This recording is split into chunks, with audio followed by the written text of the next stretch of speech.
Pilots boarding starting.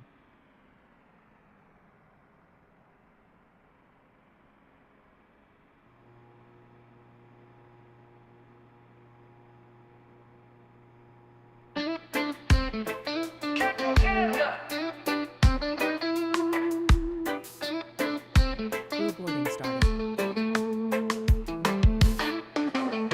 Captain Canada takes to the sky, clouds rolling by like cotton candy high. He lights up, his pipe stretching time, floating free, gotta ease his mind. Wings spread wide through the blue, flying high, nothing else to do. In the cockpit, it's just him and the breeze. Captain Canada feeling at ease, stretching time in the open air, flying high without a care. Captain Canada soaring free, smoking sky, all he needs.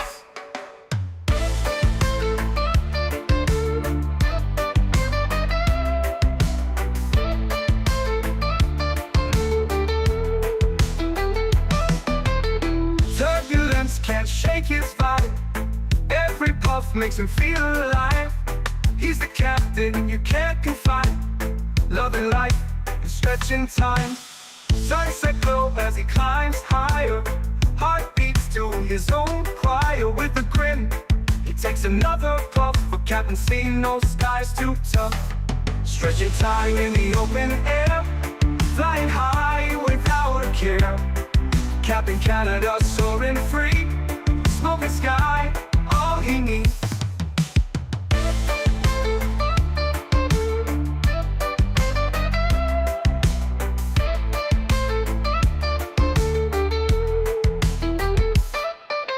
Stretching time in the open air, flying high without a care.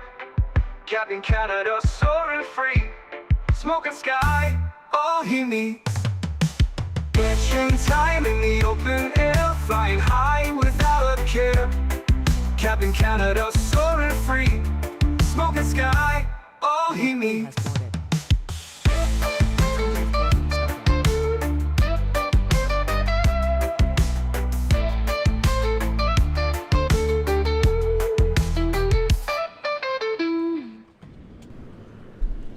Hello everybody, welcome back to another Microsoft Flight Simulator live stream. I hope you are all doing well.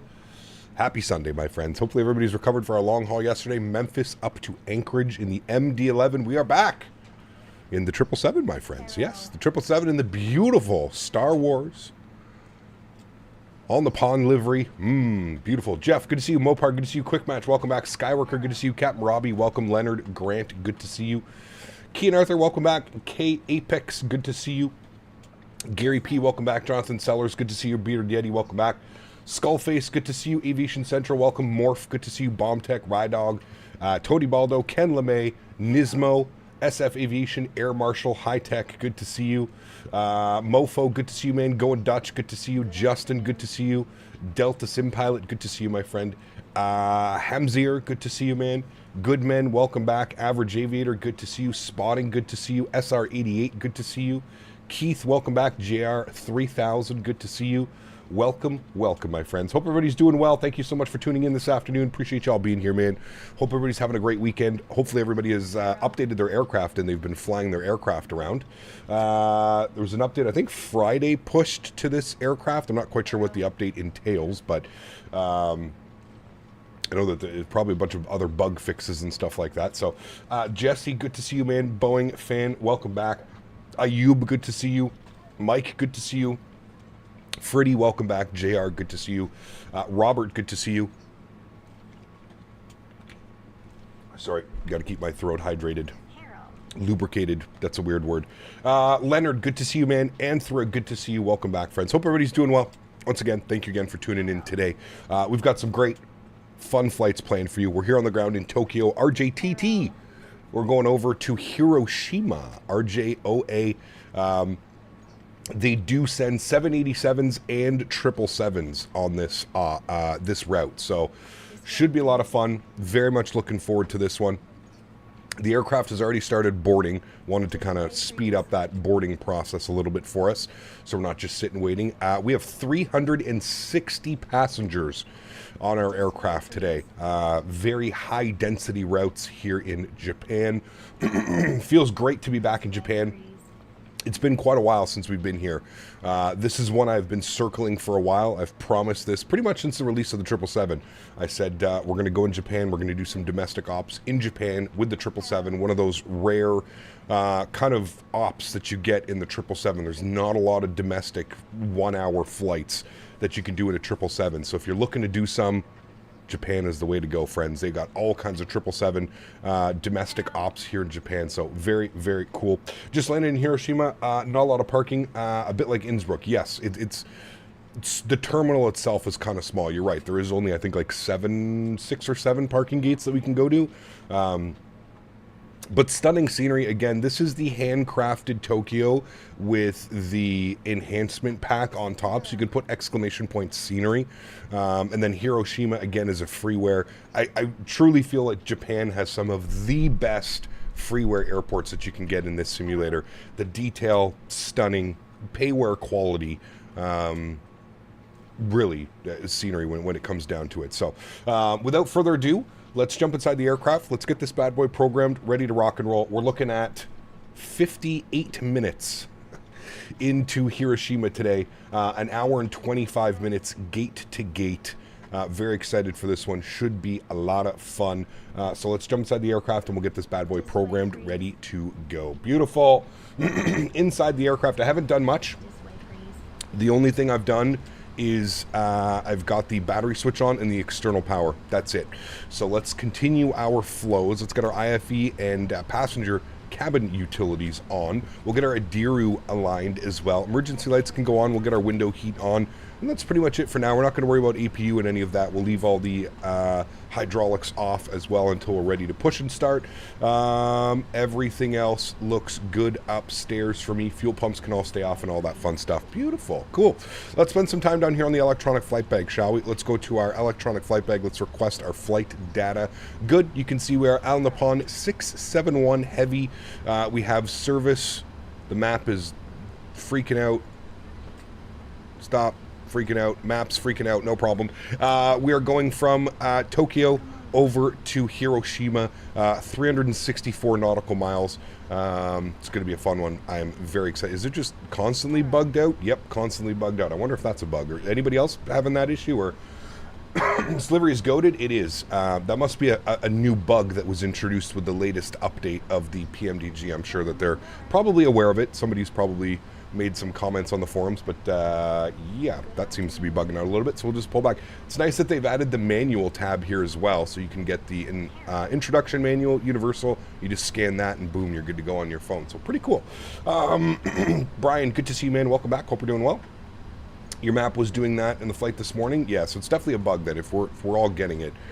Definitely a little bug that was introduced. Cool, sweet. First things first, let's go to the FMC tab. We're going to go to our pause in it. We're sitting on the ground here in Tokyo, RJTT.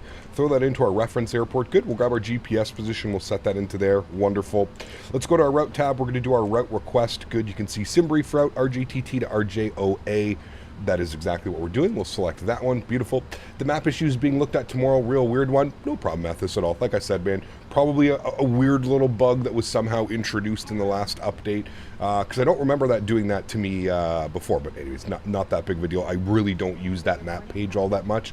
For all my maps and stuff like that, I usually tend to just use Navigraph. By the way, chat, we are going to fly right by Mount Fuji. So hopefully it's some clear skies and we get a gorgeous view off the left wing of the aircraft. We should get some nice behind the wing and then before the wing, in front of the wing. It should be really cool. Looking forward to this one, guys. Should be a lot of fun. Let's go to, sorry for 2 seconds, PMDG setup, aircraft equipment. I just want to make sure that all of this is set correctly. Equipment, I should have done this yesterday when I was loading into the aircraft, but I will just roll through it now for you. I like to have all my callouts on. I don't like 60 feet, but we'll do 50, 40, 30, 20, 10. Yes, 5 will be off. That's good. That's all good. That's good. That's good. good. We'll continue to scroll through here. Flight tablet, yes, we want all that. That's all good. Okay, I think that's everything that we need to worry about that, right? Correct.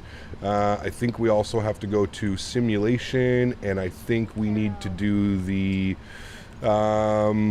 where is it? It is the, don't want to worry about that. Where's the one simple? That's fine.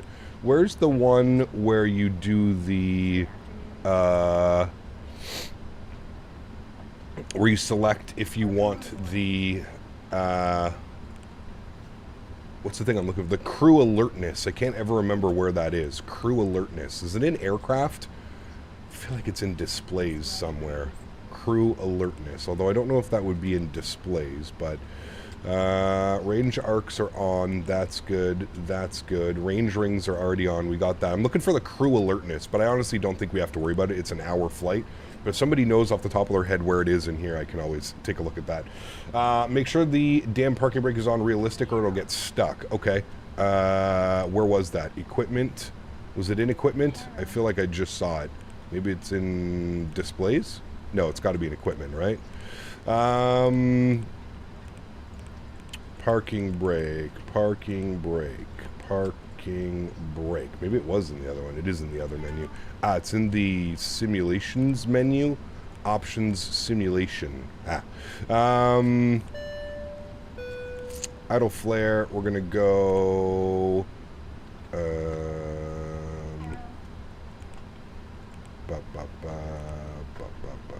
Put that onto realistic. Okay, good. Cool, sweet. That is good. Wait, you're saying not to have it on realistic or put it on easy? Is that what you were just saying? We got Mike gifting 5 members to the channel. Huge no floaties to you, Mike. Thank you very much for the continued support of the channel, man. I appreciate you, dude. Thank you, thank you, thank you. Incredibly kind. Appreciate you, man. Thank you so much, guys. If you just got a gifted membership from Mr. Mike, please make sure you say thank you in chat. Unbelievably kind. Thank you so much, Mike. I appreciate you, man. Argo, good to see you, dude. Welcome back. Cap, did you get the new CFB 25? I had 10-hour free trial and blew it all in 2 days. Coming from someone from Ireland, I haven't watched many games. It's really fun to play. College Football 25, I did not get it yet. I do plan on picking it up, though. All right, cool. Let's spend some time back over here to the FMC. We're going to select our route. Good. We're going to go ahead and set payload of the aircraft. Good. We're going to set fuel for the aircraft. Good. We're going to select our route. Beautiful. Let's give that about 10 or 15 seconds to run through its stuff. You can see it says route requesting. We'll give that a second. Then we have to load the route as well. So, beautiful. Hey, Cap. Currently using the integrated ATC. I'm planning on using VATSIM. Do you have any tips? Do flights that you're familiar. The first couple, like 5, 10, 15 flights on VATSIM, do flights that you're used to. Do flights that are familiar. Let's go ahead and load up our flight. Beautiful. That's good. We'll give that a couple seconds. Again, 10, 15 seconds to run through it.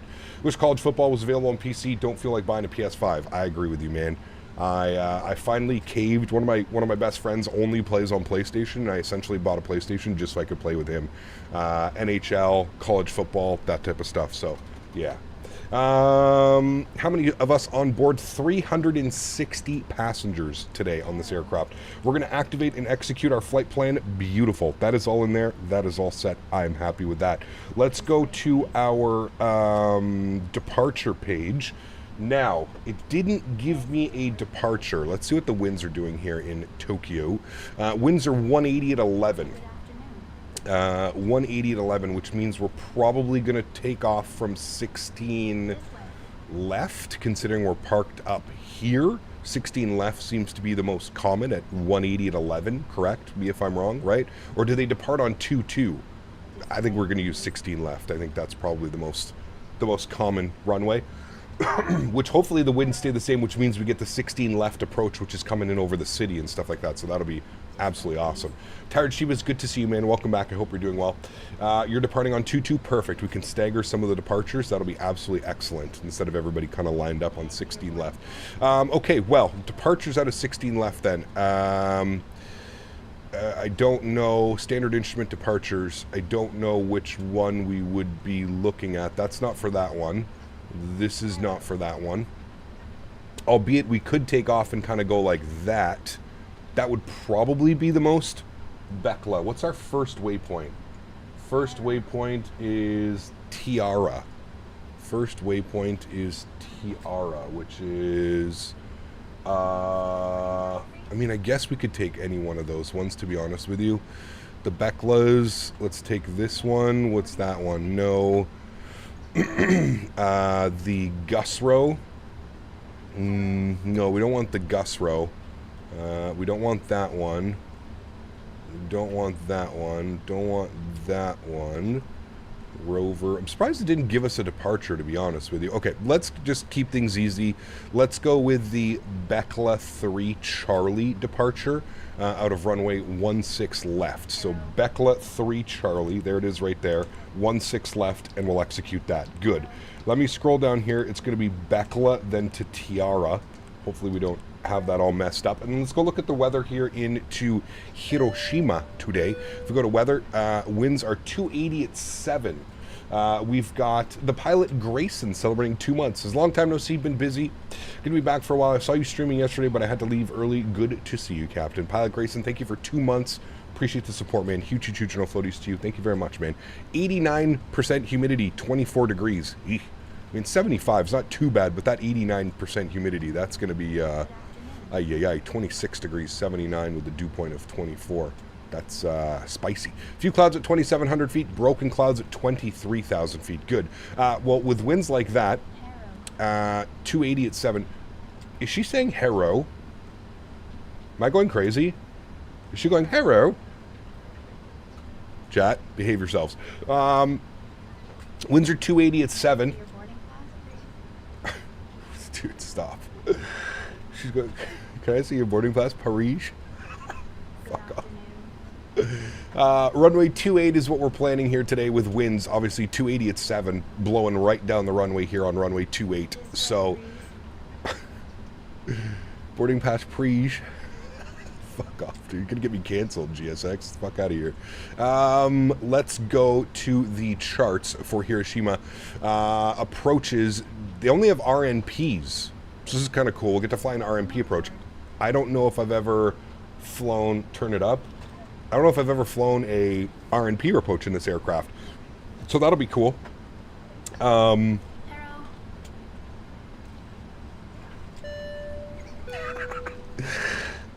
off, dude. RMP-28, and it looks like we're going to take it via Vista.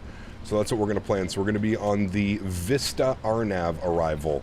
So we'll go to the arrivals. Index arrivals. The Vista arrival for the RNAV runway 28. And we don't need to take it via any. We were just perfectly fine. We take it directly from Vista.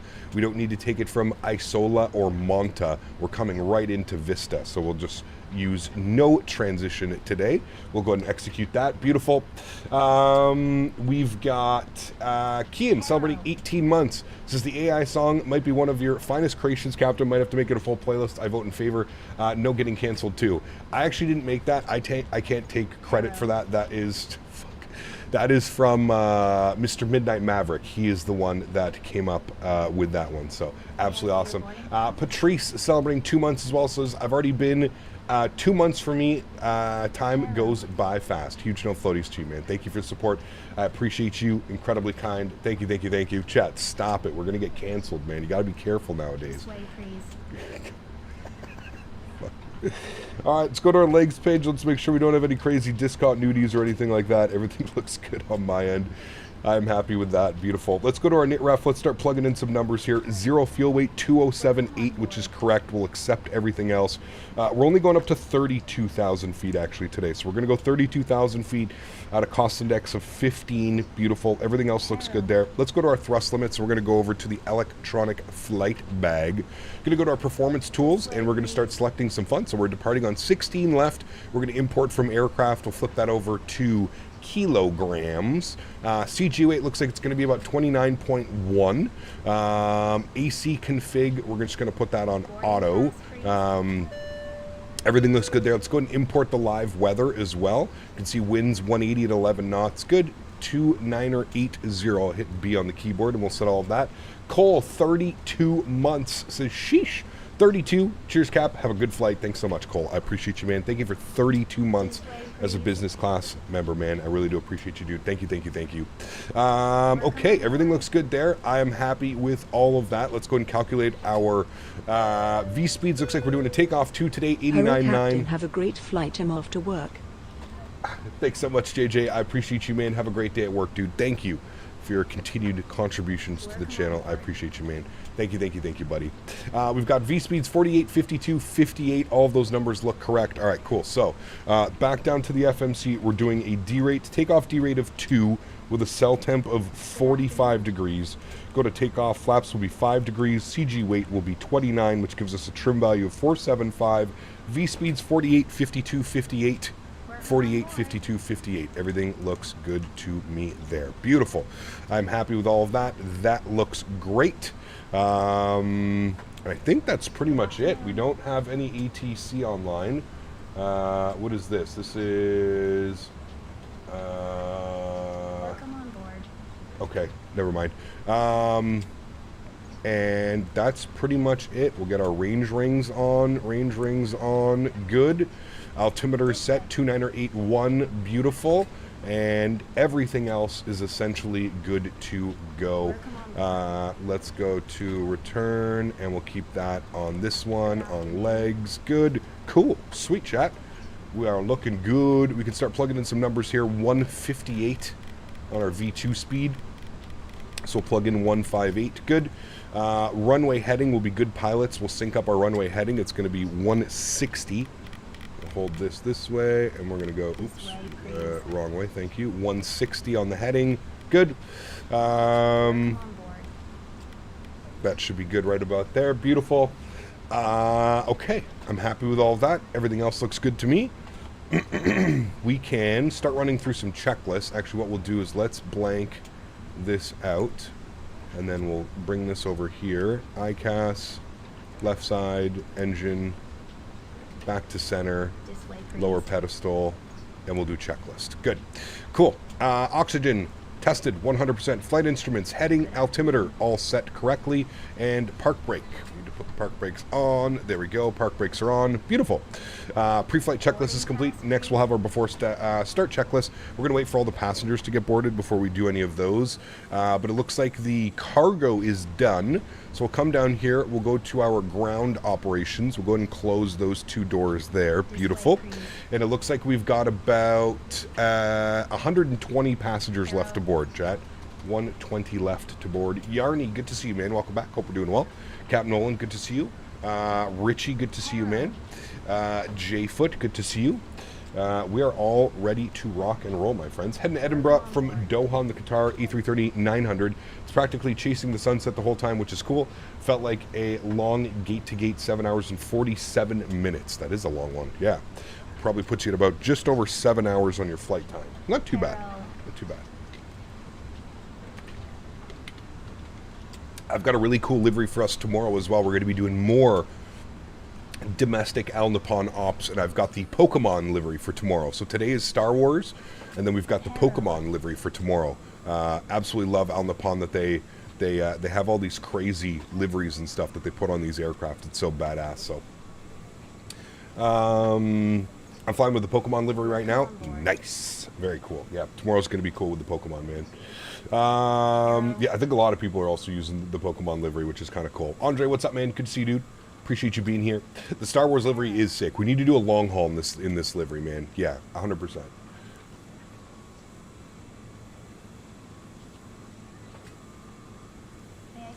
The EV one's cool. I downloaded the EV one, the Pikachu one, and the Star Wars last night, all 3 of them.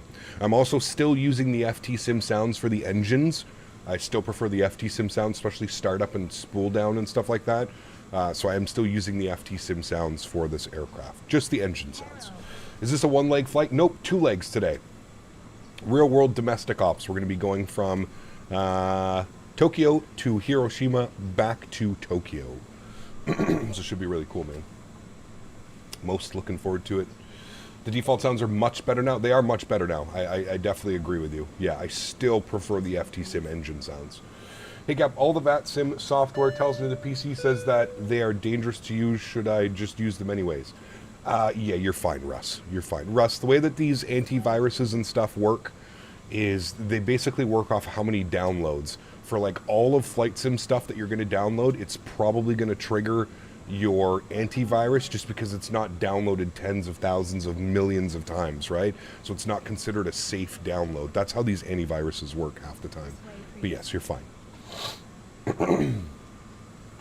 Nice, Star. Very cool. Yeah. Which Star Wars character is this supposed to be? Probably R2-D2, if anything, right? Pretty sure that's R2-D2. You don't need FT Sim? Sure. It's personal preference, really. Cat, will all the planes mentioned in 2024, like the Fly-by-Wire 380 and the 737 MAX, be included in the standard version? I have no clue. Something tells me no. Something tells me that with these added aircraft like the IndyBuilds 330 and all these other airplanes, I don't think that they will be included in the base version of the sim. I don't know. We'll have to wait and see. Yeah. It's BB-8. I don't know who that is, but okay, cool. 787 has the R2-D2. Ah, got you. Okay, cool.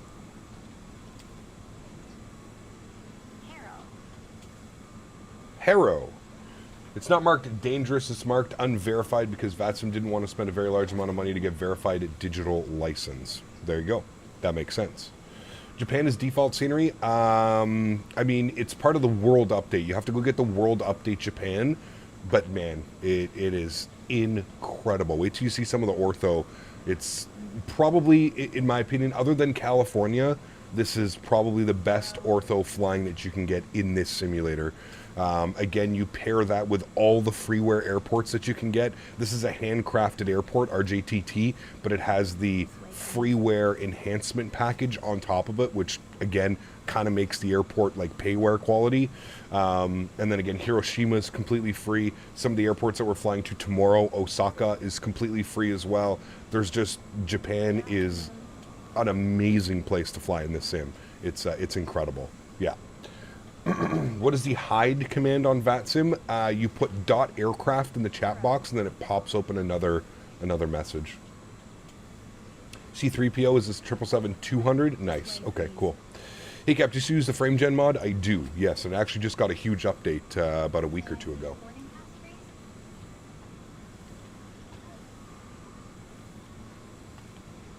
My GSX boarding times, I believe it's set to dense. GSX settings, timings, yeah, dense. Dense, and then deboarding is set to very dense, so it should add a little bit. Harrow. Brutal, dude. Everything looks good there, cool. Been having trouble with GSX lately. Always says that I'm past my departure time, even if it's fresh and sim brief. Are you running real world time in the simulator, Strody? I mean, it's nothing really to worry about, Strody. It doesn't affect your flight in any way whatsoever, but just make sure that you're filing flight plans in real time and that your simulator is set to real time as well. Just push back. Nice. We're almost there. We are boarding the last, I don't know, let's see how many passengers. Boarding the last 56 passengers. So what we're going to do now is actually we're going to jump inside. We're going to spool up the APU. So we'll get this bad boy to start. Good. We'll get the left fuel pump on. Good. And everything else is going to stay for now. We'll get seatbelts over to auto. No smoking obviously stays on the on position. And we'll get the APU spooled up and we'll get it on APU power. Ready to go. My GSS baggage loaders don't line up with the 777 doors, but I have a profile installed for the aircraft. They're on the wings. You shouldn't need a profile, Bennett. I would remove the profile and make sure that your GSX is updated. I am not running a profile for mine, and I've never had an issue. The door lines up with the second door just like it usually does. All the loaders load up perfectly fine. So remove the profile that you're using. Update your GSX. Make sure your GSX is on. I think it's 3.06 or 3.07. Make sure that your GSX is updated, and you should be good to go, man. Shouldn't have any issues. All right, chat, we're going to be pushing back here momentarily. We should be on APU power now, or almost there on APU power. MCP V2 heading track and altitude. 158, 160, 10,000. Good, we'll set that. Takeoff speeds, 48, 52, 58. Good.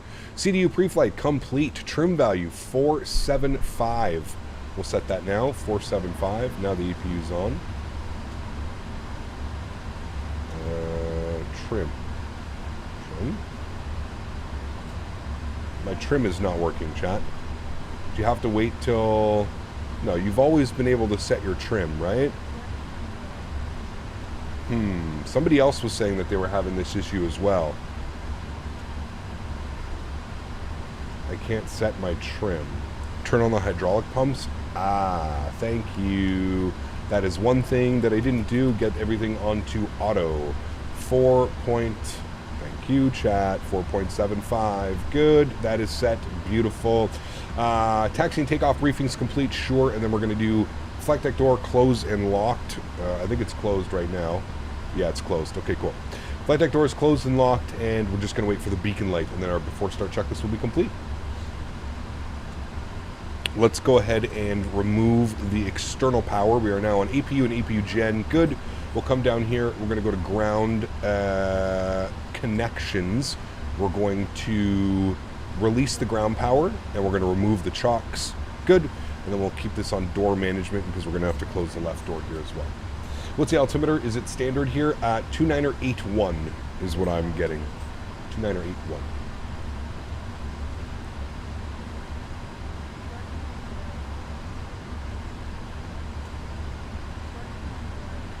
Cap, currently on the edge of buying the 777. What's your opinions? Really the only jet I need to complete my airline collection except the MD-11. Top notch, Jake. Absolutely suggest buying this aircraft. It's fantastic. It really is a work of art if you really want to. It's fantastic. Yeah, I don't think I've met anybody that hasn't been happy and pleased with this aircraft yet. It's fantastic. Yeah. It really is great. Thoroughly enjoy flying it. Very excited, actually. I think next week we're going to spend the whole week flying it. Again, there is no stream on Saturday, so there will be no long haul next week, unless we could do a long haul on like Sunday. Maybe we'll do a long haul Sunday. We'll see how I feel. We'll see how it goes. I got a pretty big Saturday next week, so. Yeah. Have you decided what GPU you're going to get with the upgrade? Probably a 4080 Super, Adam, but I haven't completely decided yet. But I'm leaning towards a 4080 Super.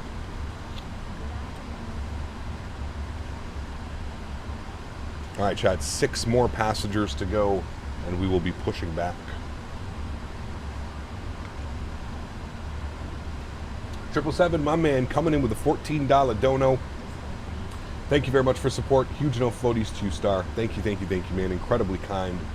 45th wedding anniversary. There's a hot one today in Calgary, 33.4 record. That has not been broken. It was a hot one at 33.4. My goodness, man. Star, thank you very much for support, my friend. I appreciate you. Incredibly kind. Dropping the $14 dono. Thank you, Star. Guys, let's get some love and chat for Star. Dropping the dono and celebrating his 45th wedding anniversary. Absolutely incredible. That might tell you how old you are, but we'll avoid that one, right, Star? Thank you for the support, man. I appreciate you, dude. 45 years. I strive for that, man. I strive for that. Are there any lights on the throttle? No. I mean, yeah, this lights up. Like these have the little green for nighttime. Yeah, they have the little green lights in the cutoffs. Yes. All right, let's go to GSX. Prepare for pushback and departure. Beautiful. Let's go upstairs. Let's get our beacon light on. Good. Let's get the rest of our fuel pumps on. Good. Everything is good up there. I'm happy with that. And then seatbelt signs to the on position. Beautiful. We've got Alexis coming in with a business class subscription. Thank you very much, Alexis. I appreciate you, my friend. Huge no floaties to you. Thank you. The cutoff turn red for fire 2. Ah, there you go. Cool. Yes, we are. We are ready for pushback. Let's see what people are doing around us. Okay, nobody has pushed yet. Nice, we're looking good. Maybe we can actually push back. The actual throttle on my desk, no, it does not light up. No. All right, before start checklist has been complete. And we have our before taxi checklist. Good. Perfect. Bypass pin is Hi inserting. Captain, special day for me today. It's my sweetheart and mine 45th wedding anniversary. Yes. It was a hot one that day in Calgary, 33.4 degrees, record that has not been broken. It was a hot one that day, 33.4. That's crazy. Huge no floaties to you, Star. Thank you again for the continued support of the channel, my friend. I appreciate you, dude. Incredibly kind. Thank you, thank you, thank you. All right, gear pin is inserted. Lock in the gear. Let's go. What does FS Realistic do? It adds camera movements, camera shakes, touchdown effect. Very much needed. Otherwise, you get a 700 foot per minute landing and it looks perfect. It looks like a butter. So without FS Realistic, gotta have FS Realistic. Your Captain new PC is amazing. Hey. Quick question. Do you Nice. use Streamlabs? And if so, could I ask you in Discord later to show me your video output settings? I do not use Streamlabs. No, I just use regular OBS Studio, and I highly suggest doing the exact same. Park Break released. Yeah, don't use OBS Streamlabs. It's not very good. Okay, cool. We are ready to go here, friends. So let me get the sound turned up.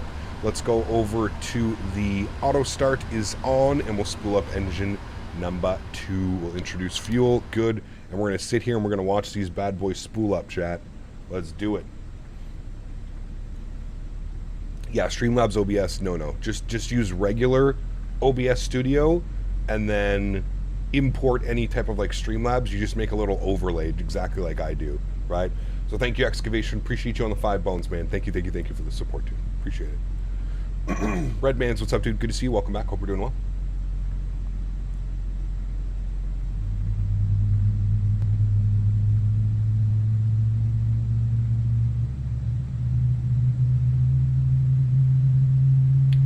You have the Boeing TCA yoke. Do you like it? And is it USB-A or USB-C?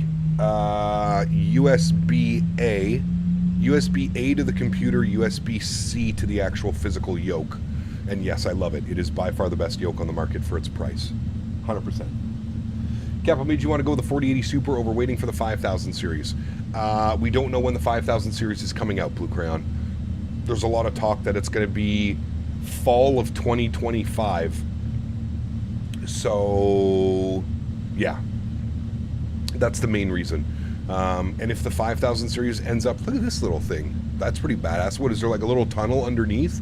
And then the people load the aircraft, board the aircraft from there. I've never seen that before. That's kind of cool. Yeah, the 5000 series isn't slated to come out. Well, we don't even have a release date, but it isn't slated to come out until 2025 fall. So that's like a year and a half from now. But yeah. Park brake set. Good. Upstairs. Engine number 1. Start. Intro. There we go. Where can I see your sensitivity settings for the Boeing yoke? On my Discord. Exclamation point Discord. Join the Discord. Look in the views and info section. Views and info. If you want 4K, then you probably need to VRAM of a 9000 series card. Otherwise, 4080 and lower are fine. I won't be doing 4K. I will be bumping up to 1440p. That will be the next step up for me, not 4K. And I think a 4080 Super running 2 monitors, 1 2K should be perfectly fine. Doesn't Montreal have jet bridges that aren't attached to the main terminal? No, they have a little satellite where all the little commuter planes, the RJs, the Q400s, they park there.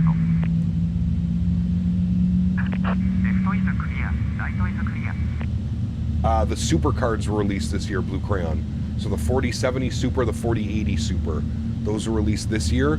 Next year will be the 5000 series. If you upgrade, can I get your previous PC? I don't know what's going to happen to the previous PC, this PC right now. I don't know, really, man. I'll have to wait and see. I may part it out. I may sell it. I'm undecided yet. All right, let's go flaps. 5 degrees for takeoff. Has FTSIM updated the 777 sounds? I don't think so. It has received an update since release, but I don't think it's been updated recently.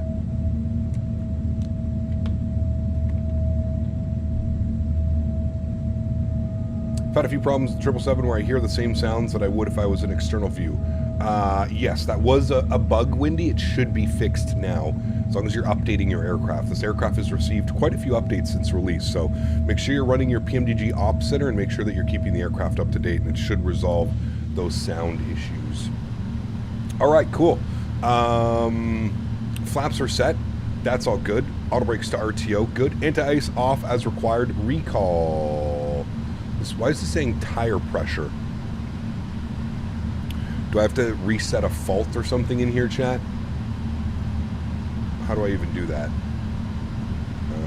Menu, FS actions, ground maintenance.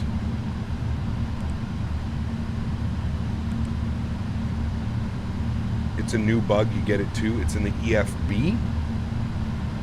Check maintenance in the tablet. Ground maintenance. Replace tires. Still says tire pressure.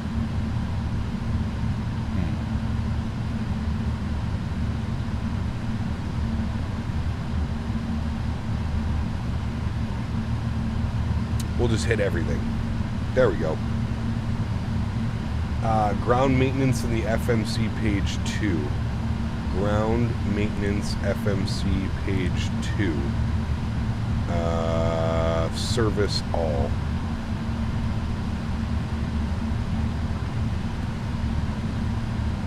Okay, we're not going to worry about it. Obviously, it looks like a little bug or something like that. Let's go and do a recall check. Okay. Flight controls, free and clear. Good. PMDG confirmed it's a bug. Got you. Thank you. Ground equipment free and clear as well before taxi checklist is complete. Before takeoff checklist, flaps are set to 5 degrees. We're looking good.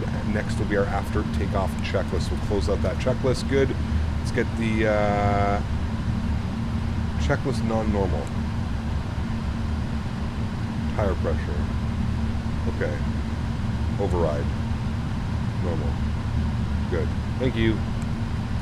Okay. Park brake. Released. Let's go flying, shall we? Starting to move. Taxi light comes on. Logo light comes on.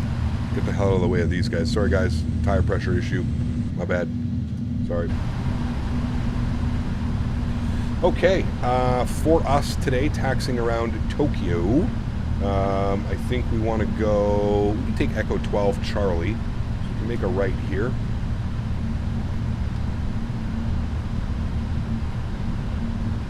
Got a 7900X TX 24 gigs as I'm on 4K. Nice.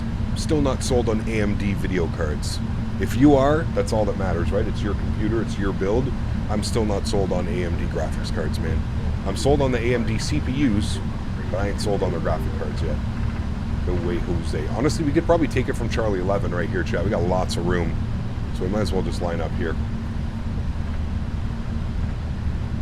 Are we at Tokyo? Are we at Narita or are we at the other one? Where are we? We're at Haneda, not Narita.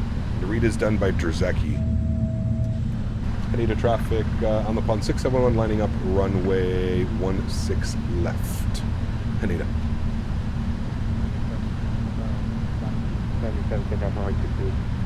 Right, he's taken off 2-2, so we're going to let him take off 2-2. We'll hold short here for about 2 minutes. Pull onto the runway. I don't see anybody on short final, so we're looking good. We've got downtown over there. It's going to be a cool departure, Chad. You can see we're making some left turns out here, and then we're going to bring us on track. Basically fly right past downtown at about like 30,000 feet or anything like that.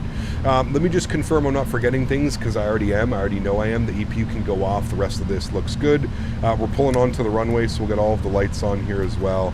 You can come on as well. Good, cool. Lining this bad boy up. Chat, we got to remember how to do this. We're going to go like basically full length. I want it to be like right about there, and then crank it over. We should be good. I haven't flown this aircraft a little bit, so let's see how this lineup goes. I feel this is going to be a good lineup, chat.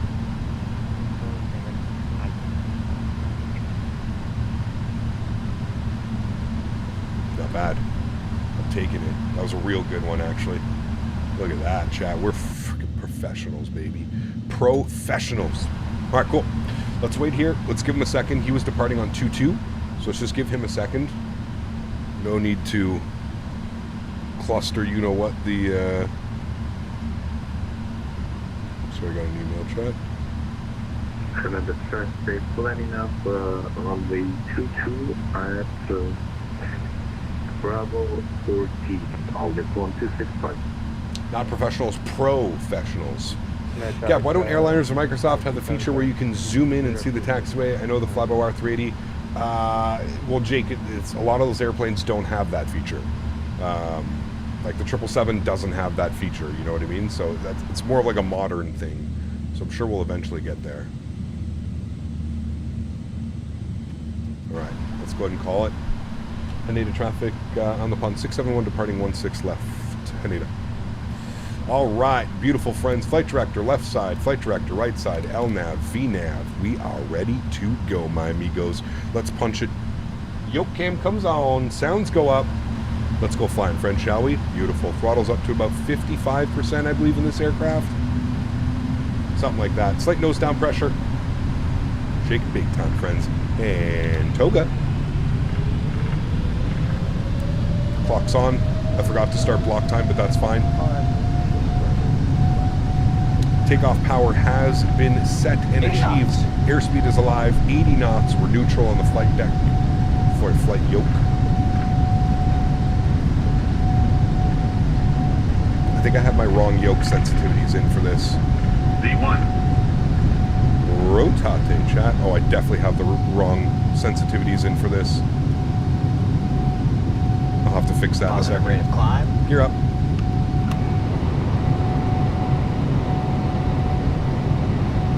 Actually, I felt kind of good. Maybe I should just keep them.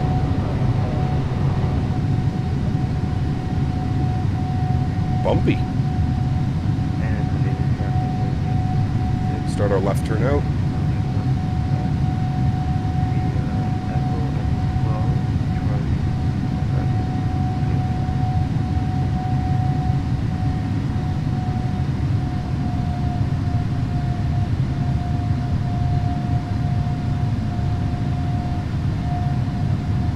Another test they call it phone. 265 departing from the 22 in 36.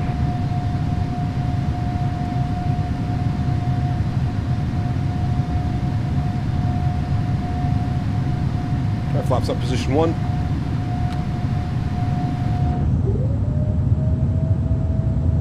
So good.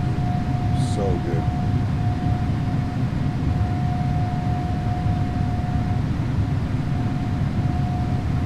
Right, flaps up.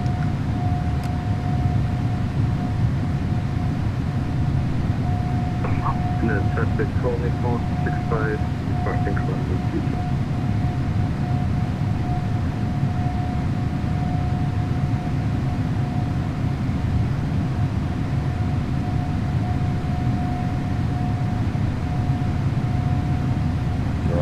There we go, 250, 4,000 feet and climbing. Make this next left turn, then we'll throw it on autopilot. Beautiful. I love this thing, man. Fantastic aircraft. Through and through. I truly, you know, you look at like the forums and stuff, and I really think that this airplane was truly worth the wait. I know it sucks. I know waiting sucks, but man, oh man, oh man. When you get something of this caliber, it just kind of makes so much sense. It's just so good, man. So good. Mike gifting another 5 members to the channel. Huge no floaties to you, Mike. Thank you for the continued support, my man. That is incredibly kind. I appreciate you big time. Guys, let's get some love and chat from Mike with another 5 gifted members, 10 gifted members this afternoon. Appreciate you, man. Thank you, thank you, thank you. And guys, please make sure if you got a gifted membership, please make sure to say thank you. Incredibly kind, man. Appreciate you, dude. Nose lights coming off, runway turnoffs coming off, taxi lights coming off, wing lights coming off. Beautiful. I'm gonna keep hand flying it, chat. Gonna hand fly to the next turn. 8,000 feet. Haven't flown this airplane in just over a week, so to be able to get some hand flying in is just fantastic. And there is the beautiful ortho grammetry, photogrammetry that is Japan.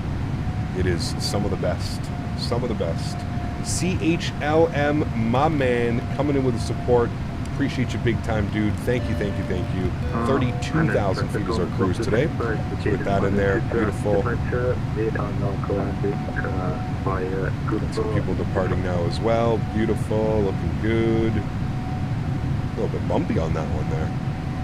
And there's 10,000 feet, friends. So landing lights can come off. Runway turnoffs can come off. I'm going to bring you guys back up into the flight deck. I'm going to engage autopilot 1. Beautiful. We are looking good, amigos. Turn the sounds down here just a little bit. Oh, hold on.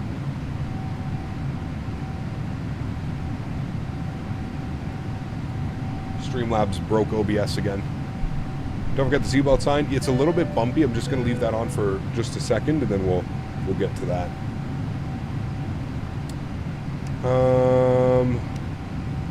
I think what we're going to do is we're just going to go direct. Legs. I'm going to send it direct Tiara. There we go. Cool. Had auto throttles going manual mode when rotated. Who, I did or you did?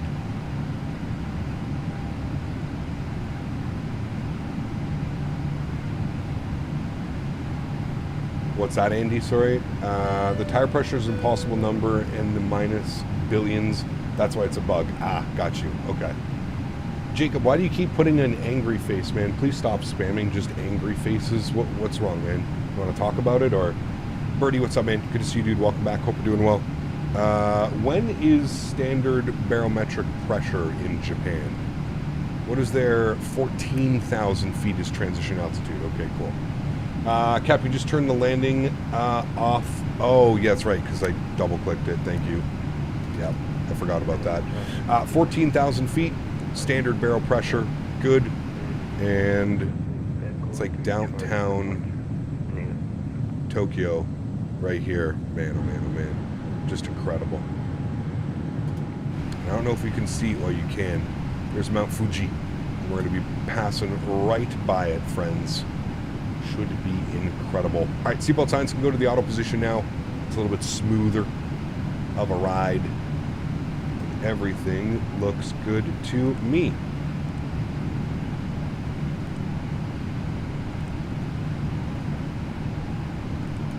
Good. I was talking about myself, Cap. It decreased the throttle and rotation. Ah, okay. I was like, me, what did I do? Nothing happened with me. Went to Japan 5 months ago, miss it already? Dude, you're lucky, man. It's on my bucket list. At some point in my life, I'm going to Japan. I'm at this like hard crossroad right now where like I have all these aeroplan points saved up with Air Canada.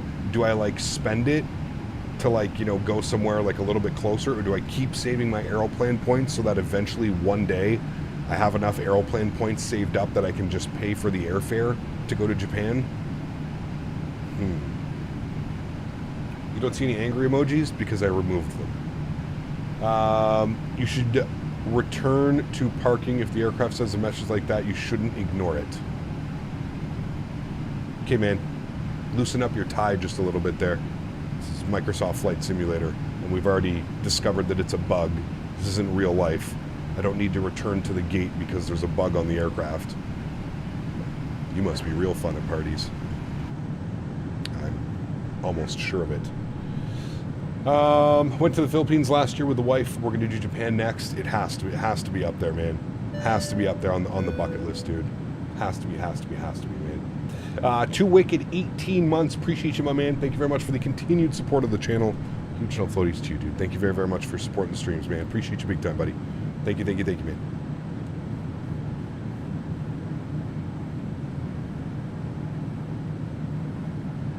Phoenix, what's up, man? Good to see you, dude. Welcome back. Hope you're doing well. Man, love flying to Japan, dude. For now, we're enjoying the 777 and the MD-11. Correct. Fantastic aircraft. Yeah. Sammy, what's up, man? Good to see you, dude. Welcome back as well. Hope you're doing well.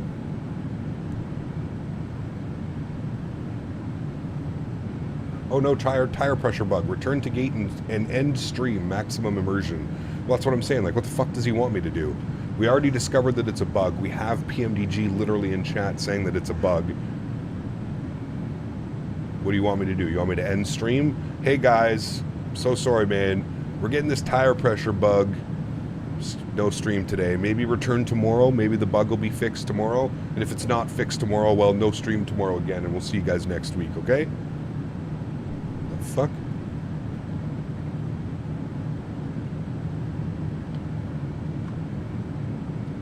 I swear, man, some people, dude. You should see some of the DMs that I get, man. Some of the DMs that I get from people truly boggles my mind, man. It's like you have to use the simulator in a training fashion all the time, every time, or you're a piece of shit and you shouldn't be making YouTube videos and you shouldn't be a streamer unless you're like one-to-one reading manuals, training people how to fly the aircraft exactly how it would be flown in the real life. Boggles my mind, dude. Boggles my mind. Some dude left a comment on one of my videos, one of my MD-11 videos. He's an MD-11 pilot, and he's like, this is real frustrating to watch. And it's like, then don't fucking watch it. How old are you? You fucking dumbass? You an adult? Or like what? Like, I don't understand. As an adult, why do I have to tell you if watching my content is frustrating and it upsets you, why are you watching? Go fucking somewhere else. The fuck is the internet, dude? It's crazy, man. The entitlement of some people just truly boggles my mind, man. As if this guy thinks I fucking care what he thinks about. Yeah, anyways, dude, like I said, man, some of the shit that I get on a daily basis, dude, it would truly boggle your mind. I think for most people, it would probably turn them off. That's kind of like the thing right now, too, with content creation, right? Is like, you're constantly under a microscope. You're constantly in the spotlight. And the way people are on the internet nowadays, nobody gives a shit about anything, right? So they just, but the stupidity just is crazy, man. Crazy, crazy, crazy. It'll be some 13-year-old? No, sadly it's not, dude. Sadly, he's a full grown man, older than I am, and he actually does fly the MD-11.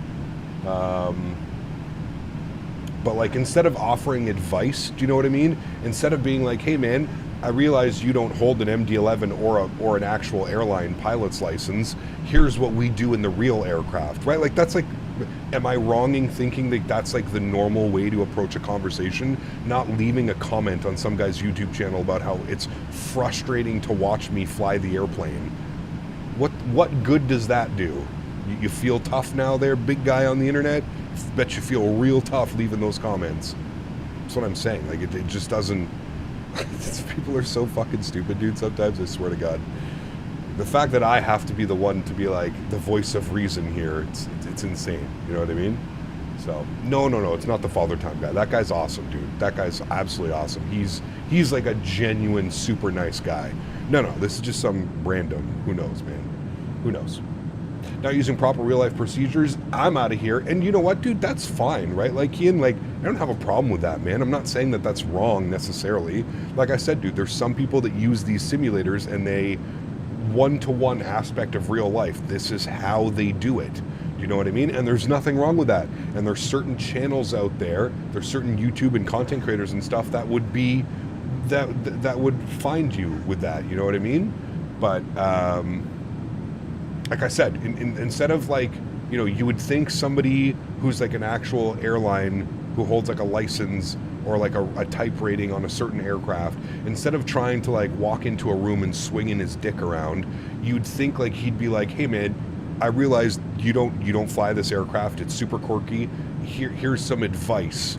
Instead, no, he wants to walk around and act like he's all fucking big head honcho and, well, I know this and you don't know that and I know this and this is how we do this in real life. And it's just, you know. No, I know, Kian. I know. I'm just explaining to you that I get that, man, and I'm okay with that. You know what I mean?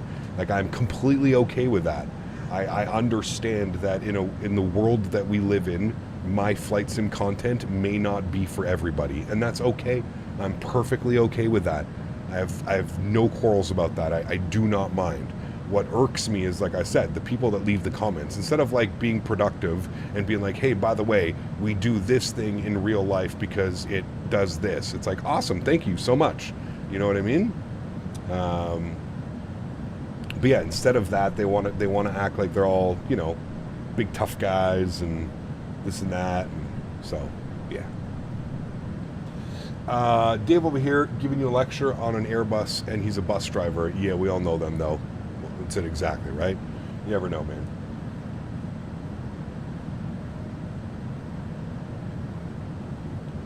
Nice, HLM. Appreciate you. I wish there was like speed tape all over the wing. I wish somebody would make a livery. All you livery artists out there, can we like put some speed tape? Can we get some speed tape going on some of the liveries? I'd love to see a livery with a bunch of like speed tape on the wings and stuff like that. I don't have time for that negativity anymore. Move on. Bye-bye. Well, that's it exact. Unfortunately, my job consists of working on the internet, right, Gen Z? And let's be honest, the internet is probably the biggest cesspool of them all. This is where all the cesspool kiddos love to come and hang out, right? So it's just one of those unfortunate things. You know what I mean? It truly is. Screenshot right there. It is beautiful, isn't it? Oh, Mount Fuji.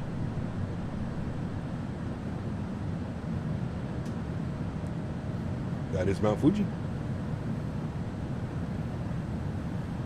It is, it is. Beautiful. I don't know how long we cruise for. 175 miles. We're doing Mach 771. The 777. So crazy, dude. It's so crazy to me that, like, these routes actually happen in Japan. Just because of how dense their population is. These routes happen in Japan. It's crazy to me, man. Let's all get along and enjoy the flight in happiness and stop arguing. Nobody's arguing in chat. You're not listening to what I'm saying. It's okay. Never mind. Cap, are you doing the same 350 ops when it drops? I'm going to do some 350 ops? Of course, dude. Yeah, absolutely. Absolutely. 4 hours till I arrive in Honolulu. Nice. Going on 330-200 soon. Can't wait for the takeoff thrust sound. Nice. Are we an econ? Yeah, we're with a super low cost index. I could bump up the cost index. Init ref index perf. I could bring the cost index up to like 35. That would give us a little bit better cruise. That'll put us up to at least like Mach 7.9, Mach 783. There you go. There we go. PMDG really got to fix the visual engine stuff. Again, Evan, it has nothing to do with PMDG. This is because I'm using the frame gen mod. This happens with every single engine. Watch what happens. Now I'm clicked into the simulator. Watch what happens when I click out of the simulator. Boom, it's fixed. So again, be very, don't just run to like blaming the developers for something. Has nothing to do with PMDG, has nothing to do with TFDI, has nothing to do with Phoenix. It happens on every single aircraft if you're running the frame gen mod. You can check the tire pressure by pressing gear on the display select panel where the checklist button is. It's completely bugged out, so that we don't have to worry about checking it. It's not an actual error. It's just bugged out since the last update. That's it, man. It's nothing to worry about, which is what we were going on about. PMDG was here in chat earlier. Yeah. You're still using the sound pack? I am using the FT Sim sounds for the engine sounds. Everything else is PMDG sounds, just the engine sounds. Chat, I gotta turn the camera off and stretch here. I feel like today is just a Monday, and it's my head's gonna fucking explode here in a second. Phoenix is able to make the blades look better with frame gen. Okay, well maybe they can share their technique to the rest of the community. That would be nice. On the return leg, myself now really need to do some more touring in Japan. Such amazing scenery. It really is, dude. It really is. I haven't decided where we're going tomorrow. I think we're going to go up to Osaka tomorrow. I think that's probably some of the best freeware as well. Although Hiroshima is absolutely fantastic. It sucks though because Hiroshima landing on the other runway is actually far nicer because they have the crazy lead-on lights and stuff. So, yeah.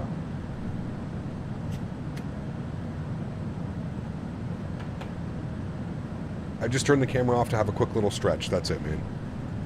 That's it, dude. Just having a nice little stretch. Keep my sanity from going insane. I guess we could have gone up higher too. I don't know why it kept us at 32,000 feet. We definitely could have gone up to 36,000 feet. As a matter of fact, let's just climb to 36,000 feet. I don't know why it didn't have us up there. Let's do that. We'll go to 36,000.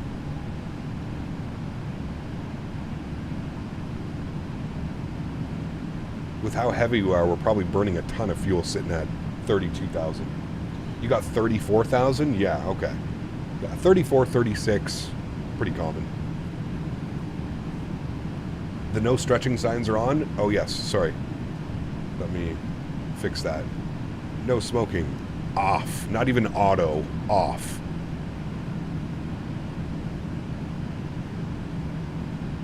Tom, so the Haneda scenery is handcrafted, so it comes with a handcrafted simulator, like whatever version of the simulator, it's handcrafted.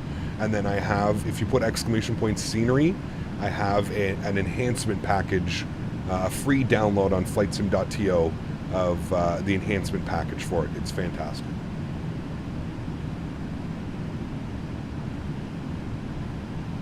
You're at 36,000? Yeah, 36 seems to be the most, especially for like this flight. 36,000 is, yeah, the aircraft can do it. We've got the performance. We barely have any fuel. We got a lot of passengers, but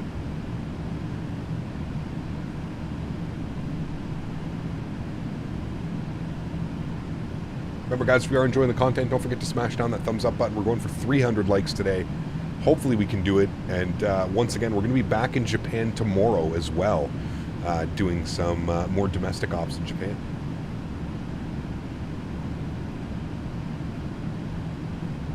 Do you change your altitude in the FMZ? So on the 777, you don't have to do that, Jake. On the 777, you set whatever altitude you want, and then you press the button. And what that will do is that will immediately in your FMC, your perf init page, will change your cruise altitude. You can also do it from the progress page. Is it progress page or, sorry, the VNAV page. You can also do that and you can confirm.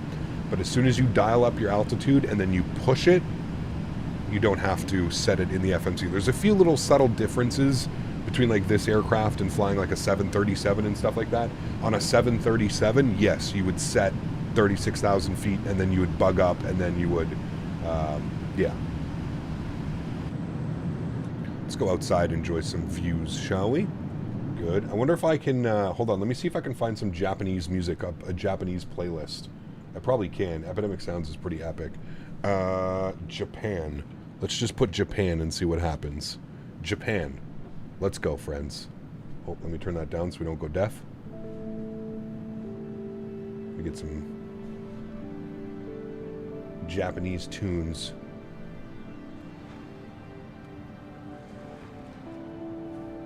Are you planning on checking out Edinburgh V2? I will, Matthew. Yep. I gotta wait for him to send me over my review copy. I don't know when it'll happen, but yeah.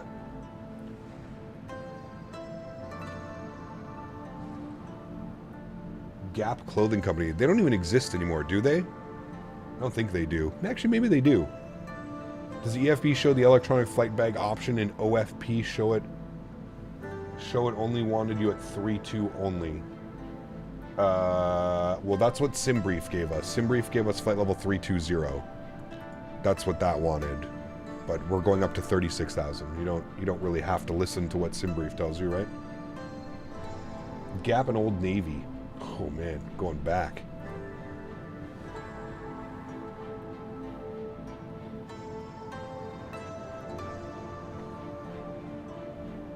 Nice going Dutch. 777 is way more modern and automated. You can even fly it with low tire pressure. See? Exactly.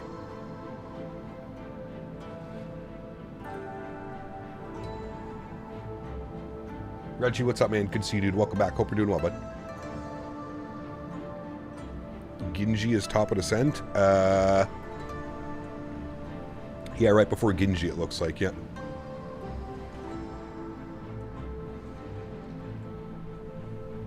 Some authentic Japanese tunes. Hell yeah, baby.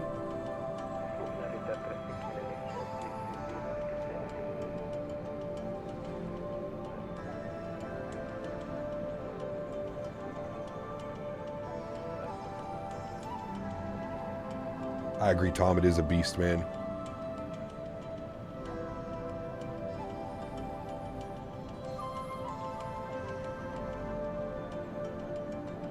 But the electronic flight option in the EFB will provide you all your altitude climbs. That's what I use. I mean, sure, if you're on a long haul, Keenan, absolutely. We're on a 56-minute flight. I can just set whatever altitude, man. It's not really that big of a deal.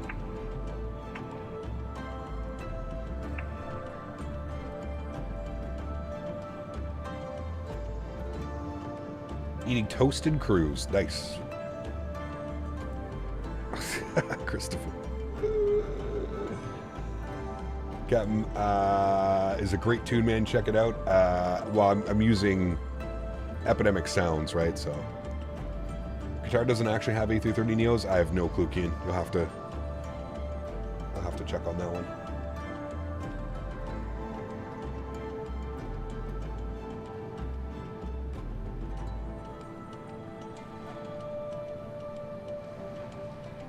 Absolutely, Jordan. We got tons of content up on the 7.3, man. Absolutely. Darth Vader on board with us today? No, we left him in Tokyo. We left him.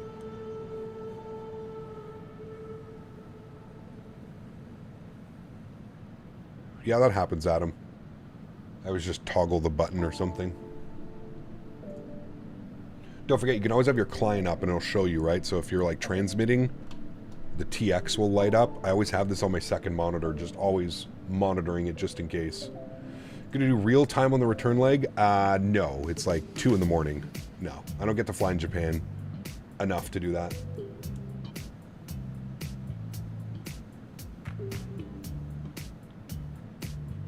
Looking forward to the 777 freighter? Yes, as am I.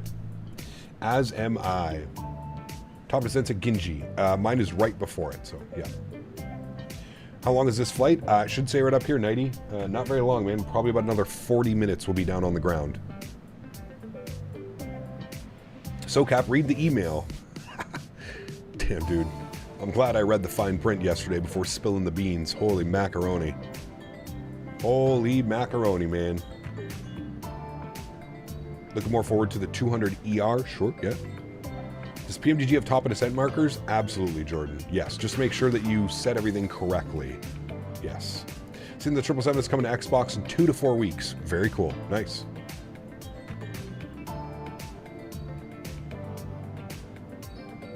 Our top of descent's in 70 miles, chat. Aerologic? Yes. That'll be awesome. Yeah. So this is an actual domestic route with the 777. They send the 200 J-foot. They send the 787 and the 777. 787, 787, 787, 787, 777, 787, 787, 787, 76, 777. So it is heavy, right? You can sub out any one of these airplanes, really, to be honest with you, man. 787, 777, 767, all heavy aircraft that operate this route. High density is, I believe, what they call it. It's high density routing.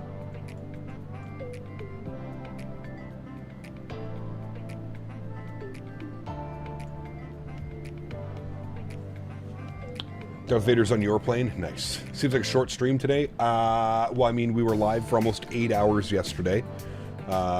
This will probably be more in the realm of like a normal length stream, between 3 and 4 hours. That's usually how the streams go.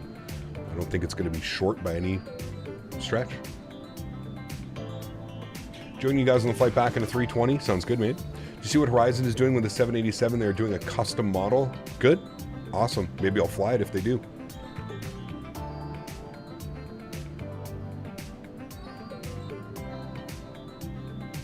I got Jar Jar. Jar Jar Binks. Underrated character. Jar Jar Binks. Been doing a lot of hours. Man, since the MD-11 came out and the 777 came out, we've been crushing it, man. We've been doing like 6 to 8 hour long hauls every Saturday, and then 4 to 5 hour streams in between, because the flights are just a little bit longer, especially if we're doing like US domestic in the 777 and stuff like that, right? They showed pictures. They have custom RR and GE engines. I'm all cool with that, Adam. What I really need from them is a custom flight model. I think what PMDG has truly shown that like what a heavy aircraft should feel like and fly like. So I suggest flying this airplane and then go back and fly like the 787 from any of them, any of the 787 mods, the 330 Neo, any of those airplanes, and you'll really see just how bad they fly. They, you know, some of the airplanes are decent. I'm not taking anything away from the Horizon team and stuff like that. They've done a great job, but the default, the flight model is just atrocious. Atrocious. There's no other word around it, man. It half the time it flies like a 172, half the time you have no control and it just, you know what I mean? They may do something with the flight model, but nothing on that yet. Well, in my opinion, I could care less about retexturing engines and Rolls-Royce or GE engines. I could care less about that. I think what these devs need to focus on is actually like getting a custom flight model and making the planes enjoyable to fly. Because yeah, any of those modded 787s, it just doesn't feel right. Especially after flying this airplane and feeling what a real heavy aircraft should feel like in the simulator. It's not even close, man. Not even close. Hell, the Phoenix A320 feels heavier than the Heavy Division or any of those Headwind, any of those modded 787s. We need the Phoenix release. Can't wait for the 319 and 321. Correct. Hopefully we get that soon, man. They've been in beta for a while now, or so they said beta, but yeah.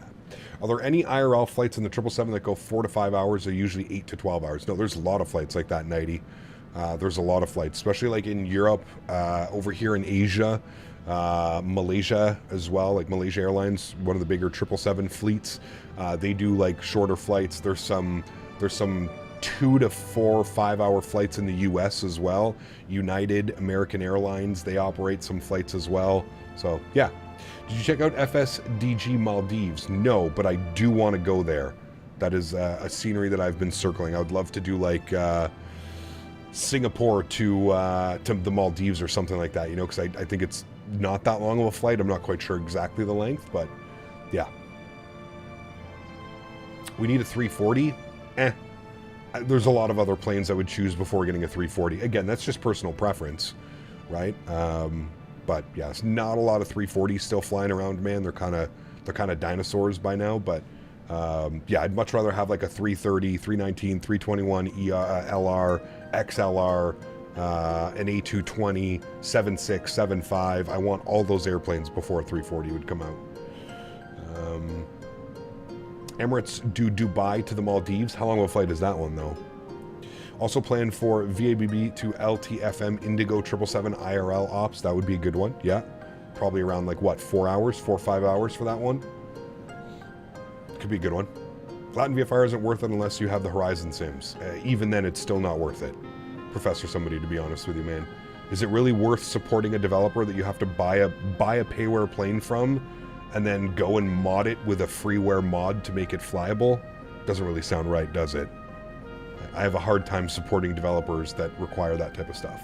Made the decision not to go with the 787, 800, 910 since the 777 is so much better. It's my main Boeing long hauler aircraft. Correct. Yeah. I think Dubai to the Maldives is like 3 to 4 hours. That's not bad. That's a cool one. Frost, what's up, man? Good to see you, dude. Welcome back. Hope you're doing well. Happy Sunday, dude. 25 miles till top of descent, chat. So we're going to go and jump in here. Intercept altitude on the RMP. We need to be at 3,300 feet for Vista. So we're going to go down. We'll bug it to like 4,000 and then we'll go from there. We'll go 4,000 and then we'll flip this over to hundreds. And then if we need to, we'll go down to 3,300 to intercept. PMDG also started making a 747 in January, so that's great. Absolutely great news, man. PMDG's not messing around, dude. I love to see it. Hey, Cat, what do you use for the overlay, the flight data?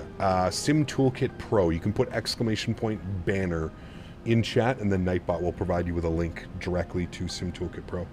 Just started your descent? Nice. That could be a cool flight. Definitely Wayward. Yeah, there's some cool, man. Absolutely hate the barrel minimum dial on this thing. It always goes past the number. Yeah, if you're scrolling fast, it scrolls by 10, and then you have to kind of like slow it down quite a little bit early, you know? So you're doing the ILS 10 Yankee into Hiroshima, circle to land. Ooh, you're going to be landing with like a 10-knot tailwind.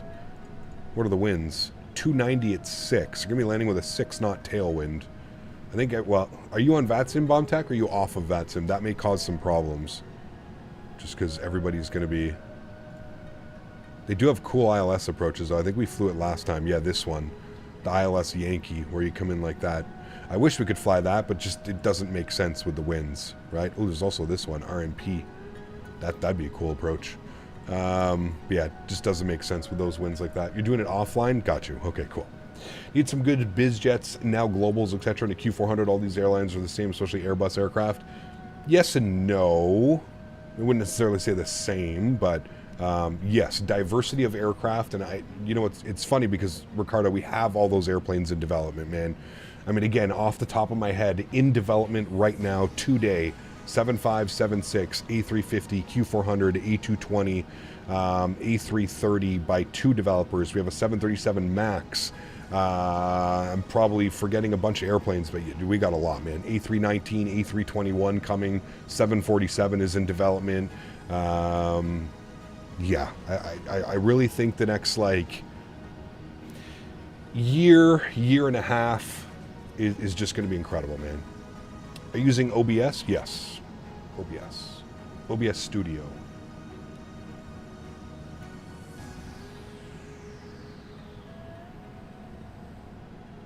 To fly the LR and XLR, you stick to TOLUS?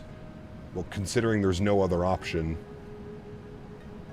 yeah, that's the only option you have, so yeah. Did you buy the Breedoc 380? Oh yeah, absolutely. Yeah, I've just got it stashed away there. Love supporting developers like Breedoc. No, Jeremy, I don't buy those airplanes, man. Hope the AnyBuilds 350 is good. I mean, it's AnyBuilds, come on. It's probably going to be absolutely fantastic. Excited. Yeah. For some reason, my vape says 0% juice, but it tastes perfectly fine. Might be bugged out. I have issues with the 777. Every time it's time to descend, she always goes too high and too fast on point, but I do respect the top of descent and let it do its stuff. Is it the same for you? We just started our descent. Our speed started rolling back, and we have just started our descent. Doesn't look like it. Everything seems fine to me with the descent. Initial descent usually gets a little bit heavy, 4,000 foot per minute, pretty normal. No, everything seems fine here. Let's go ahead and have a quick little look-see here and see what our minimums are. 1440 on the Barrow minimum. So we'll flip this over to Barrow. Oops, sorry, it was already at Barrow. And 1440 is the number that we're looking for. So we'll spin this all the way up to 1440.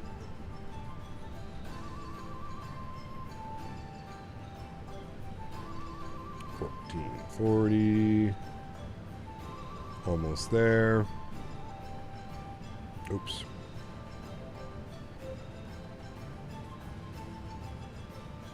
$14.40. Good. Set. I think that's the only thing we're doing an RNAV approach. So I think with this aircraft, how does this work with this aircraft, chat? Do I have to arm approach for an RMP approach? Or do I just leave it in LNAV, VNAV, and it does everything that it's supposed to do? Hey, Cap, before I do a clean install, anything I might not be thinking of? A clean install. Do you want to keep your community folder? Maybe move your community folder, keep it somewhere safe. That way you can do a clean install and then just move your community folder back in and you should be able to have everything. I don't know. Gamer Social Life dropping the $2 says, Captain, this is your captain. It is me indeed. Huge no floaties to you, Gamer Social Life. Thanks for support, man. Appreciate you, dude. Thank you.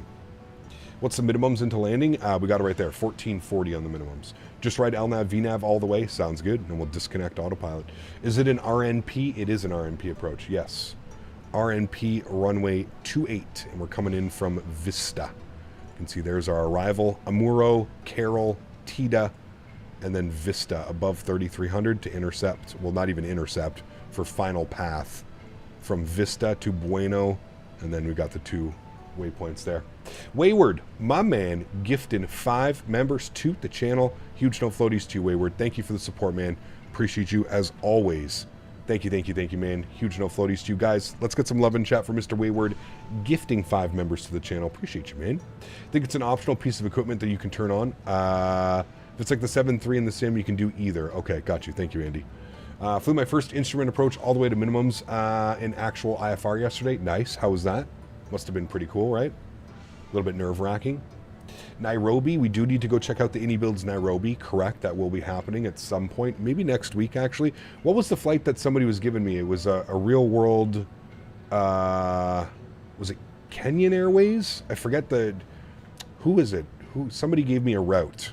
And it was like a pretty cool route. But check if the allowed RMP accuracies on the progress page matches the accuracy on the chart. Oh boy, how do I do that, Fuber? Check if the allowed RMP accuracy on the progress page. Progress. I don't know where I should be looking, but also I should have done my descent wins, but I didn't do that. Gamer Social Life, thanks so much, man. Dropping another $2 donation. Huge enough floaties to you. Thank you, thank you, thank you. Says, these days sitting in first class. My man, huge enough floaties to you, dude. Thank you very, very much. Appreciate it. On one of the pages,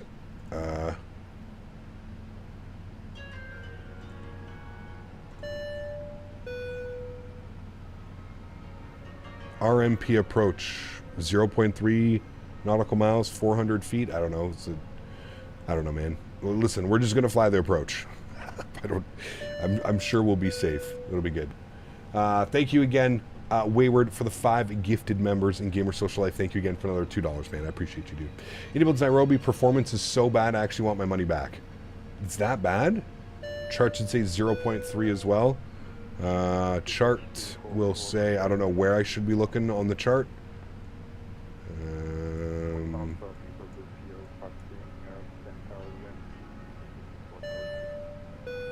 Glide path.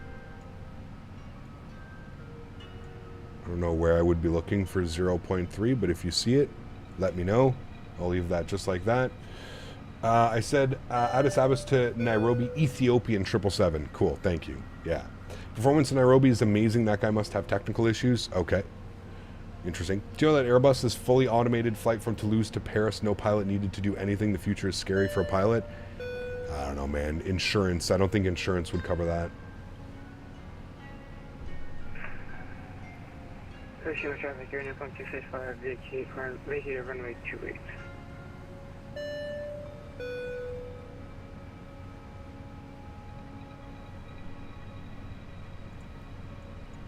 LNAV only. LNAV. Hello, Jesse. Good to see you, man. Landing chicken checklist. Yeah, speaking of checklists, we've got that one done. And our descent checklist. Let's do a recall. Remember that it's going to give us tire pressure, so that's fine. Notes have been checked. Auto brake. Let's go auto brake 3. I think it's a 9,000 foot runway. 98, almost 10,000 feet. Auto brake 3. We've got a lot of traffic coming in, so we'll try and vacate as quickly as we can. Maybe we'll get Tango 4, probably Tango 5 for vacate, and then up into the terminal. So we'll leave that like that. Auto brake is set. Landing data VREF. We'll go to our NITREF. We're going to be landing flaps 30, so 145 on the VREF. So we'll plug that in. And then approach briefing has been complete. Descent checklist complete. Good. Next we have our approach checklist, which is at 14,000 feet. We're going to set our barometric pressure. If we look at the arrival into Hiroshima, 1013. So we'll go here and we'll go 1013. Good. Cool. You'll get on the ground anyways. Exactly. That's only my concern. About to do a 5-hour flight in the 737 from Denver to Anchorage. Nice. Very cool. RNP in the rest of the world is equivalent to RNAV in North America. You may be confusing RNP with RNP. Okay, got you. Thank you, Jacob. Huff Daddy, what's up, man? Good to see you, dude. Welcome back. Hope you're doing well. I really wish the crosswind RFD scenery wasn't borked in VR. Performance is awful and unusable. Huh. Where's RFD? KRFD? Does it start really do a 777-300 for domestic flight less than an hour? Melvin, it's a high-density flight, so they use 787s, 777s, 767s. Yes, these flights actually exist, and look, this is the real world from Flight Radar 24. You can see 787, 787, 787, 787, 787, 787, 787, 777, 787, 787, 787, 787, 787, 787, 767, 777, 787, 787. So yes, they use 787s, 777s, and 767s on this route. Now, the only difference, they use it with the 200 ERs, not the 300 ER. We don't have the 200 ER, so we're just going to pretend that this is a 200 ER for today's purposes. So yeah, They do use, it's not that it's that popular, Melvin, it's the population in Japan is huge, right? So these are high density routes. A lot of business people travel from, you know, city to city and stuff like that, so, yeah.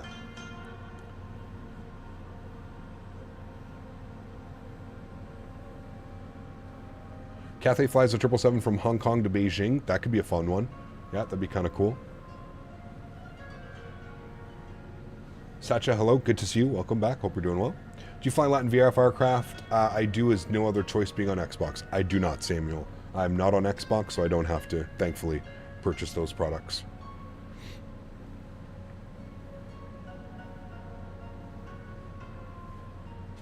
Be a lot of business on these flights, definitely with that Japanese work culture. 100%. Yeah, absolutely.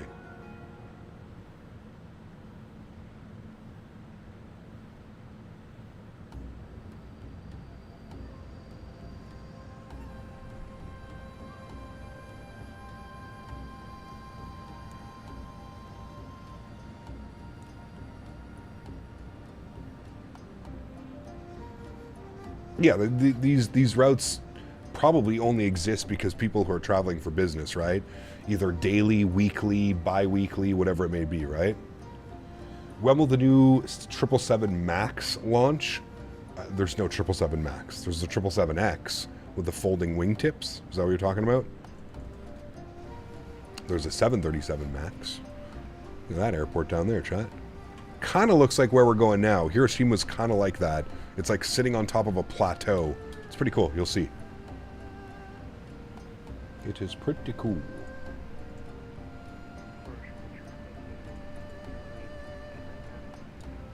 Doesn't the next world update come out tomorrow? I'm not sure, Tony. I haven't been paying attention. I think so, maybe. But, yeah. Captain, we use a velocity side stick for the 777 at 1,000 feet. Manual land plane is not stable when left stick plane go left.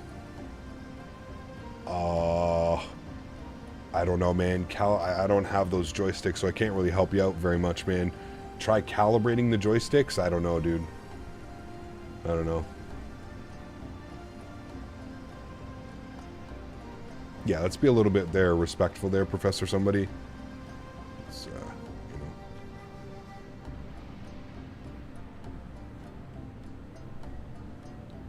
All kinds of cool air traffic buzzing around Chicago today. It's Oshkosh. Yes, correct. Yeah.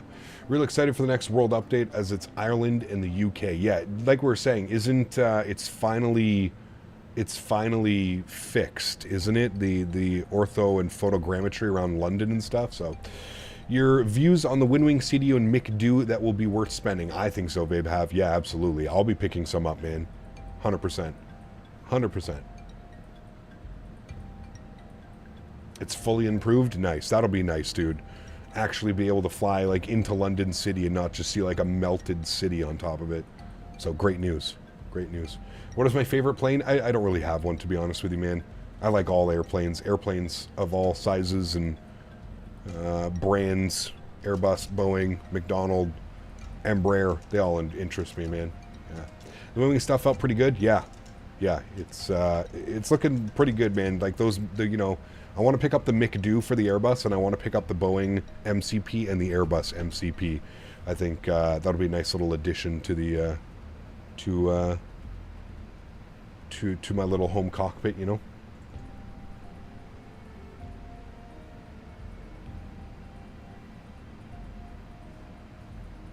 Believe me, Tokyo had much worse during World War II since a lot of their buildings were constructed with flammable wood. I believe it. Yeah. What about route? Do I have a favorite route? Nah, man, I fly everywhere, dude. We fly everywhere. I mean, just this week alone, the past 2 weeks, I mean, we were in the Middle East, we were in Egypt, we were in India, we were in Dubai. We just went over flying around the U.S. yesterday, did a long haul, Memphis to Anchorage, and now we're over in Japan. We've been kind of everywhere, man. We've been everywhere. We've been kind of taking the 777 on routes that we normally wouldn't do. Just because now we have access to the 777 and stuff like that. We get around, exactly. Got that, man. Good night, Captain. It's around midnight in India. See you later. Akash, take care, man. Thanks for being here. Appreciate you. Have a great evening, man. Please tell Winwing to make an MCP panel for the 777. More people ask, more people will become a reality.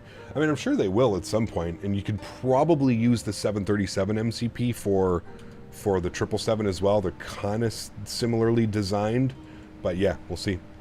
Have you ever been to Portugal? Yes, been to Portugal many times. Yeah, love flying in and out of Lisbon. Great place. Yeah. When are we going to see the new update for EGPH on your streams? Also, didn't visit Hiroshima when we were in Japan last year. I think we flew to Hiroshima. I can't remember, but yeah. I feel like the Phoenix had more livery love than the 777 on release. Could have been, maybe. I don't know. There's every 777 livery that you could ever imagine already. I don't know. Santiago, Chile is a great place to fly. The terrain is crazy. I think we've been there before as well. Yeah.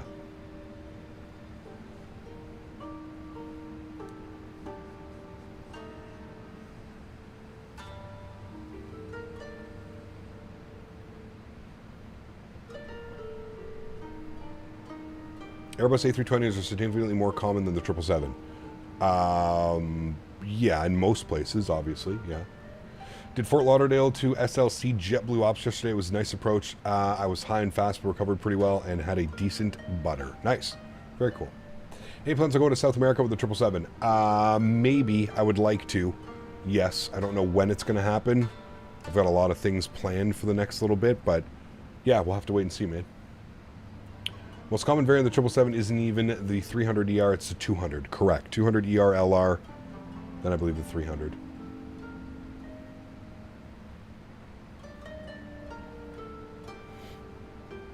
Alright, ground spoilers are armed. We should be able to bleed off that speed, no problem. Any tips on how to start VATSIM? Just jump into it, man. You got to take a VATSIM exam. You got to pass the exam. So that'll be a good starting point to see if it's, you know, if you're ready for VATSIM. And then my only suggestion is when you first start out on VATSIM, just do flights that you're familiar with, right? Don't fly, you know, stay away from like FNOs, stay away from like, you know, for the first little bit at least, stay away from fly-ins and stuff like that, and just do flights you're familiar with, man. Obviously, if you're thinking about VATSIM, you're pretty confident in flying by yourself. You're ready to take that next step. So yeah, just do routes that you're familiar with and stuff like that for the first little bit, and it'll make the whole experience that much easier. I think my first like 15 to 20 flights on VATSIM were between the two same airports, because I just knew those airports really well. I knew that like if I got instructions, I would be able to understand where to go, what to do, what runway to expect. And then once I started to feel a little bit more comfortable, I started branching out and flying to different places and trying new things, and yeah.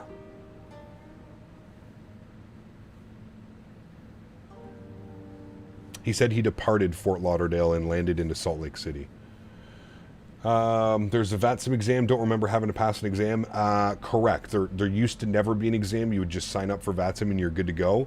But with the influx of users through Microsoft Flight Simulator, they have since made, there's a little test once you sign up for VATSIM.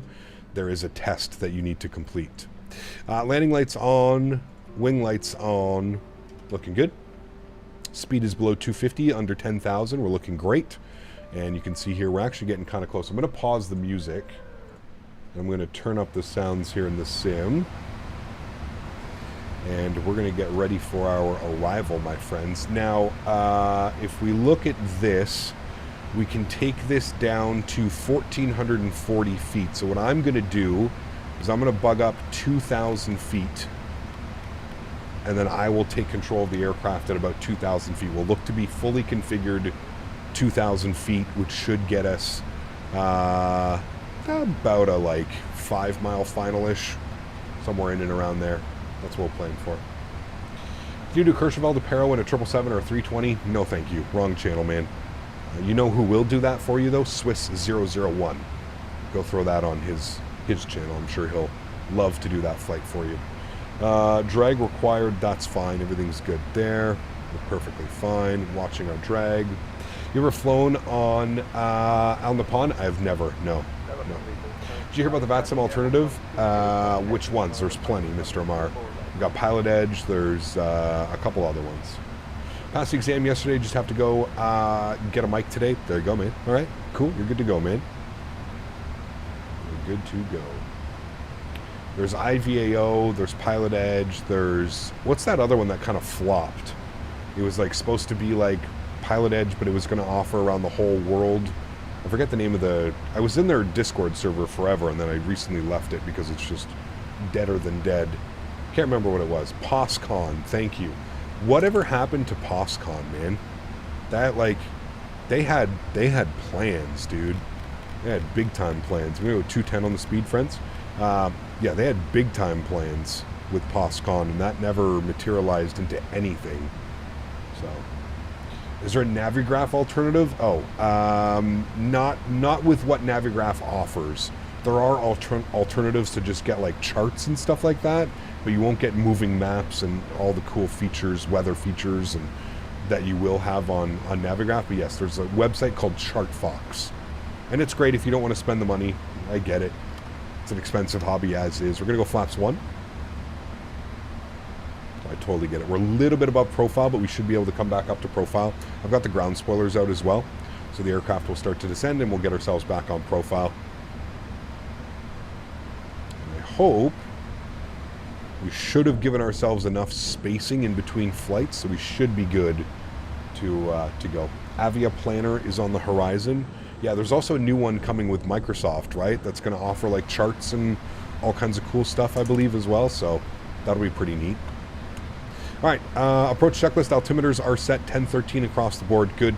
And then will be our landing checklist. Speed brakes are armed, so next will be flaps and landing gear. Good, good, good.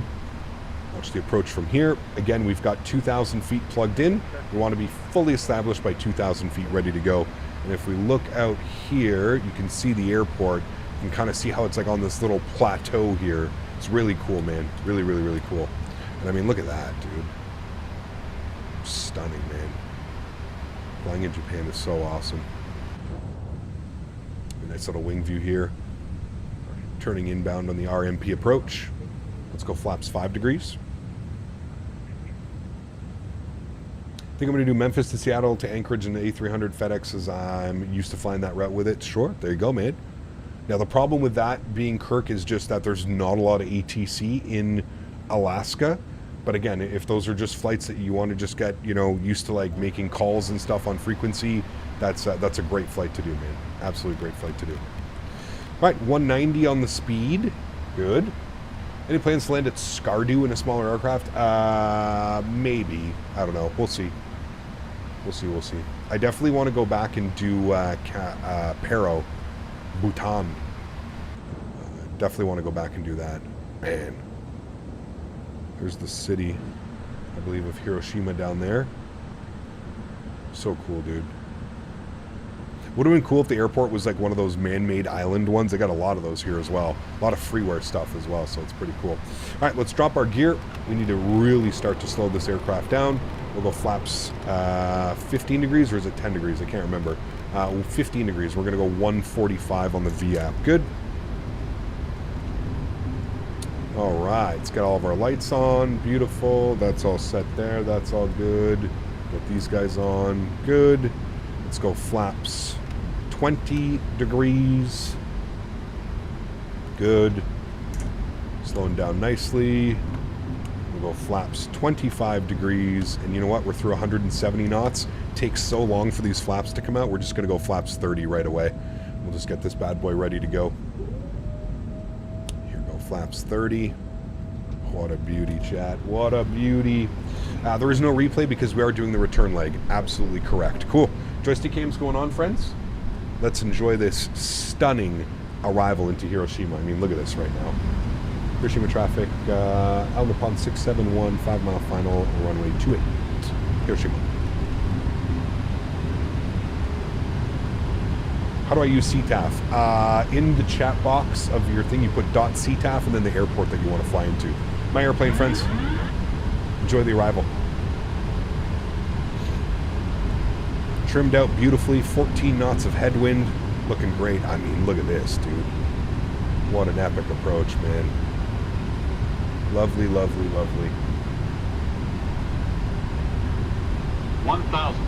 Checked.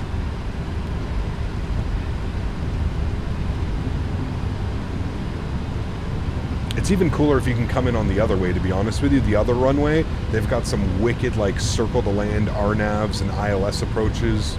So, yeah, it's really, really cool. All right, chat. The goal here is not to float too much. I've just flew the MD-11 for the last week, so I'm maybe a little bit rusty here on my first landings. Bear with me here, but hopefully we agree soon. You're running FS Realistic? Yes, always. Absolutely. We are 3 white, 1 red. Keep it descending here. Get ourselves back on track. Approaching minimums. Thank you. There's 2 white, 2 red. Good. Minimums. Great. Continue. Approach looks good. 6 knot headwind now. 500, 400, 300, 200. That comes quick, doesn't it, chat? All right, looking at the 100. aiming point. Transferring to the end of the runway. 50, 40, 30, 20, 10. All right, nicely into the runway. Just let her settle. Let her settle. Thank you. Nose down gently. Reversers are out. Maintain center line. Decelerating. In the touchdown zone. A little bit floaty. Still not bad.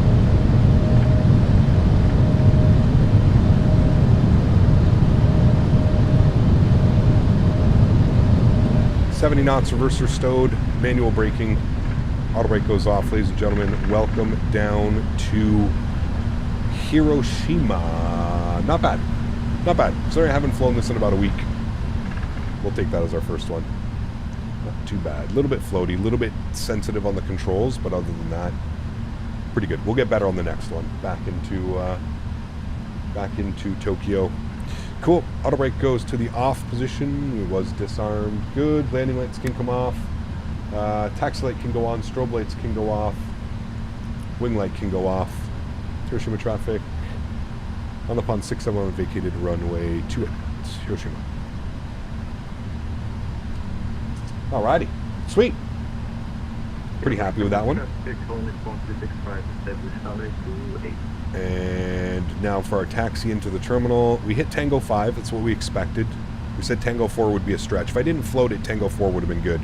Tango 5 is fine. We're Papa and then into the ramp area. I don't know what gate is available, so we'll have to wait until we pull up closer here. But good flight, friends. Ground spoils and flaps going up.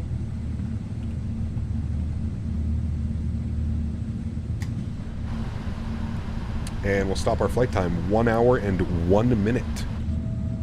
Beautiful.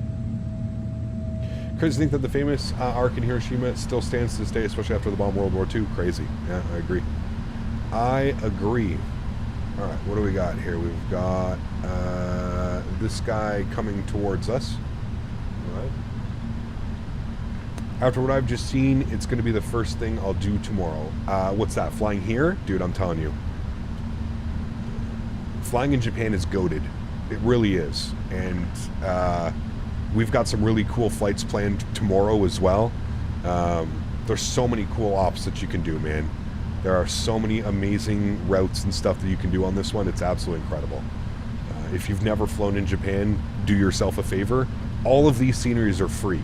You may have to spend a little bit of money picking up some airports that maybe aren't available, but the amount of freeware stuff on flightsim.to for Japan, dude, it's goated. Goated, goated, goated.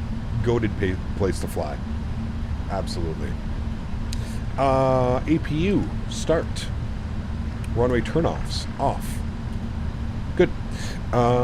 Looking at the stands here, what can we take? Let's zoom in here. Now it's going to take a little bit, chat, for the deboarding and boarding process, so just keep that in mind. We can take stand 8. I think that's available for us right here. Let me go GSX, gate. Let's go medium, medium, 5. Where are you? What's available? 5 available? No. 6 available? No. God damn it. We have an A320 parked at the heavy gate. We'll take gate 8 because somebody just spawned in gate 7. Nope. Alright, cool. We'll take gate 8 right here, guys. Sorry, I got the park brake bug. So holding the camera while moving. Right. There's our gate right here. Stand anyways. Should be nice. I believe I have a GSX profile for this as well. There's GSX profiles for all these freeware airports as well. Like I said, man, Japan doesn't mess around when it comes to scenery. We're definitely going to be doing a lot more Japan ops now that we have this bad boy. Do not be surprised if we do this exact same flight in like a couple weeks from now, because it is just so good, man. So good. Taxi lights off, don't need to blind anybody. And we'll get her into the stand. You're at gate 5? Nice. That's fine, man. Medium gate, large gate, it doesn't matter. These ones have plenty of room anyways beside us. So there's no worry at all.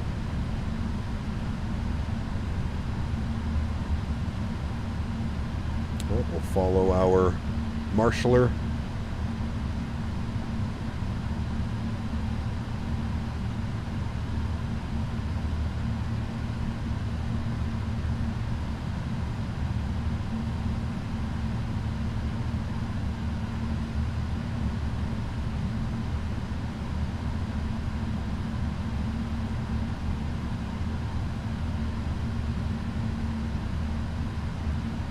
I'm assuming she wants me to stop. It looks like she's frozen. So we're just going to stop right there.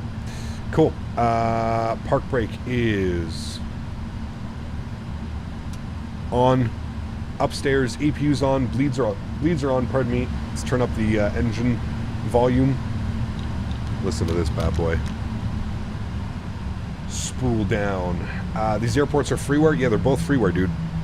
Exclamation point scenery in chat. They're absolutely incredible. Request deboarding chat. Let's do it. There we go, friends. Parked up at the gate in Hiroshima. We'll go ahead and turn our beacon light off. We'll go ahead and... What was the electrics that I have to have on for the door? Well, you know what? We'll just put them all off anyways. There we go. We'll basically put it in a turnaround state. How about that? Good. Fuel pumps can come off as well for that. That's good. That's good. That's good. Seatbelt signs off. No smoking. We already had off. Sorry. And good. Cool. Let's go to our ground operations. We'll go to door management. Door management. We will open up our left one. Open. Good. And then we'll open up the cargo bays. Good. There we have it, friends. Beautiful. And our gorgeous A&A Star Wars livery. Hey, real nice first flight. Left forward fuel pump off also. We're running the APU split. That needs to be on for the APU, correct? I'm pretty sure. Put the scenery in your community folder. That's it. Correct. Yes. Can we fly out of Narita tomorrow? We'll see, Tanush. We'll see. I believe we're going to be flying out of Haneda again. But I'll see. I'll see what we're going to do for tomorrow. Okay, let me end this one. Good. Good. All right, cool. Let me throw our tunes back on. The 777 APU draws fuel automatically. Okay, interesting, because when you turn it off, it still stays lit up like that if you're running the APU. Is that what you mean by automatic? You don't actually have to have it on. It just, like you were saying, it automatically. So instead of having it on, you just leave it in the off position and it doesn't say the press because it's just doing its thing. Got you. Cool. Thank you. Interesting. Little like quirks of this airplane, you know, little things about it that are just different than other airplanes that you fly around, right? It's cool. It is quite cool. Okay. Music back on. Let's go ahead and plan for our return flight, shall we? New flight, and we're going from RJOA to RJTT. Good. We will be 672, I guess. NA 672 RJOA RJTT. And let's do it in the 777. Good. And let's go here. Good. Passengers. Let's go with 351 passengers for the return flight. We're departing out of 28, and it wants us arriving on 23. What are the winds doing? 200 at 11. Do they land 23? What is 23? Do they land on this runway, chat? Is this the arrival runway we should be expecting? 23? I guess that's like for the late night arrivals and stuff like that. I kind of want to land 16 left though, man. 16 left is just incredible. You fly right over like downtown. The views are insane. I'm going 16 left. I don't care. I want to do a chat. I'll take a little bit of a... It's basically the same. There's a little bit more of a crosswind on 16s, but I want to do 16 left, man. I want to fly... I want to have the replay of us flying like with downtown Tokyo behind us and shit like that. Yeah, we're doing 16. Okay. Let me change that then. We're going to go 16 left for the arrival. Yes. Keep current routing. Yes. No. 16 left. Hold on. 2, 3. Yes. Okay. 16 left. Yes. Find new route. Okay, we have to do that crazy approach in, but that's fine. Our approach goes crazy because it's just this weird arrival, the exactal arrival or whatever it is. Okay, cool. We'll accept that. That's fine. That's fine. Del, what's up, man? Good to see you, dude. Good to see you, man. There's only 8 or 9 gates at this airport. I know. Kyle, do you OBS software for when you're streaming on YouTube? Yes, correct. OBS Studio. Don't use Streamlabs OBS. Use OBS Studio. Okay, cool. Let's jump inside the aircraft. We'll work out some numbers here and get some things finalized. Let's go to our electronic flight bag. Let's go ahead and request new sim brief data. Good. And a 672, although, give me a second. Somebody might have already scooped that call sign. 37,000 feet on the way back. Okay.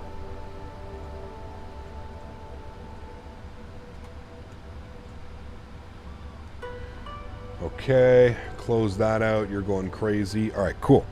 Let's come back down here to the aircraft. Let's go to our NITREF. Sorry, our route tab. Let's do our route request. Sim brief route. Hiroshima back to Haneda, Tokyo. We'll select that. We'll set our payload. Good. We'll set our fuel. Good. And then we'll select our route. Good. Give that about 10 or 15 seconds to run through it. Can I checklist reset? Can I just do...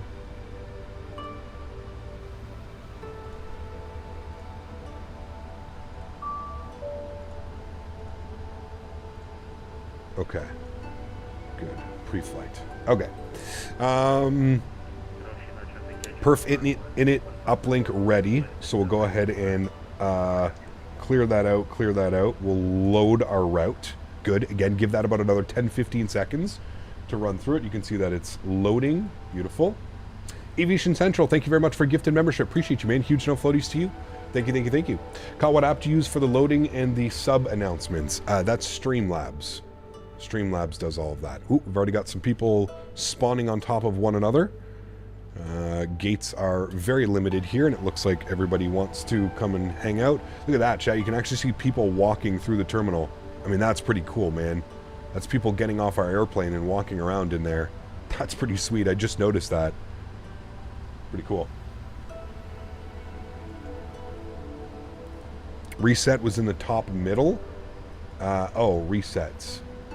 How do I do that? Reset normal. Ah, thank you. Cool. Nice. I didn't notice that. Thank you. How do you get the CTAF frequency when you're US for VATSIM? So you would put in here, you would do .CTAF space, let's say you're flying out of Miami. You put Miami. So .CTAF and then space the airport, and then it would show you 18.3 is the CTAF for Miami Airport. Yeah. That is how that works. Let's go and down to the FMC. That should be ready to go, so we can go ahead and activate and execute that. Good. Before I forget as well, let's go to our FMC comm and let's uplink wind. Yes, we'll load the data. Good. Execute that. Good. We'll go back to wind. Oops, didn't mean to do that. I did it again. Sorry. And something you should note is .CTAF doesn't work on Xpilot. Interesting. Okay. Wind data is there. Let me go back to FMC comm page, and we're going to load our descent winds as well. There we go. Oops. Didn't mean to do that. My bad. And we'll clear that out. Good. We've got our descent winds. Okay, beautiful. Everything's in there. Nice. Let's go to our departure page now. Departure out of here. They want us on the Boeing departure. So we'll go ahead and select that. The Boeing. We are out of runway 28. We'll execute that. All right. Go to our legs page. Boeing to Mitre, which is correct. That all looks good to me. And then for our arrival into Tokyo, we are going to be on the Zackle. I don't know how you say this. Zackle. The Zackle for ILS 6 left. And if we look, do we need it via a transition? Give me a second. Unload, import, SimBrief, U. RGTT star. Will you show me the star? I don't think this is an actual arrival. That's why. Or like what? How do you pronounce that, chat? The XACL. Where the hell do I find that on? Yeah, it's nowhere in here. I wonder if they're under approaches. The ILS 16 left. No. But I think we want it via Sandy. But I can never remember how to find these approaches. If we go to standard instrument arrivals. RNAVs. RNAV departure. No, sorry, I want stars.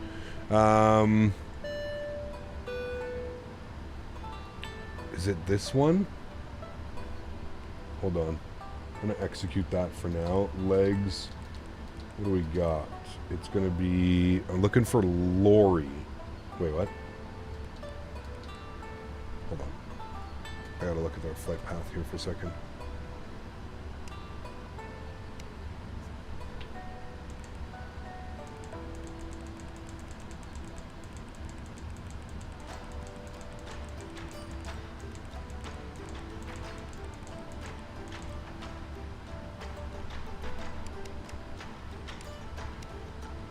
So it goes to shaft, to snoke, to spine, to soppy, to snare, to sax, to sandy,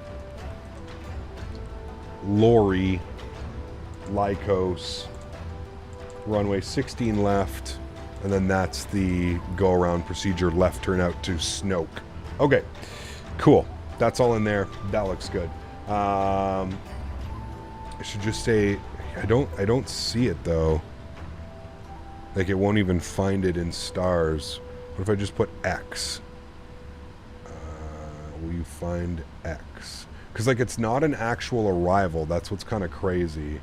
Like it is, but it's not.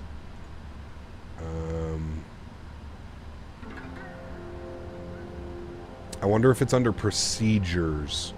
Arrivals. I bet you it is. Runway 16 left. There it is. I knew it. Okay. That's the transition that we are on. That's it right there. So, that's exactly what we're doing. That's our arrival. Obviously for traffic and for maybe noise abatement, I'm assuming. I don't know. We've flown this approach before. It's pretty crazy. And honestly, what we've done last time is we just did direct from here to here. We did that last time, which we may end up doing here as well. Just to like cut off some of that and then up and then around like that. But yeah, it's one of those weird kind of arrivals. One of those odd ones. Speaking of which, what waypoint is that? That's going to be... It sucks that like... Oh, scout. So we want to go scout to shaft. If I can delete those other ones, give me a second. Let me find scout.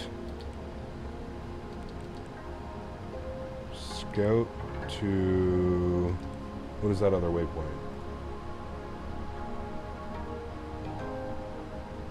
Is it shaft? Yeah, okay. I'm gonna go scout, shaft, put that to there, execute that. Okay, there we go. Nice. So I just made a huge... Instead of us flying all the way around and adding like another 30 miles, I just sent us direct. Like that. So from scout to shaft, which I'm sure they get sometimes as well. Maybe. And then in like that. But you can see why I wanted to fly 16 left. Because it literally takes us descending right through downtown. We're going to make that left turn and you kind of fly right down here. There's a bunch of buildings and there's an island here, artificial island. It's a badass approach. Badass approach. Hello, I'm glad you're flying the skies of Japan from Tokyo. Zach is a VOR code. It's called the Oshima. Ah, thank you. So can I find it on the charts? The star Oshima. Oshima. It's here. The Oshima something arrival. Oshima night arrival? Oshima. What does Oshima mean? Does it have a meaning? I feel like we're flying this approach, but not quite that approach. It's more like that approach, because we have Sandy. Yeah, it's kind of this one. Sally, and then we were supposed to go around like that. It was scout to this one to here. We're close to finding what it is. Kind of one of those ones. Oshima.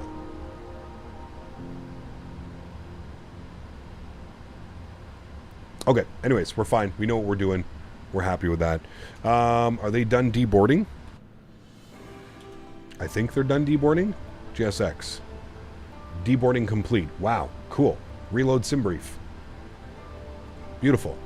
GSX. Request boarding. Beautiful. Put this onto map. Leave it like that. You can see it's an immediate right turn off of departure. And now up to our first waypoint of Tokyo. Right, cool. Nice. You passed the Oshima star charts. They're up here, right? I only see this one, this one, this one.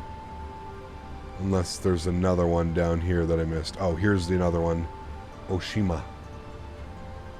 It's not that one. It's not... It's that one. Kind of. It's this one. That's the one. The Oshima R RNAV arrival. That's the one we're on. Because we're out from Oshima to Anzik to Solar to Scout, and then we were going all the way around. Oh. Let's take the Oshima... I guess we could just put the Oshima L? Let's try that one. Oshima L arrival. Is that an option? Arrivals... Index, arrivals, Oshima.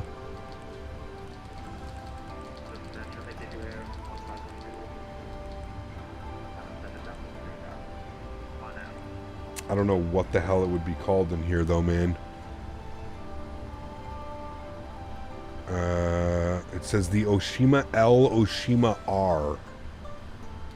Is that just the... Oh. Okay. So this is the R approach for the ILS 16 right, and then it has us from Natty? No, we want Sandy. So we're just going to leave that. Execute that. Legs. I think I got it, chat. From Scout.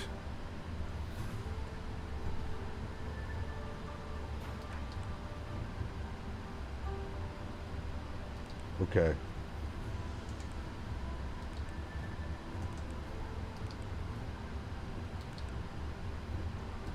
I think I got it. Let's go through this one now. Plan, bump you, step.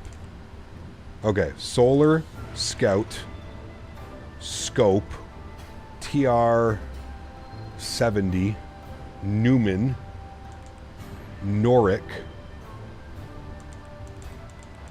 Nurse, Nero, Nigel, Natty. Huh. Okay. Because it takes you up like that. No, we don't want that one then. Damn. Okay, I fucked up, chat. My bad. We want the other one. It is the other one that we want. It's the...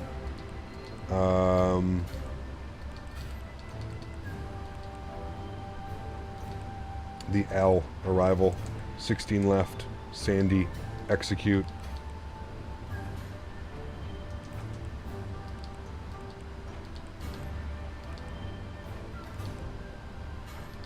Yep, that's the one we wanted. That's the one we wanted. Okay, but what we can do now is we can go shaft and like that, and we can cut that out like that. Good, cool. Cool. We got it. We're good now. I should have trusted my instinct the first time. All right, sweet. Cool. We are reboarding for the flight back. Camera's going off. We're going to have a little bit of a stretch here, friends. I'm going to get our data set up for the second leg.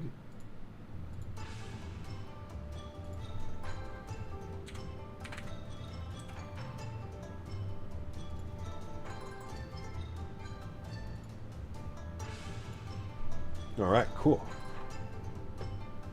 Captain Crystal, what's up, man? Good to see you, dude. Welcome back. Hope we're doing well.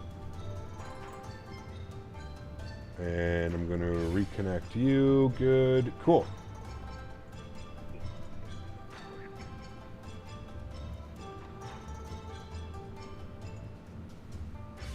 All right, sweet.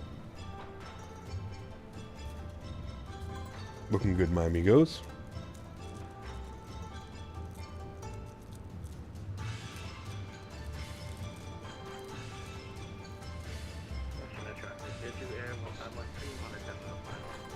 Oshima is the name of the island. It means big island. Ah, got you. That's pretty cool. Thank you. Oshima.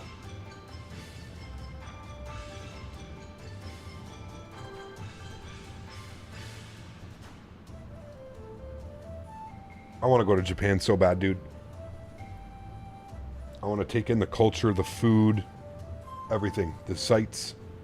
You taking the ILS Zulu or Yankee for 2-3? I'm doing the ILS 16 left sticks. 16 left. Who made the theme song? AI did, but Mr. Midnight Maverick was responsible for it.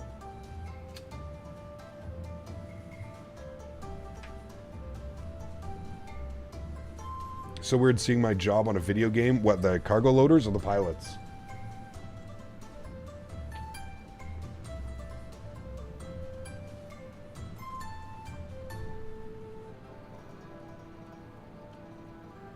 Loading the loaders? Nice. Could be a cool-ass job, though, man. Do you get flight benefits and stuff like that? I'm sure you do. Have a day, Cap. I won't be joining on the return. No worries, Air Marshal. Have a great day as well, man. Hopefully I'll see you tomorrow. Found out the problem I was having with the 737. You were right. It was user error. I found out my mistake, and now I love the 737. Awesome. Great job, dude. When do you think you'll get back in the A300? I don't know. Hopefully sooner than later, especially because it just received a major update, right? So, yeah. Work for United, formerly of Delta. Nice. Very cool, man. Owls. What's up, dude? Good to see you, man. Welcome, welcome. Hope you're having a great Sunday, my man.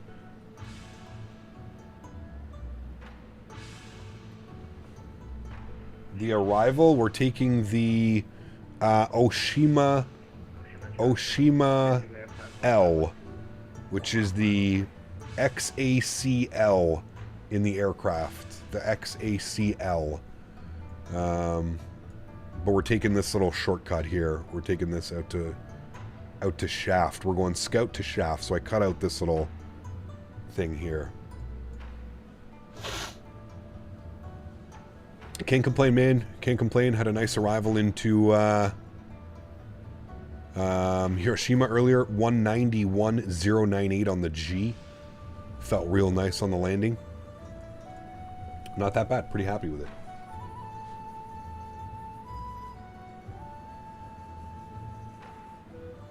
James, what's up, man? Good to see you, dude. Welcome back. Hope we're doing well as well.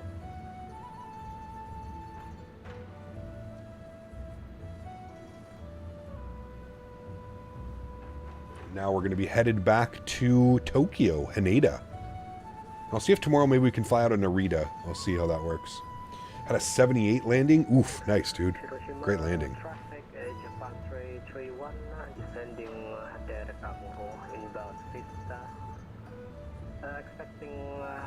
He got up on a road trip today and stopped to DC to catch a few planes at DCA.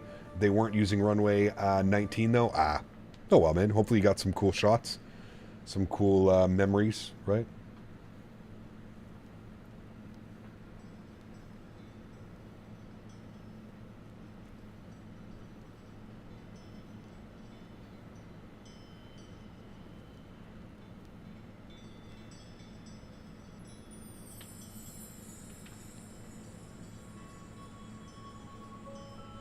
All right, we're just waiting for all the passengers to board up now, chat.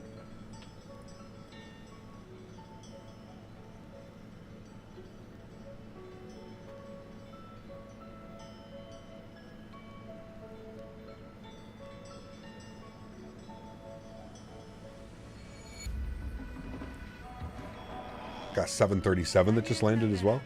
Nice. Just got the A300. Not sure why all my exterior lights are on automatically when I start the battery and I can't turn them off. Huh. That does sound weird.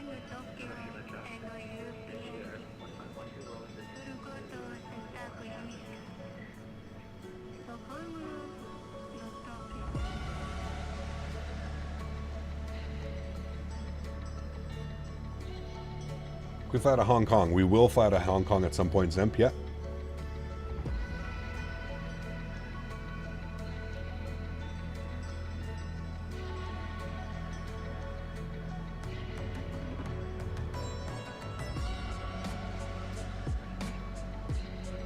Peter Hager for the meme streams? No. No. I got to be 100% honest with you, man. I really don't know if we'll ever see X-Plane on this channel again, man. Obviously, I'm never going to say never. Who knows? Maybe X-Plane's got a trick up their sleeve for, like, future renditions of X-Plane. But I just don't see X-Plane 12, at least, on this channel.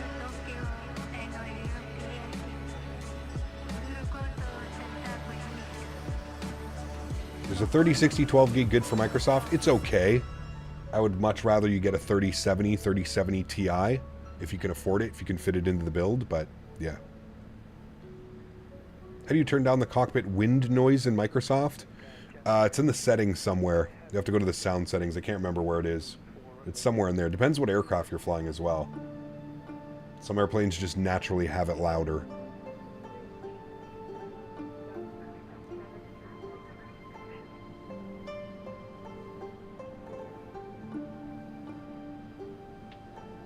Problem with X-Plane Dell that I have right now is just the add-ons are so expensive, man.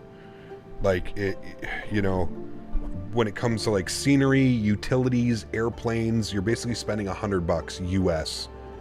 Like on any airplane, you're spending $35, $40 on scenery. It's so expensive, man. There's never really any like sales, and when there are sales, they're kind of like, you know, incremental sales. They're not really anything like, you know, 5-10% off, stuff like that. I don't know, man. It's just so expensive, dude. And when my hard drive went that had all my ortho on it, it was pretty much, that was pretty much like the telltale sign, in my opinion, man. Like, there's no way for me using, you know, X-Plane 10 with ortho, X-Plane 11 all of its life with ortho, having Microsoft now with ortho all around the world, anywhere that I want to fly, makes it very difficult for me personally, as somebody who is very much visually, you know, when I fly these simulators, right, the visual aspect is very high for me.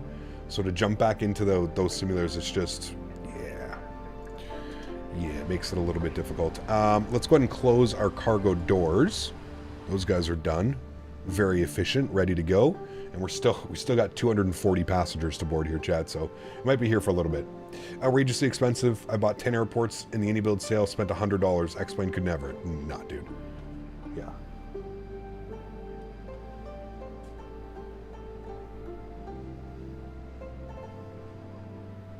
Why no face cam today? What are you talking about?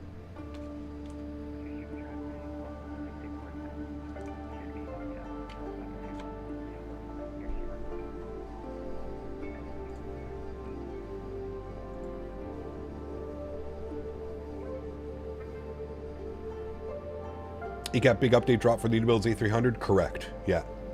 Takes longer to board the packs than to fly back to Tokyo. Hey Gap, how's it going, man? How did the first landing go? Bad instead of Railfan? Just for me is Cameron. Cameron, no, it was a great landing. 191.098 on the G. Very comfortable on the passengers. A little bit floaty, to be expected. Just the whole depth perception and getting used to flying this aircraft again after flying the MD-11 all week, which has a very like high attitude and nose up.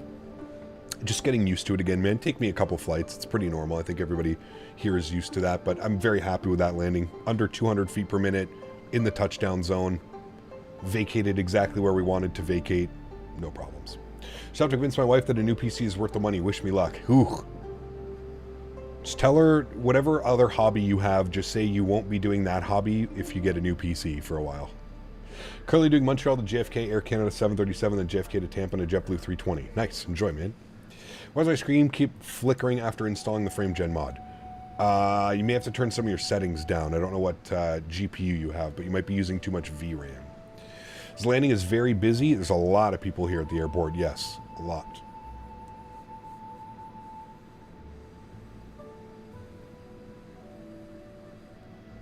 Think there'll be a good long-haul private jet for Microsoft? I mean, you can get the Citation right now. I think that comes like with the simulator, and it's pretty good. Yeah. So 2 planes on final with a 2-mile gap. Ooh, that's a little bit close. Cutting a little bit close for comfort. Have you changed back your sensitivity settings? No, actually, I really liked them. I'm keeping the same sensitivity settings that I have for the A300 and the MD-11.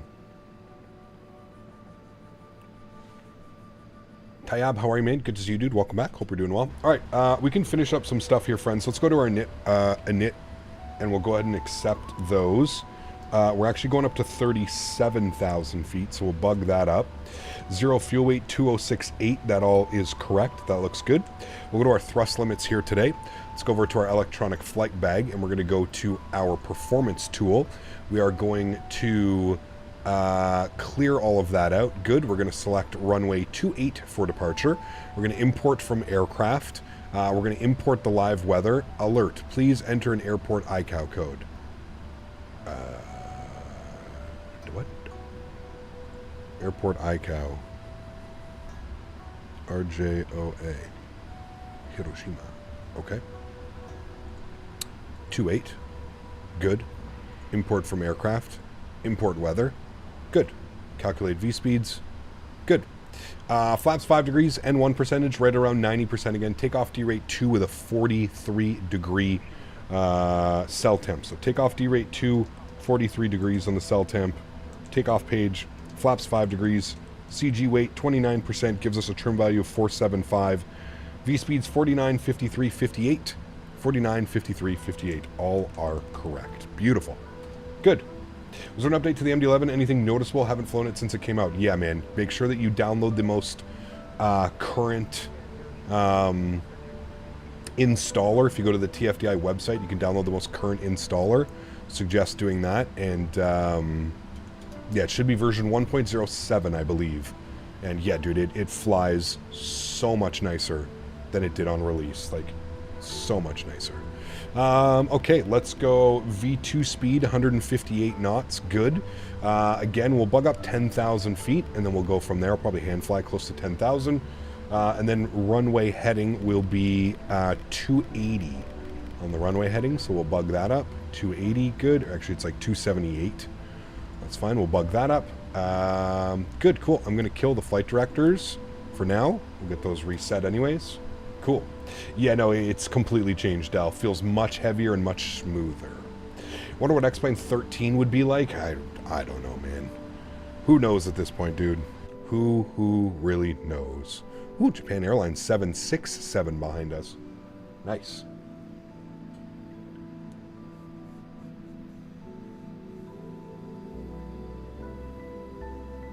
Yeah, Strody, it's been doing weird things. I don't know why it's been doing that recently. I think GSX needs an update to do something with the PMDG. It's not reading things correctly. I do agree. Will there be a 13? I think so. Yeah, I don't think X-Plane's going to go anywhere. Like I said, man, I think X-Plane's just going to kind of turn into like P3D-ish, you know what I mean?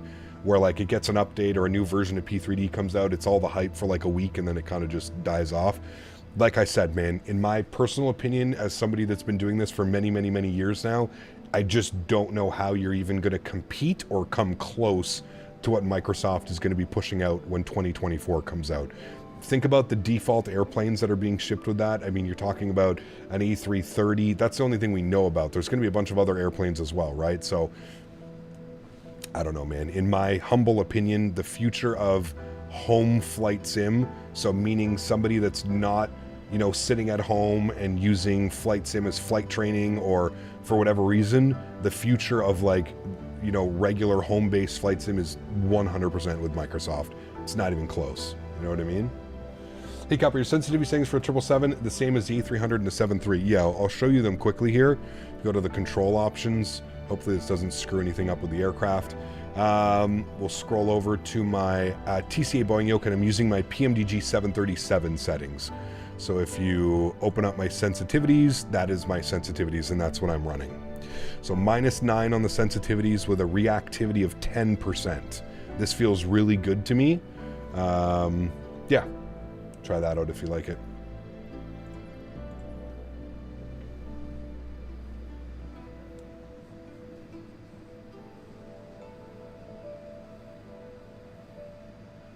I don't know if that'll happen, SF, but I know there's some cool stuff that they plan on doing, right? Like they're doing like the whole, they're doing like all the ships and stuff like that too. So it's going to be like real-time ships in the water. So if you're flying over like oceans, or you're flying into a port or anything like that, you'll actually see a bunch of like cargo ships and stuff. So that's going to be really cool. So yeah, who knows? Microsoft is fully focused on Microsoft now, and if Microsoft is taking care of a particular project, no competitor may have nearly survived. I agree, man. I completely agree. Umer coming in with 10 gifted members. Appreciate you, man. Huge no floaties to you. Thank you very, very much for the continued support of the channel. Incredibly kind. I appreciate you, Umer. Guys, please, please, please get some love and chat for Umer. Let's see a sea of no floaties. And if you were lucky enough to get a gifted membership, please make sure you say thank you. That is incredibly kind. Really do appreciate you, Umer. Thank you, thank you, thank you, man.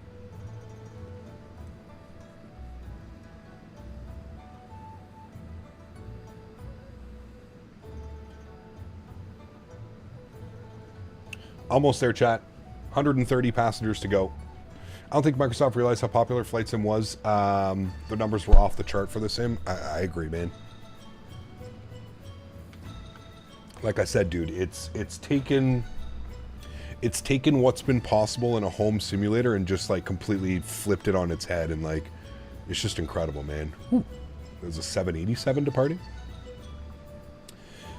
Cap, usually when I land, I fly it until 2,000 or 3,000, then autopilot. Why do you guys go up to 9 or 10? I just prefer hand flying, Jake. There's really no, like, there's no, you know, there's no, oh, that's right, we killed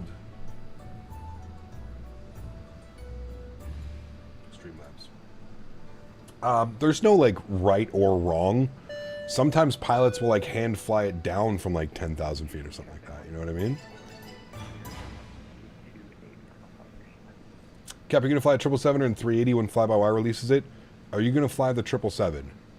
Well, this is the 777, yep. So yes, we're going to be flying the 777, and when the 380 releases, I'm sure we will fly it as well, yes. Yes, remember, I'm a full-time content creator, man, so yeah, it's important for myself and the channel to kind of fly the most current aircraft and stuff like that, right? So, doing your first approach in the new SFO looks so good. Ah, Steven, did you get the Flight Beam? Flight Beam in San Francisco, man, they knocked it out of the park. We need to do a long haul either in or out of San Francisco.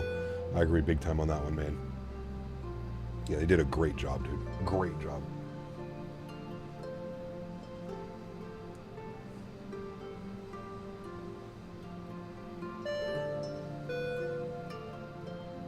Yeah, on takeoff, Jake, same thing, man. Like I said, dude, there's no like real right or wrong. If you want to hand fly the aircraft, you can probably hand fly as long as the weather is okay, right? Usually, you know, when you're going into IMC conditions, you'll let the autopilot do its thing. Most like real world pilots, man, like probably like 500 feet autopilot's going on and stuff, right? And then they're just monitoring things. So, yeah. Almost everyone departed for Haneda, only 3 here, including you. Nice. It's good. Everybody's on their way. What is IMC conditions? Like when you can't see, when you're flying through clouds, weather, rain, snow, IMC. People on consoles went out and bought new $1.2 Cape dollar PCs just to play Microsoft. It came out. That's how popular it was. 100% Ralph, Cameron, yeah. Cap, is there a 7.5 in the works for Microsoft? Yes, there's a 7.5 and 7.6, and they're being done by a company called Bluebird Simulation. and they actually have some videos up on YouTube. They have some like sounds and some of the things that they've been working on. The aircraft looks spectacular.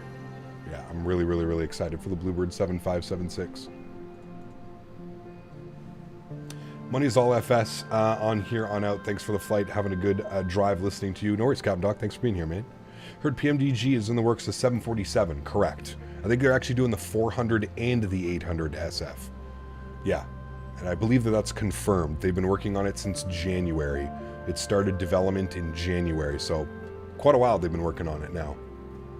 Still boarding? We're almost done, man. 90-something passengers left. 90 passengers, exactly. 75 needs to hurry as well as the A220. I don't think we're getting the 75 this year, to be honest with you, Dell. I think the 75's coming next year along with the 76. Yeah, and I think they're going to come to both simulators. I think they're going to release a version for Microsoft 2020 and release a version for 2024.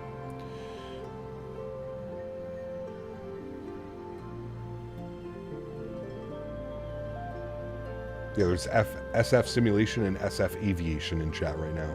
Horizon is coming out with a cargo mod for the default 7.4. The nose cone flips up and everything looks promising. Sure, if that's your route you want to go. I'm still, you know, too much default airplane for me, Dell. I'll be looking forward to the PMDG lineup for sure. Yeah.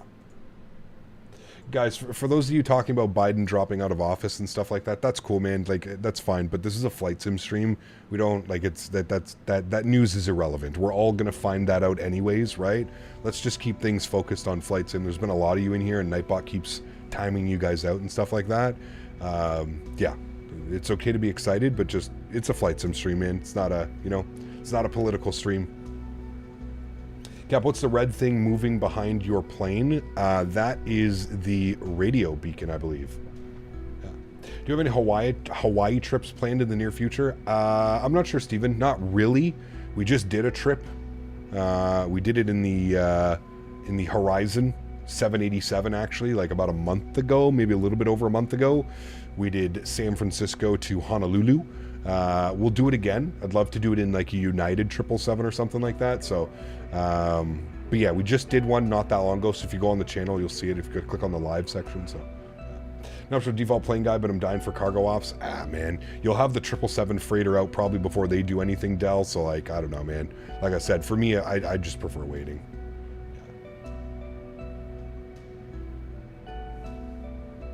What was yesterday's big announcement? Had to leave before you said it. I couldn't talk about it. Upon further review of the email that I received, there was a big like NDA at the bottom that was attached to it, meaning that I'm not allowed to speak about it. And I didn't read that part because it was all the way at the very like bottom of the email. It was like after a thing, and like anyways, in nice bold letters was I am not allowed to disclose what the email includes. As much as I would love to tell you, I will say this, you'll have to wait and see. That's all I can say. That's all I'm going to say. Everything will eventually come to light, and yeah. Any builds dev stream tomorrow? Nice. Are they going to be... That's the one where they're going to be talking about the A220 as well, right? When will we know? I have no clue, dude. It's an NDA, Kian. I really can't... I can't divulge anything. I probably shouldn't even have said that I received an email. Now, I didn't say where the email came from or anything, but like reading the NDA, this is definitely a, yeah, we're just going to stop it there. You know what I mean? They are going to talk about the A220 tomorrow. Nice. Cool. Hopefully they talk about the 350. Hopefully they talk about the A220 and all that other thing. You know what I mean? Can you say what company? Nope. I can't do anything, man. That would be strictly breaking the NDA. Yeah.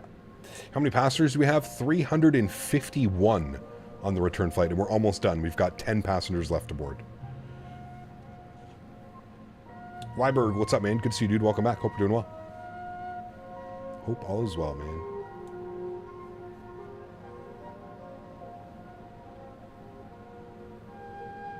Oh no, how did my stream switch to my emails? Oh man.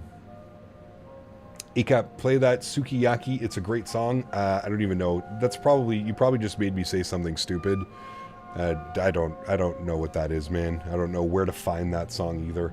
Oliver, what's up, man? Welcome back. Hope you're doing well. Good to see you, dude. NDA should be at the top. Yes.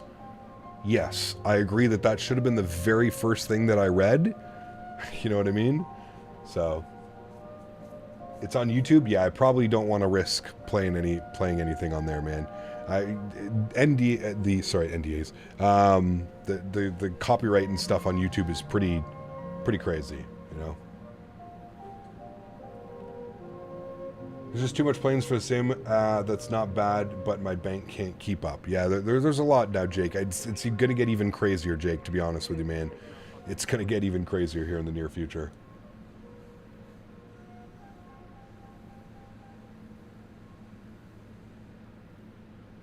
I feel like I should be eating hibachi steak and chicken right now. These tunes are getting me hungry. Dude, I'm starving. I wasn't hungry when I woke up. I wasn't feeling all that well this morning. Like, not like sick, but just like wasn't feeling hungry, you know, like when you wake up sometimes. Didn't have breakfast, and now it's 2:30, and all I'm thinking about is food. So it's okay. We'll make it through the stream. We'll have some nice food after. It's okay, Cab Nice Thunder. I'm not gonna play it, man. I got a nice playlist going right now. Don't need to worry about it. It's fine, dude. Maybe for tomorrow. But to order some Tokyo Street Market. Ooh, nice. Shot by the 777, worried about performance. 777 is fantastic. If you own any of the other PMDG products, it runs basically the same, so. Yeah. Synaptic dev stream after the AnyBuild stream. Ooh, nice. Okay, that's kind of cool. So then AnyBuilds is going to focus on all the products that they have coming out. And, nice. Cool. Now I woke up starving, made an egg and cheese sandwich for breakfast. Ooh, man, I love... Dude, there's something special about, like, 2 pieces of bacon, a fried egg, and an English muffin.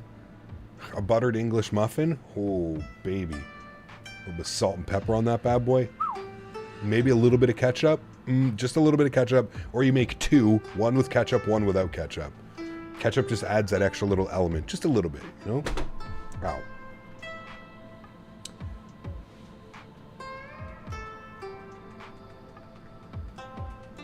10 passengers, friends. 10 passengers left to board. 9, 8, 7, 6. We're getting ready to go. Let's do it, my amigos. I think everybody has left. Oh, there's a couple other airplanes over there. They might have come in, though. He's pushing back now. Good. I don't think anybody's over here that we need to worry about. No, so we can push that way. Cool. What speed do you use on GSX? Good question. I'm actually going to bump it up. Somebody asked me this earlier. GSX settings, timings. We're going to go to this one now. We'll apply that. Good. You going to make them order food now? No, I got food in the fridge, man. I got food in the fridge. Don't need to order anything. I got cereal. I got food in the fridge. We're good to go. All right, cool. Boarding is complete, my friends. Let's go ahead and go to GSX. Let's prepare for pushback and departure. Beautiful. Let's come down here. Let's go to our ground operations. Let's make sure we close and arm our main door, cabin door.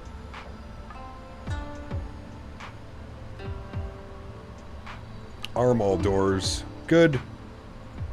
Cool. Then we'll leave that on the performance tool for now. Nice. All right, this song's about to end here, so we'll pause our music here.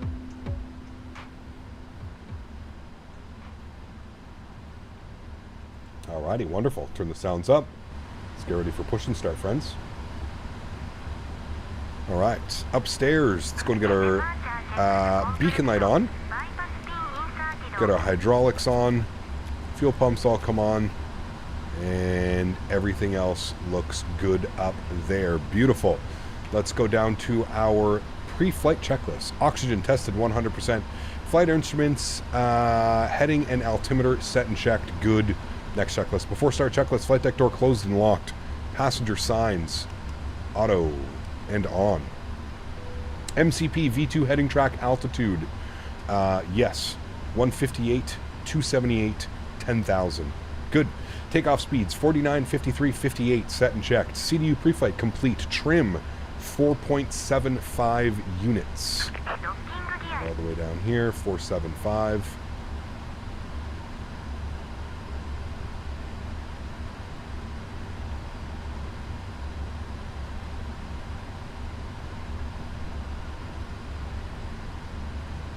Right, there's 475. Wait, no, that's 5. Tail left, 28. There's 4, 25, 4.5, 4.75. Good, cool. Sorry, that is complete here as well. Trim is complete. Taxi and takeoff briefing has been complete as well. Before start checklist is complete. Park brakes off.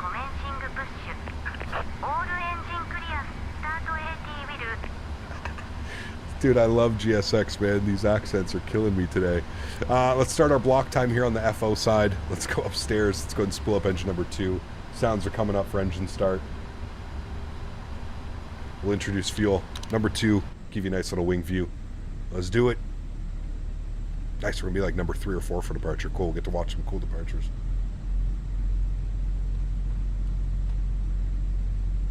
What was that voice? I don't know. Kawaii.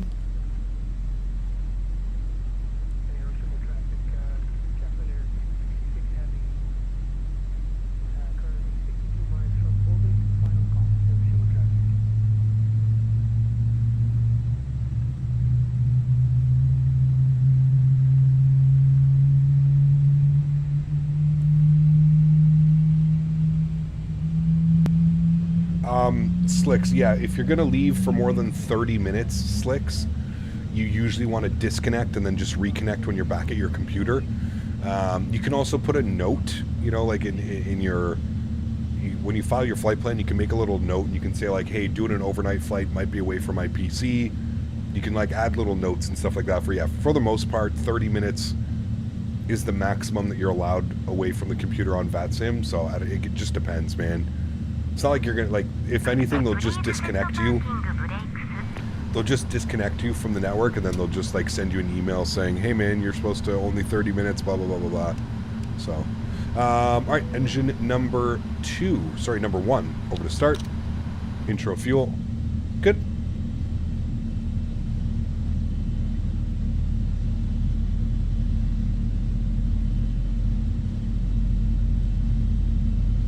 If they disconnect, you can reconnect. Correct. Yes. Yeah, it happened to us, Tanush, when we were doing our long-haul flight from London to Dubai. Was it London to Dubai?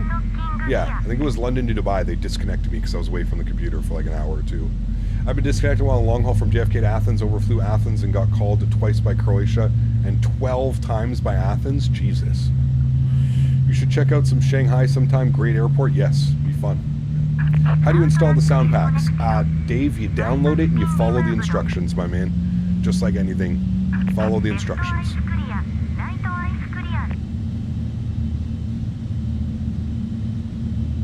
Alright, we got 2 good engines. Flap set 5 degrees for takeoff.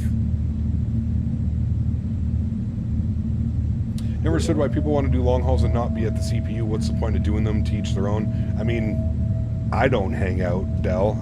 I'm not a fan of that, dude. Like, if I like doing 8-hour flights, but there's no chance in hell I'm sitting in my computer chair for 8 hours. Like, I'm getting up, I'm going to the couch, I'm kind of hanging out a little bit, you know what I mean? I'm going to take my dog for a walk, stretch my legs. Some people also love the, you know, like, some people like setting up a flight before bed, going to bed for 6 to 8 hours, waking up, and finishing their flight. I don't think there's anything wrong with that either. I'd be down for something like that as well, you know? So, yeah, I don't know, man. I don't see any difference to it. Okay. Auto brakes. RTO. Good. Anti-ice checked. Recall. We'll do a quick little recall. It's going to say tire pressure. That's fine. Recall checked. Flight controls. Free and clear. Good. Ground equipment is clear as well. Before taxi checklist complete. Before takeoff checklist complete as well. Flaps are 5 degrees. Beautiful. Let's go ahead and get our taxi light on.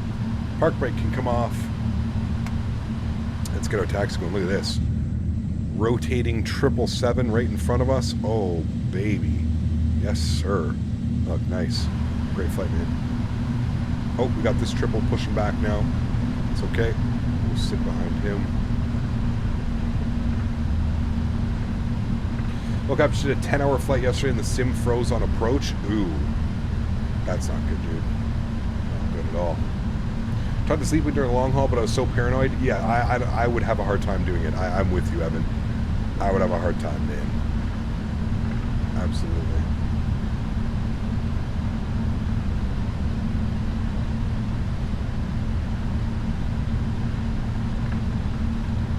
We're gonna wait for him to push back. Oh, this plane seems to be like, I think he's trying to stop the pushback so that we can pass.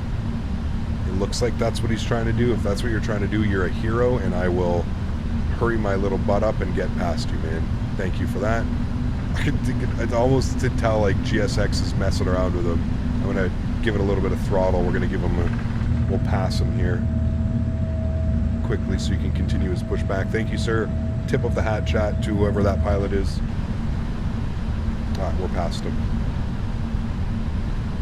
Fell asleep doing a flight from Anchorage to SDF in the 7-4 and woke up over Las Vegas. Nice. How the hell does that work? Anchorage to Louisville, but you woke up over Las Vegas? Jesus. Something went wrong. You should turn down the PFD brightness. What's wrong with the PFD? You realize I'm wearing sunglasses, right? So like nothing is bright for me. It might be a little bit bright on your end, but it's definitely not bright for me. But sure, man. Here, I'll turn them down for you. No problem.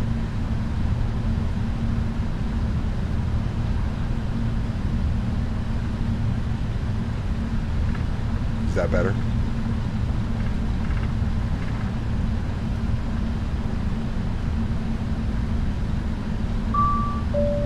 Cabin is ready. Let's go upstairs. APU off. Good. Flight directors, left side, right side, LNAV, VNAV. Good.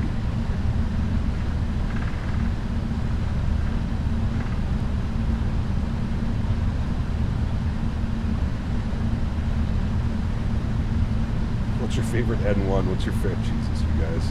Is it Monday today? Just checking. Don't know my days. Cap Surfer asking if it's personal, but why do you always wear sunglasses? The same reason I'm wearing a fake pilot shirt.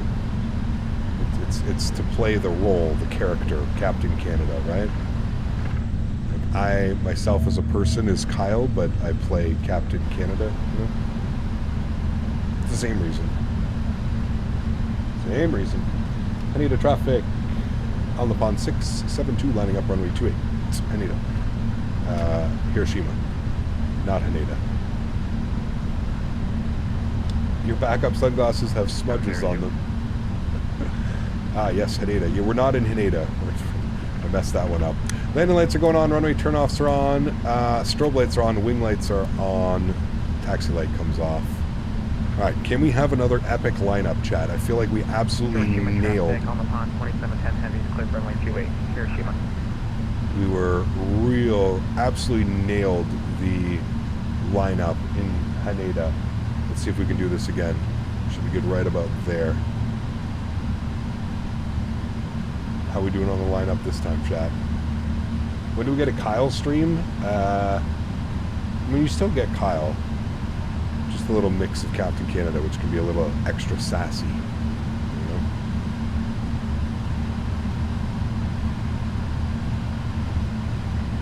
I feel that was another good lineup, chat. Seven's out there departing. We're going to give him about a minute or two. How was that lineup, chat? I think we're a little bit crooked. Yeah, a little bit. Could have gone just a little bit further. Is it Toby eye tracker? Yes. Not bad, though. Pretty decent lineup. Nice and straight. Not as nice as the one in Haneda. The one in Haneda was top tier. Top tier. Alright, my amigos. We ready to rock and roll? Flaps 70. Correct. Hopefully there's no one behind us. No. Okay, good. Better my lineups for sure. Can't get to the wide body. You just got to go further. My trick is, as soon as you see the white lines of the runway start to disappear on the whatever this is, the glare shield, whatever this, that's when you start making your turn. Or like right before you see the the line disappearing, start making your turn. That's what the 777, they're all different though, right? Like the MD is different. The MD is similar to the 777, you just don't have to take it out as far. But the MD, like, you gotta be careful turning the MD, man. It's like a dinosaur. All right, joystick cam's on. Enjoy the departure, mi amigos. Hiroshima traffic, on upon 672 departing runway 28. Hiroshima. Throttle's up to 40%. Looking good, no floaties. Chrono's on. Sounds are up. Let's get the hell out of here, friends. Toga, slight nose down pressure.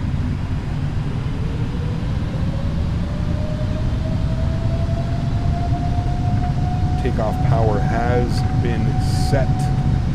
Airspeed is alive. 80 knots. Neutral.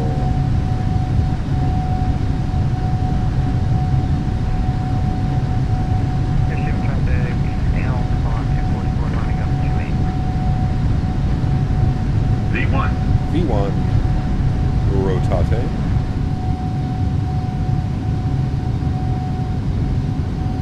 Positive rate of climb. Gear up. Yeah, see, coming in on this runway is really cool because they have this like whole leading light system. It's pretty badass. It's really badass, actually. Slight left turn off departure.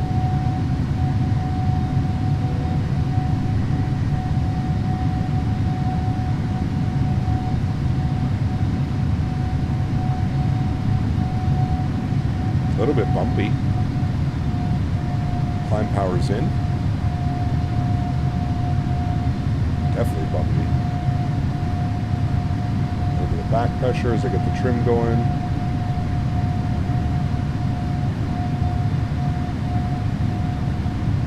Flaps up position 1.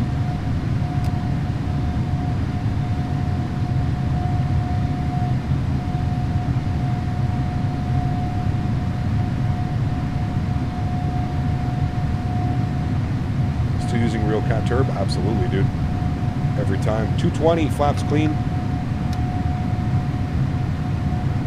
Hiroshima traffic, all up on 244 taking up runway 28. Hiroshima.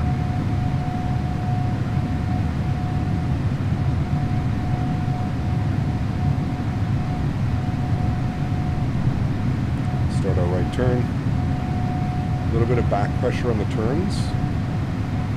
Otherwise your speed will start to bleed up.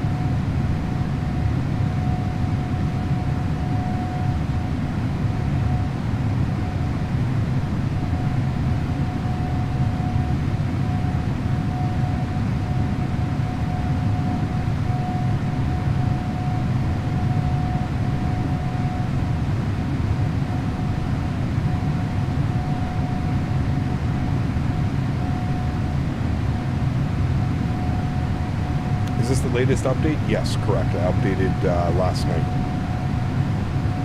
This is the most recent update to the aircraft. Turn that down just a little bit. You get with real cat turbo. What are your Microsoft turbulence settings at? Medium, Jones. Medium. I find it works best. When you have them on realistic, it's too much. It's way too much, dude. You get like it. Yeah, you get just annihilated.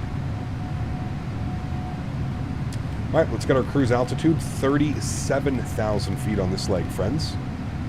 370's in.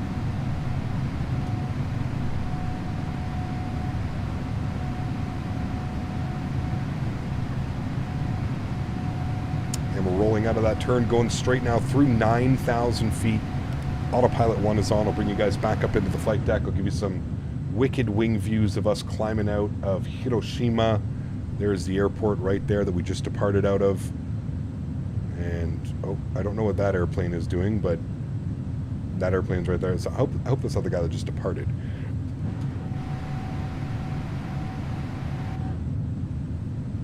Yeah, with the beautiful 777 liveries, this one and the KLM are one of my faves. Yeah, I've got a banger for us tomorrow as well, man. We got a real nice one tomorrow. Landing lights are coming off, runway turn-off lights are coming off, wing lights coming off as well. Beautiful. We're climbing through 10,000 feet. Bug that up. Good. Which San Francisco should I buy? Flight Beam. Flight Beam San Francisco 100%.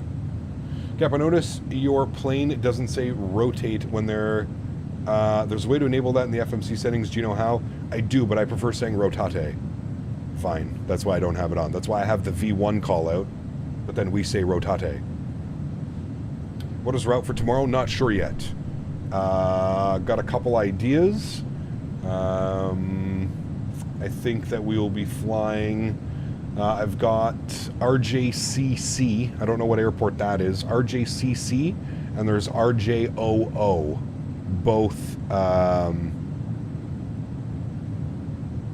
Both are really great, so it might be between those two. We'll see. Yeah. Can we get an engine view? Sure. RJCC is Cheetos? Okay.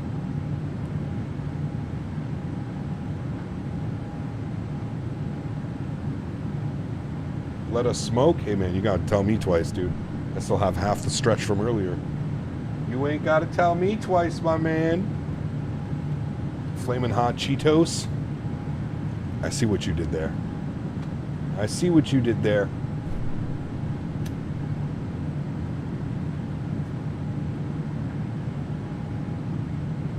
RJCC is nice. The airport is basically on the water. Ooh, I like those ones. I like those ones. RJOO is Osaka, so Childerz to Osaka. Well, it's going to be probably from Tokyo to either Osaka or Childerz, and then back to Tokyo. I'll see if we can do the other one, though. We'll do Tokyo Narita, which is over here. So we'll see if we can do some Narita flights tomorrow. Because I do have scenery for Narita. We've got Derzeki, and it's really nice. The Derzeki Narita.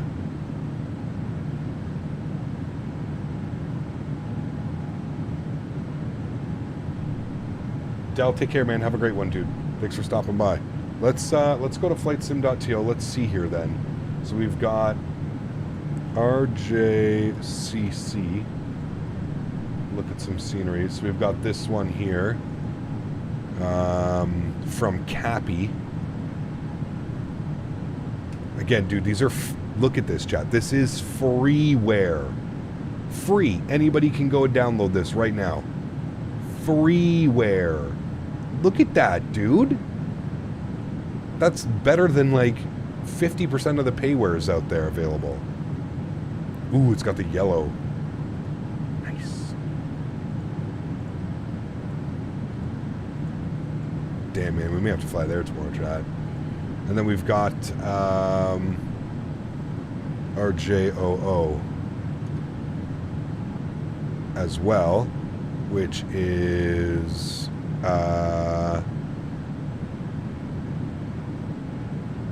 it the payware? No, it's this one by Cato. Yeah, this one. Here is again freeware. Like, this is free, chat. You can go and download this right now and fly your 777s. Default scenery, my scenery. God damn, pop off some more, why don't you? Shit. Deservedly so, man. I mean, look at this, dude. Absolutely gorgeous. Fuck, man. He's even got the riverbank crowded galleries with, like, people watching and stuff. Like, come on, man. Look at it. He can actually make a bridge that goes across, too. Comes with GSX as well. I'm telling you, dude. It's going to be a tough call tomorrow, chat. Tough call where we're going tomorrow. Downloaded both of those, 100%.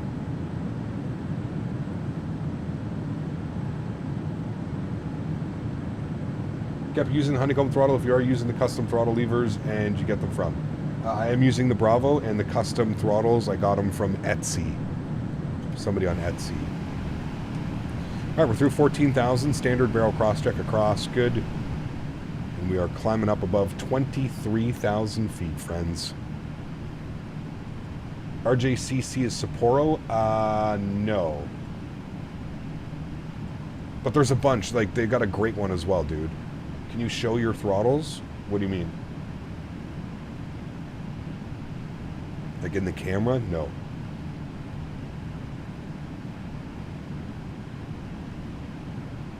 Flying in Japan is amazing, dude. And like I said, they take 777s and 787s and all of the... Oh, sorry, smoking goes off. They take all of these 777s, 787s, 767s, 737s. Scott, man. RJCC is the new Sapporo Shitos Airport. Okay, got you.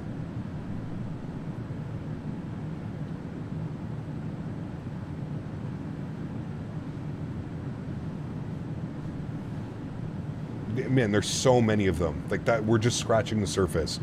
Go to, I got a cool little trick for you too. If you, I don't know if you guys are familiar with this. If you go to here, they've changed this whole website around, but if you go to sceneries and you go to scenery map and you click on Japan, it will actually show you like all the stuff that you can get for it, but you can just go like international airports and then you can like even click on them. So like, hey, what's this one? Hey, wait, what? Oh, it zooms you in to show you. Okay, got you. But like, yeah, let's say like you want to zoom in here. You click on this one. You click on that. And it's RJSF BLG scenery. And again, like, way better than way better than default stuff. Do you know what I mean? That's Fukushima. Way better than default stuff, you know what I mean? And it's just an airport that you get to fly into. I actually think this airport's really cool. I think it has a badass approach too. Might not be this one. I think it's Sapporo that I'm thinking of. But yeah, it's a cool little feature, man. You can like zoom right in on like airports and it'll show you like what's available to download. Like this is a city pack. There's an airport here. Here's Fukushima Enhanced. Again. Oh, this looks like a little GA one, I think. Yeah, it's a little GA. But again, if you're into GA flying and stuff, you just want to go like explore Japan and shit, you have access to all of this too, you know? It's cool, man. It's really, really, really cool. What's this airport? Enhanced.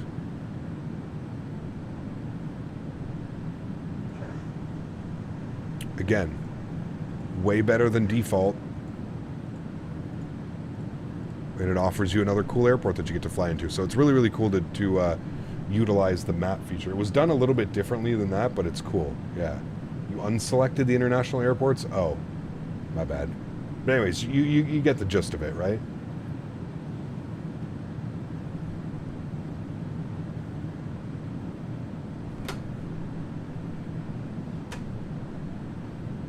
RJNT is also pretty well done. There's a lot, dude. There's a lot. Cap, do you know if ANA does Chitos to Osaka? It's like a 2-hour flight. We can do that. I'm not sure. I'm not sure. I'll have a look after stream, Tanush, and we'll kind of figure that out as we go. As we go. All right, cool. Put our tunes back on.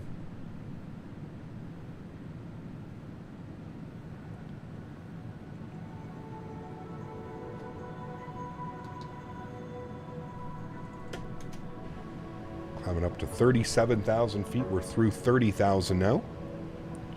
And we should get a beautiful view of Mount Fuji again on this arrival. Nice weather here today.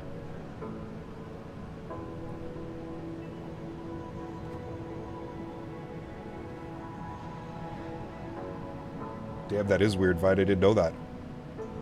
It's definitely weird.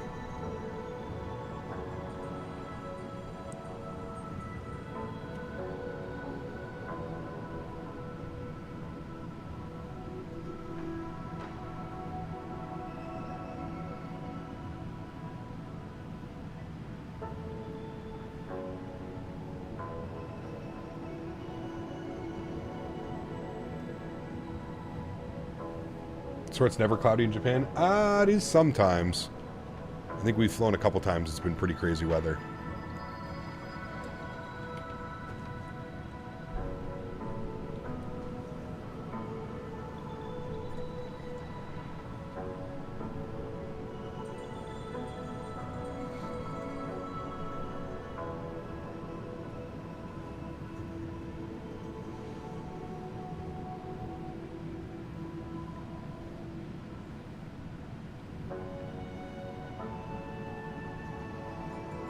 Does Alnapon fly out of Narita as well?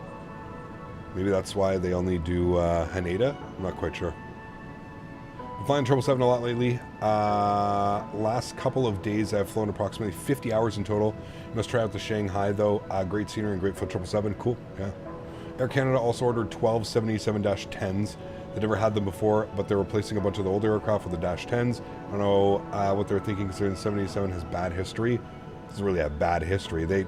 Air Canada has a ton of 787-800s and 900s, so it probably makes sense for them to add the 10 into the fleet. Probably less recurrent training for the pilots that they already have, and they can probably get rid of some of the 800s and 900s that are getting a little bit older now. Makes sense if you look at it from like a fleet perspective. As much as I'd love to see Air Canada A350s, it makes sense for them to stick with the 787. They probably got a deal too, so. Love how the walls of the MD-11 are transparent, so you don't need to fuck around with config files. I agree, yeah. Narita is a hub? Okay, so we'll plan to fly out of Narita tomorrow then, because we did Haneda today, so we'll plan to fly out of Narita tomorrow, so.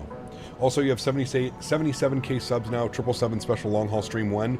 I can't do it this week coming up, got a very busy week, and there's no stream on Saturday, so maybe the following week we'll do a nice big 777 long-haul, like a 10 or 11-hour flight or something, to celebrate 77,000 subscribers.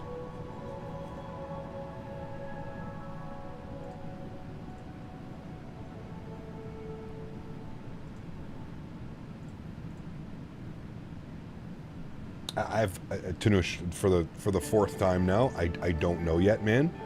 I'll have to look at Flight Radar 24. We may even go to a different airport. I don't know yet. Those are just some of the ideas that somebody passed along to me. I don't know. I have to look at Flight Radar and I have to plan the flights for tomorrow. I don't know yet. Air Canada should get A330 Neos for the 330 pilots because it's not having that big of a jump. Maybe. They don't even know. How many 330s do they have now?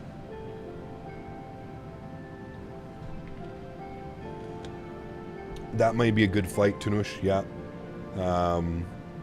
Amsterdam to Saint Martin, that would probably be a really cool flight to do for 37,000 subscribers, 77,000 subscribers, so yeah.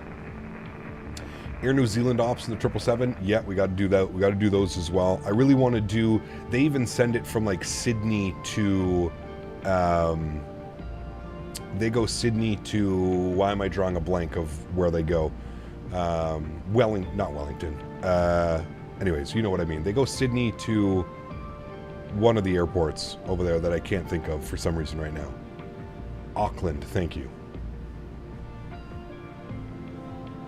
Well, instead of flight, it was 14 hours and I just split into 2 streams, like a Midnight Map did. I'm assuming you'd also do the same. Yeah, if it goes over 12 hours, yeah, we'll have to split it up.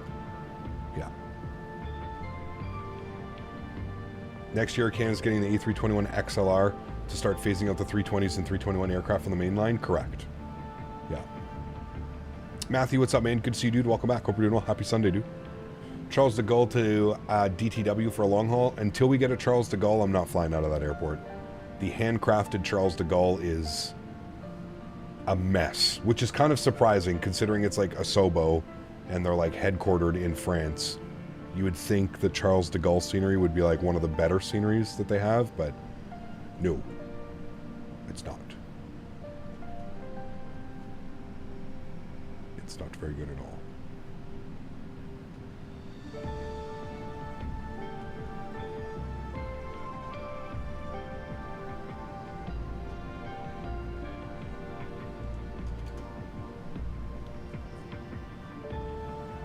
Same with DFW. Yeah, DFW is bro. Yeah, that could not be two of the worst handcrafted airports in Charles de Gaulle and DTW. Well, he put Detroit. That's Detroit. Detroit's, we have any builds Detroit, not DFW. Sorry, yeah, I misread that one. DTW. Yeah. Gonna miss old A320s and 321s when they retire. The only thing I hate is the Neos and the Max and the sound. Love the roaring sounds rather than the baby screams. Yeah, yes and no. I don't know, man. Gotta think about passenger comfort as well, man. Much more comfortable to ride on the ladder. You know what I mean? What do you think of the best Asobo scenery is? Probably ones that they didn't make.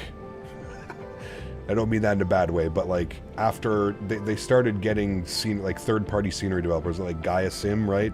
Gaia Sim creates a lot of the handcrafted airports now. Probably one of the ones that Gaia did are probably the best ones. Also, got how old the A320 is. Seems so modern in comparison to the 737s. Dude, the Air Canada's A320 fleet is old. Like, a lot of them still use, like, the CRT screens and stuff like that. A lot of the Air Canada A320s are 20 plus years old.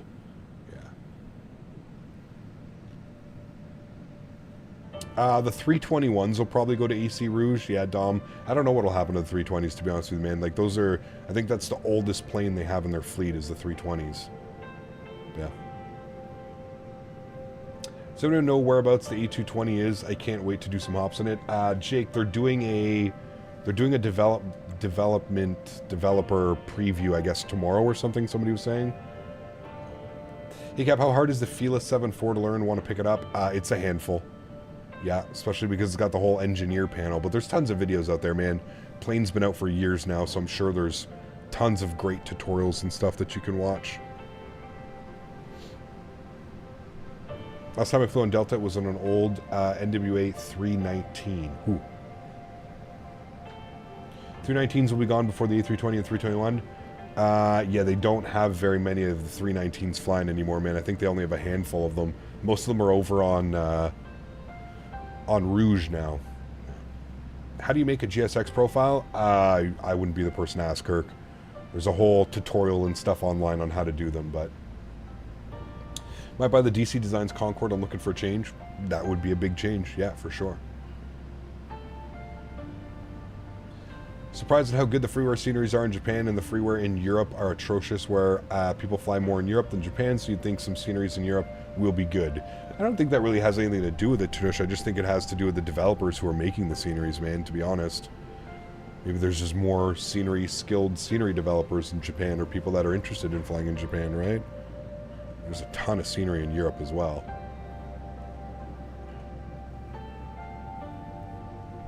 I don't want to miss... What side is Mount Fuji going to be on? I think it's going to be on our left side. Yeah, okay, it's up there. Cool, on the left side. Perfect. We're actually going to be passing Nagoya. That could be a cool place to fly as well. I think there's some great scenery for Nagoya. It's like right in the middle of the thing.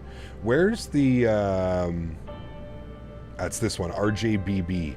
Kansai. There is a great freeware scenery for Kansai as well. Fantastic artificial island. There's a great freeware for Kobe as well. Great up on flightsim.to. Super cool approaches. Kansai is absolutely epic. You're basically flying the approach like this and you go down in. Super cool. There's a couple other ones as well that are like that. But yeah, there's some badass airports out here, man. This one too. Oita. Cool ass airports, man.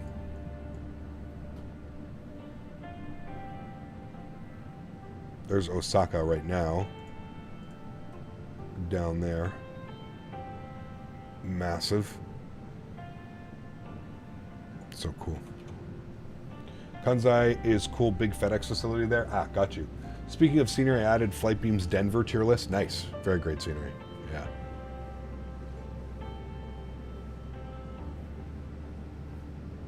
There's no freeware for Kansai? Are you sure?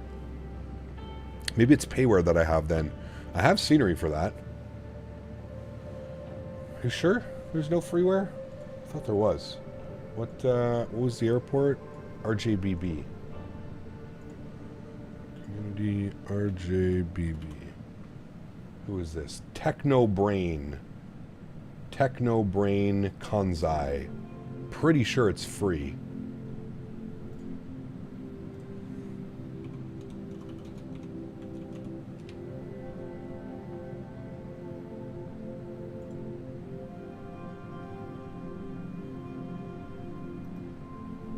Maybe he made it payware? Let me see. So what happens when you have 700 plus sceneries? Yeah, okay, it is payware. You're correct. It's on Sim Market. That's where I have it. Yeah. Anyways, that one's worth a purchase as well. That airport's fantastic.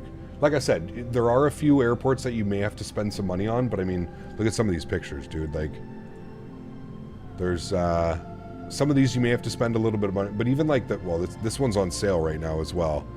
But yeah, again, like, the quality of these airports, I mean, it comes with everything. It comes with a bridge that attaches the airport. It's an artificial island. It's cool as hell, man. There's the airport right there. Kind of reminds me of like Hong Kong-ish. Obviously much smaller, but kind of reminds me of Hong Kong with those 2 parallel runways like that and approaching. But yeah, like I said, man, this one's on sale right now, so if you are interested, it's on sale for another 11 days, so you don't even need to... Maybe we could fly into there tomorrow. I'll see if there's a flight into there. That could be kind of cool, man. Techno-brain sceneries are typically kind of pricey. They are, but again, very much worth it, right? A lot of work goes into them. It's not just kind of like slapped there. Like, you can see a lot of work went into that. A lot of work. Like, they even have the wave brakes and stuff as well, you know what I mean? If you want to fly to Nagoya, it fits a whopping 16 stands, 2 gates with 1 jetway, and 1 gate that fits a 777 realistically. That one might be a little bit. Xcoder just released a scenery for Denver for Microsoft. It is definitely a game changer. Way better than Flight Beam. Not sure if you're interested or not. Thought I'd let you know. Those are bold words, man. Sorry, dude. Again, not here to argue with you, but to call it way better than Flight Beam, I don't know about that one, man. I don't know about that. Flight Beam is pretty damn good, performance-wise, visually-wise. The only thing about Flight Beam is it needs to get updated because there's the new terminal, which may be Xcoder included, the new little extension terminal where the RJ gates park and stuff like that. Maybe that's been included, but I don't know, man. Again, teach their own. Cap, what's the first scenery I should buy if I don't have, and I fly mostly Europe, America, and Japan? I don't know, Jake. There's so many, man. There's so many, dude. Cap's question, what is good scenery is there for San Francisco? Flight Beam San Francisco. Yeah. Wonder what will come after the 737s. What will replace them? Because I don't think there's many new planes in development. That Boeing, the MAX, seems to be doomed after what happened this year. Yeah, I don't know. Fly Tampa needs to update Toronto. Yes, I know that they're working on it, but I agree with your statement. Flight Beam just hasn't updated their scenery, and it doesn't have the new taxiways. Yeah, like I said, Flight Beam is working on it, but again, man, like, you gotta choose your words a little bit, like, more wisely. To call a scenery much better because they've added a little extension onto one of the terminals, again, to each their own, but I still think Flight Beam visually, performance-wise, and everything else, I'm still choosing Flight Beam. But that's just me, man. I'm glad that you enjoy the scenery that you spent money on. That's all that matters, right?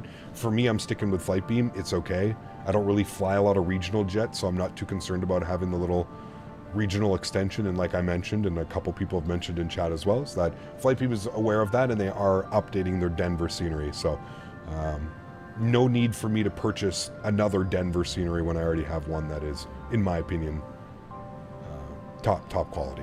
Yeah.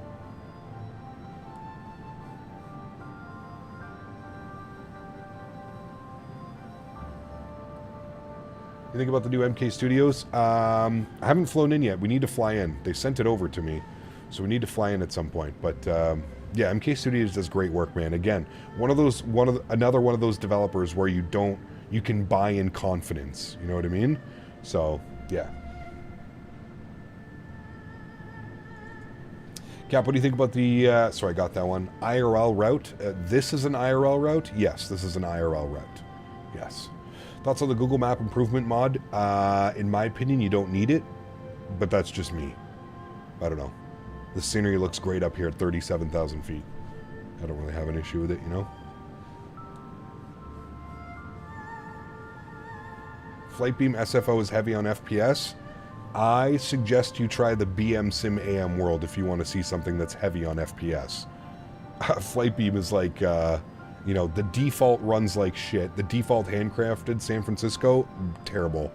BM World AM Sim runs like shit. Flight Beam, top notch once again, visually and performance-wise. Yeah. Any plans to fly back in Hawaii soon? We'll see, man. We'll see. Gap, we doing American routes next week or European? I'm not sure. Maybe a split of both. Everything's kind of messed up now, dude. That we have the 777 and the MD-11 and we'll be doing all these long hauls and stuff like that. We're kind of all over the place. The usual schedule is, I'm trying to do my best to balance the usual schedule, flying in Europe and flying in North America and Asia and other places, but I am unsure. Yeah. BM World is the same performance as Flightbeam SFO. BM World has better ground textures. Flightbeam has better terminals. Again, dude, I'm not here to argue with you, man, but no chance. No chance that the same performance from BM World and Flightbeam, it's not even close. It's not even close, man. But hey, like I said, dude, we can't be fighting about this because it's everybody's different systems and different install processes. And for me personally, and this isn't even a question, Flightbeam runs far better and looks far better as far as textures, terminals, taxiways, ground markings, all of that. I'm giving that to Flightbeam. Again, personal opinion, not here to argue with you. It's your money. You spend and buy whatever you would like, man. Yeah. I got Flightbeam Denver on sale last night. Nice. Sales are the way to go, dude. If you're gonna invest heavily in a simulator, you got to get things when they're on sale, right? It just has to be. Landed in JFK, now going over to Tampa. Nice. There you go, man. Cool. I have both. I have both as well. That's why I said I feel like I can confidently say that the Flightbeam is better in almost every situation, as I also own both and have used both very recently. So, NHL, well, I'll finish stream probably by 4 o'clock. I should be done. I'm going to eat something quickly, and then we got to wait for Joe, don't we? Need something portable for flight sim. What laptop specs do you recommend? As good as you can get, Garen. As much money as you're willing to spend, man. I'd be looking at something with like a 4070, 4080. Take advantage of native frame gen. Yeah, especially if you want to be portable. Just make sure you're getting a cooling pad too for that bad boy. Stay nice and cool. I like the Asus ROG, like Rogue laptops and stuff like that. They're really good.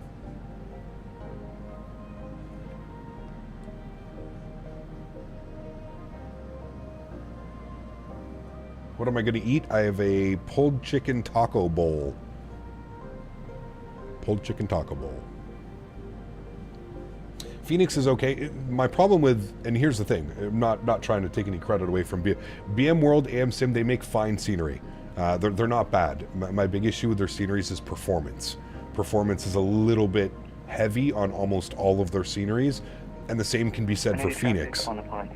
It doesn't look bad by any stretch of the imagination. It's just the performance at Phoenix is not good. If you're flying out of Phoenix and it's, you know, you're trying to load more than like 5 or 10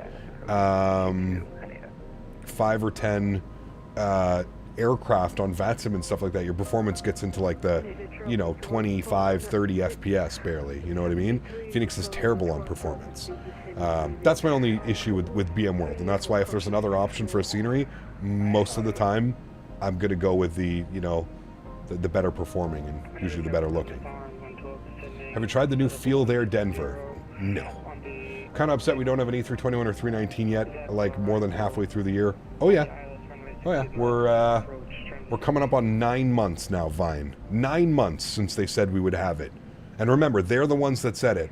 There was absolutely no pressure from the community. Nobody was really saying anything. And they came out and said A319, A321 by the end of the year with sharklets and winglets, your choice. They said it. Not any of us. Which is what kind of blows my mind, to be honest with you. So, Paul, I can't talk about it, man. I misread the email, and yeah. Memphis actually does run pretty well. Yeah, Memphis is one of their airports that I would definitely suggest. But yeah, Feel There Denver has fully modeled interiors. Interesting. You know what's cool though? I can't really see the interior when I'm flying my airplane. I guess to each their own. Like I said, man, to each their own on how you purchase your sceneries. But I got to be honest with you, man. Having an inside usually means worse performance, which usually means I'm staying away. Also, how many times do you go inside the terminal? Maybe like once when you buy it, you know what I mean? Like once when you buy it, you go through, you're like, oh wow, cool, they included all the terminals and stuff like that, you know? But then that's it, right? Like you're never going back looking at that. I don't know. to me, interiors and stuff, that's just that's just a scapegoat for making not the best scenery. I think we all agree that Fly Tampa needs to update 2.6 less for the ILS. Yes. Did you see that AnyBuilds finally fixed Dubai as well?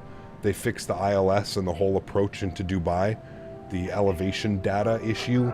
So if you update Dubai and you fly into Dubai, all of the pappies and glide slopes match now. They don't all get all crazy. Fly Tampa Copenhagen is the best scenery, great FPS, significantly detailed as well. Fly Tampa makes great stuff, dude. Fly Tampa Amsterdam as well, fantastic. Toronto, Copenhagen, Athens. Fly Tampa they don't miss, rarely. Yeah. Edinburgh V2 just came out, worth trying next time you're in Europe. Yes, next time we're in like a 7.3 or an A320 mat, we'll definitely fly in. Phoenix taking so long because they decided to recode everything from scratch too, which is wild. Wish we got the plane first and then they recoded after. Yeah, it's been a little bit weird, you know. I always get lag at LTFM. That place is huge. Yeah, it is a big one. Tired of the obnoxious glide slope warnings for no reasons. Yep, I would agree. High stand interiors look good from outside, really, from the ramp. I mean, sure. I don't know. I don't really care about that, dude. You can put up a window. Like I said, man, usually when you're doing interiors, it's performance kind of goes out the window, you know what I mean? So it's, yeah.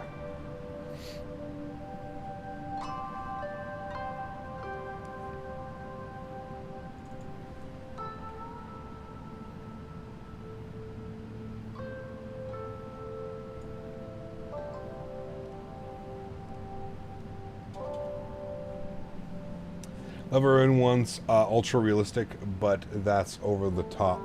Well, yeah, I don't know, man. Like I said, dude, I don't know what's going on over there at the Phoenix camp, man. But like I said, I just don't. There's Mount Fuji. I just don't know how you can come up with a timeline, right?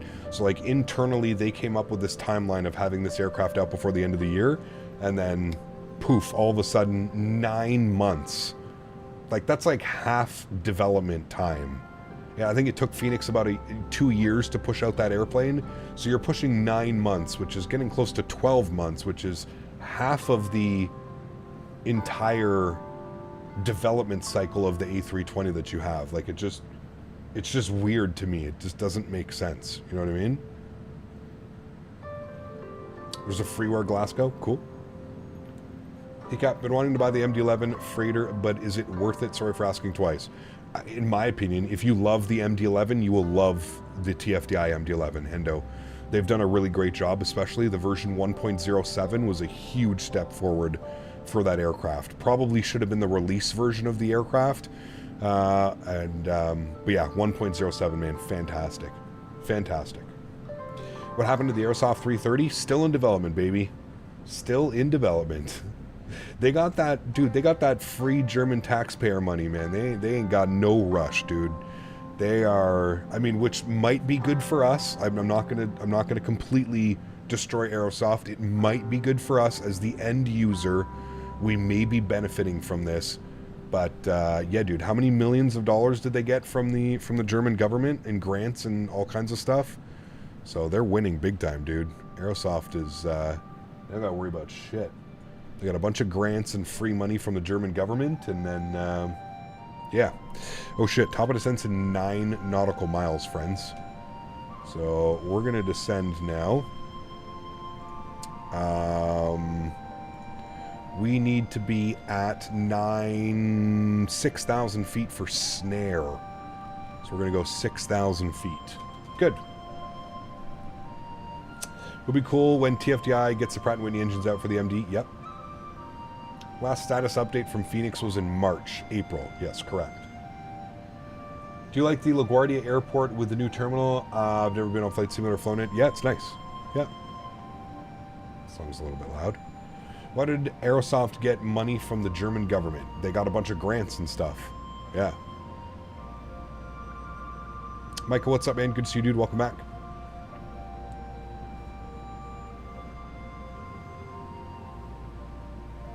AnyBuilds 330 is going to destroy Aerosoft. AnyBuilds is way better than the 2024 comes out. We'll have that. We'll have to wait and see, man. like I said, I don't want to jump any guns. We'll have to just wait and see how things play out, but one would think that an AnyBuilds A330 would be far better than an Aerosoft 330. Yes, I do agree with you on that statement, but until we have both of the aircrafts in here, we'll have to wait and see. You know what I mean? We tried the new Xcoder Denver from Microsoft. Same scenery from X-Plane. It looks just like flying an X-Plane, but in Microsoft. No, I have Flightbeam Denver, and I'm just going to stick with Flightbeam. Again, I don't really know why.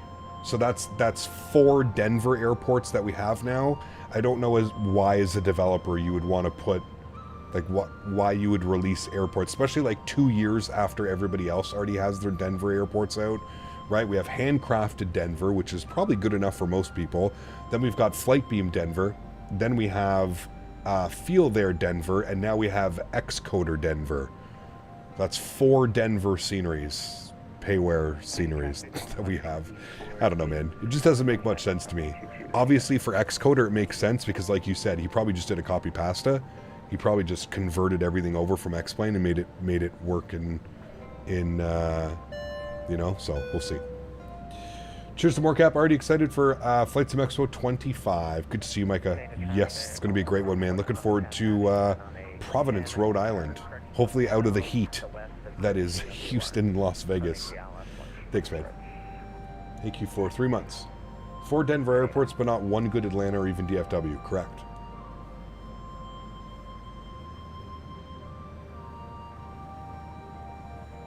Yeah, it's pretty crazy, man. Pretty crazy. Thanks again, Mike. I appreciate you, man. Oh, no Cat one Lee. told me the good news about flying in my favorite country. Yes, we did. Anyway, glad I could help with routes. Yes. Let me know if you need anything else. Thank you again, man. Appreciate you, dude. I think we're all set. Tomorrow we're going to be flying out of Narita. There's Mount Fuji right there off the left wing. Tomorrow we're going to be flying out of Narita, so I'm not quite sure where we're going to go. We may go to some of the airports you suggested, or might go somewhere else, you know. Music airplane makes me want to go get a massage. Yes. It's authentic Japanese tunes playing in the background. 4 Denver airports and also 4 Oslo airports. Yeah, that's what I mean, man. It's kind of silly, you know. Let's go and... Okay, that's done. Good. Caply, I need to add 14 onto you. 48. 2, 4, 8. 248. Nice, dude. Narita, yeah, I'll hook up with some good routes. I'm off tomorrow, so I'll probably join in. Sounds good, man. Yeah, if we can keep them like, you know, I don't mind doing like hour and a half routes. It's when we get up to like 2 hours each way with, you know, boarding and deboarding, that's where it becomes a little bit extended. Like these flights are under an hour and we're going to be 4-hour plus stream, you know what I mean? So Polaris Spikes dropping another 20 bones. It's almost time for some THC infused butter. My man. Huge no floaties to you, dude. Thank you very much for yourself. Appreciate you, man. Thank you, dude. Incredibly kind. Appreciate you, man. 66 Heavy slowing down to 200 knots for sequence. And it'll track. Uh-oh. Almost time for some THC infused butter. I hear people going down to 200 knots for uh-oh, we might have to log off here. Thank you, Polar. Appreciate you, my man. Thank you, dude. I'm falling asleep at my desk because of the music. It's beautiful. Captain Goliath's music kind of soothing. It makes me visit Japan as soon as possible. Dude, I'm telling you, man, bucket list place, dude. It has to be. Just everything about it. I want to go golfing in Japan somewhere. I want to go into, like, you know, go see Mount Fuji, which is right there, by the way. So many places, so many cool things, you know what I mean? What's the longest flight you've done IRL? Probably when I was younger, a kid, from Toronto to Frankfurt. I don't know how long, 8 hours, 9 hours? Something like that. Davis. Why do you wear a fake pilot shirt? It's not like you can whip out the fake glasses if you break your real ones. Yes, I can. I have extra glasses here, too. Thank you for your support, Davis. Appreciate you, man. Huge no floaties, dude. Thank you, buddy. Those people are good 20 to 30 miles in front of me? Okay. Well, we're still going pretty quick. We might catch up to them pretty quickly. Let me open up radar, and we'll have a quick little look-see here, see where we are.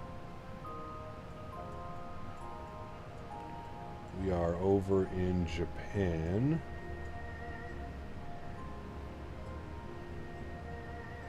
No, that he's right in front of me. What's his speed? 431 knots? Okay, yeah, and there's a guy right behind me as well. I'm going to go 280 on the speed. He's right in front of me. Go to. I think they're flying the full approach too, which, guys, if you're flying this flight, guys, what I suggest doing is from, I think it was Scout. Yeah, from Scout, go direct to Shaft. I think that's going to be the best way. Scout direct to Shaft, and you cut out all of this whole arrival there. I'm going to do my best to maintain speed. He's doing 400 knots. We're doing 448. Holy shit. Okay, we really got to bring this down. Whoever's behind me, you got to slow down as well. We're getting crazy above profile. Descent checklist recall is going to be good. It's just going to be the tire pressure, so that's fine. Notes have been checked. Auto brake, we're going to go position 3. Probably get off the runway as best as we can. Landing data VREF speeds, we're going to go flaps 30 again, so 145 on the VREF, good. And then approach briefing is complete. Chat, what I'm going to do here as well is I'm just going to reprogram this arrival. I'm going to end up doing the whole thing again, just because, oops, no. Arrival.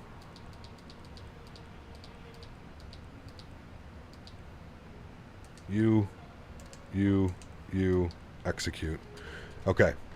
I'm going to plan to do the whole arrival now, again, just because there's so much traffic that I feel if I make this cut here, it's going to kind of mess everything up. So I'm doing my best. He's doing 377 knots. We're doing 390. Guy behind me is doing 490. Whoever that is, whoever is ANA 244, you got to slow down big time, man. Go to like 240 knots. Happy Sunday, CPT smile. Hey, thank you very much, Coyote. Appreciate you, man. Huge no floaties too, dropping the €5. Thank you very, very much, man. Appreciate it. Incredibly kind. Thank you, dude. All right, we're gonna finish our stretch here, chat. We got the long way around, so we've got a little bit to go here now, so that's fine. Long way around. We'll finish off the little stretchies. You ruin it for us with the cheating thing. You ruin it for all of us with the chasing thing. Oh, and they're chasing everybody? Yeah, well.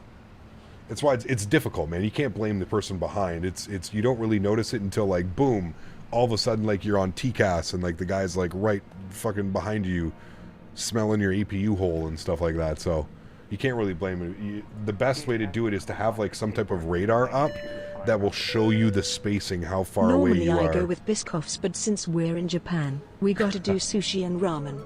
Matthew, my man, coming in with the love. Yeah, he's going 487 knots. We're going 366. He's over 100 knots faster than us. So he's definitely going to fly right by us. He's doing 326. We're still trying to... I don't know why these guys are going so slow. Whoever's 2710, I don't really think you need to be going 295. We're doing that flight path. So we should have enough. We just got to be careful. It should be okay. But keep an eye on that.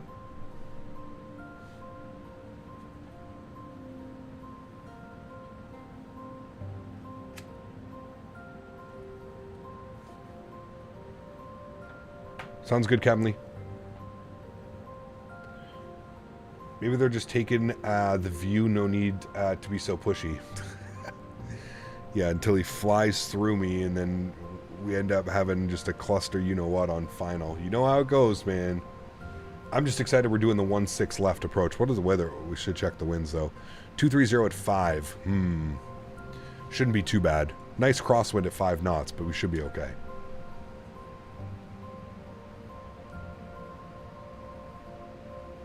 Yeah, exactly. Traffic.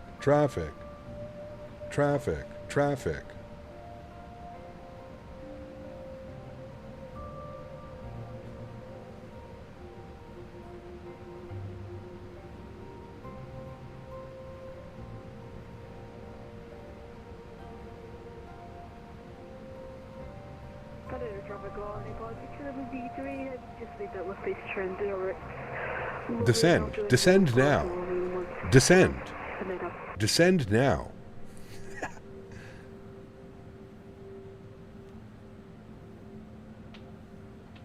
Should have been an hour and 8 minutes. We were hour and 14 minutes for us. Hour and 14 minutes is what we have. We've been airborne for 49 minutes. We're still good. We got 25 minutes. We're still slightly above profile, but that's because we're trying to maintain speed. We have a 230 knot speed restriction coming up.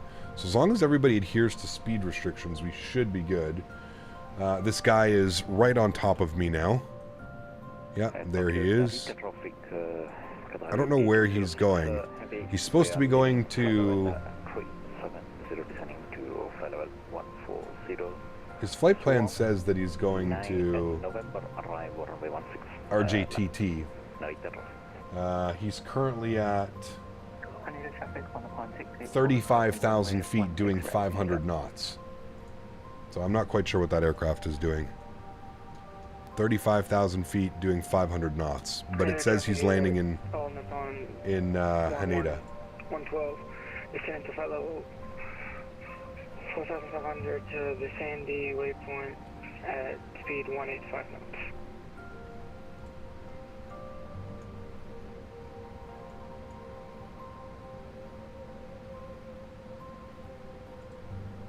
Okay, good. It looks like the guy in front is going to go direct, which is great.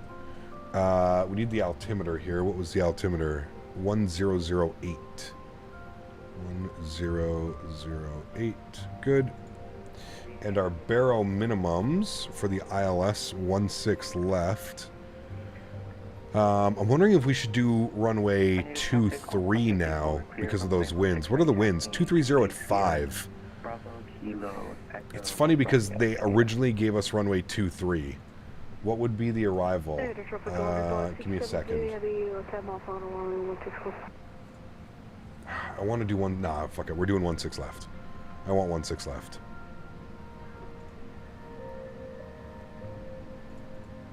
It's so nice. We want the replay, right, chat? Fuck it. We want the replay.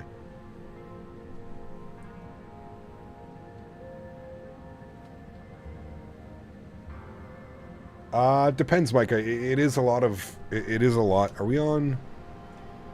It is a lot to fly, the MD-11, but it's a great aircraft. I can definitely recommend it. So, where are we going right now? Okay, the airplane's not doing what it's supposed to do. We want to go to TT-250. Direct legs. TT-250. Yep. It's because I changed everything. Okay, there we go. Now we're turning. Let's just actually send it to 251. Crazy of a turn. There we go. Much nicer. Yeah, it's a handful of an airplane, but it's a lot of fun.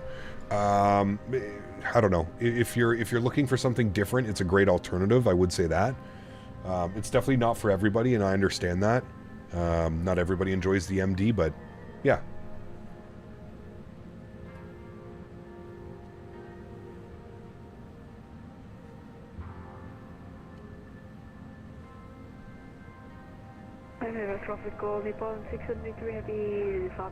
I don't know, Real Weberg. I don't really have enough time to watch everybody, man.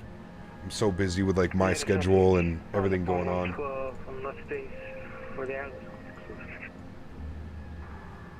Alright, good. We're making space with everybody. 230 knot speed restriction. We're adhering that. Because I reprogrammed the arrival, it was trying to send us direct, so we're doing fine. Now we're going to 251, and then we'll go back around. We can actually go left direct shaft. Just looking at the arrival pattern now. We've bought enough time between the guys in front of us, so everything's good. Oh, that ANA 2710 that flew over us, he's doing... Oh, no, that's a different guy.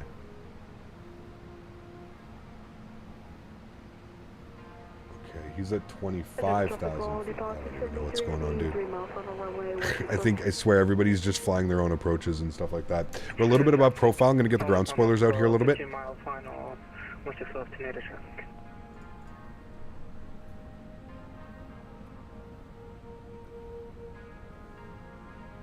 Greetings, Cap. I'll be going to Japan in October, staying in Tokyo, and plans to visit Hiroshima for a day. Very cool, Patty. Enjoy that, man.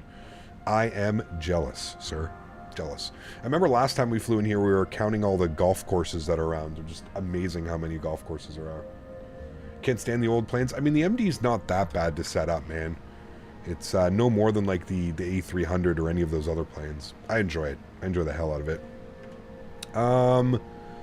Okay. Normal menu. Descent. Recall check, notes, auto brake, yes. Landing, VREF, and minimums. We had that, right? Yes, 140. Good. Approach briefing is complete. You know that we're doing the ILS 16. Good. Altimeters, we already set those. Good. Approach checklist. Next is our landing checklist. Beautiful. We need minimums. That was the only other thing. Minimums for the 16 left. ILS 16 left. Good. Minimums 219. So we'll spin that bad boy. 219.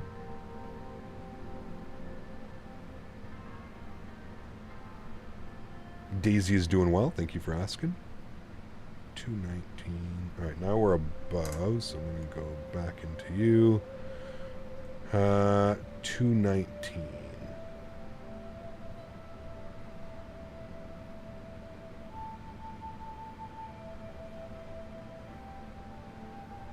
Alright, 219 on the barrel minimum is set. Beautiful. 10 mile final, runway 16. The traffic on the pond, 2710 heavies, over 5 for the LS 16. About 5 miles of separation from the guy in front. Feels like it's a little bit more, but I think we're good. We're basically doing the same speed as well, so we should be good. Should be good. There, the traffic. Chapter 266 heavy coming up on Sandy for runway 16 left.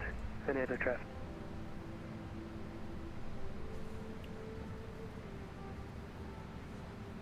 Alright, we're going to pause the music after this song. It is another 3 minutes. Okay. Fully set up here, ready to go. We're just below 10,000 feet. We're at 9,000 feet now, so we'll get landing lights on. And we'll get wing lights on here as well. I'm going for a buttery smooth arrival, chat. Minimal float. I'm just going to let the aircraft kind of settle itself in.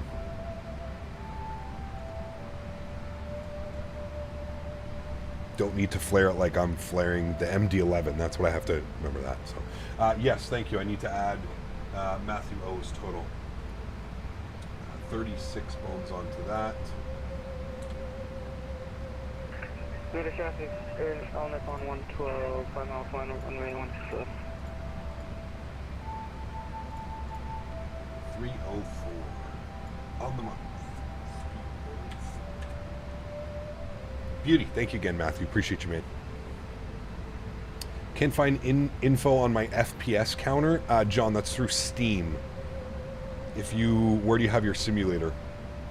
Did you purchase your simulator on Steam or did you purchase it through Microsoft? Excuse me. Love to go to some random small towns in Japan? Yes. Feather 777 at 20 feet, always on the markers and under 150 feet per minute. Perfect. That's what I'm going to do. But yes, I agree with you. The random towns in Japan would be incredible, man. Some of these little towns down here. Look at all the golf clubs, too, man. It's crazy.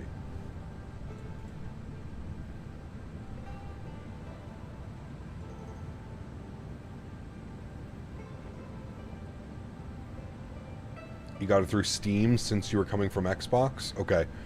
If you go to Steam, you just go to Steam, and then you go to Settings, and you go to In-Game. I forget where it is, but if you go to in-game, it's somewhere in there in your Steam settings. In-game, and you go to FPS counter, and then you can choose bottom left, bottom right, and then you want the high contrast color as well. Center of traffic, Chapter 366 heavy established on the localized. What am I doing? I am flying an airplane into Tokyo. That is what we are doing.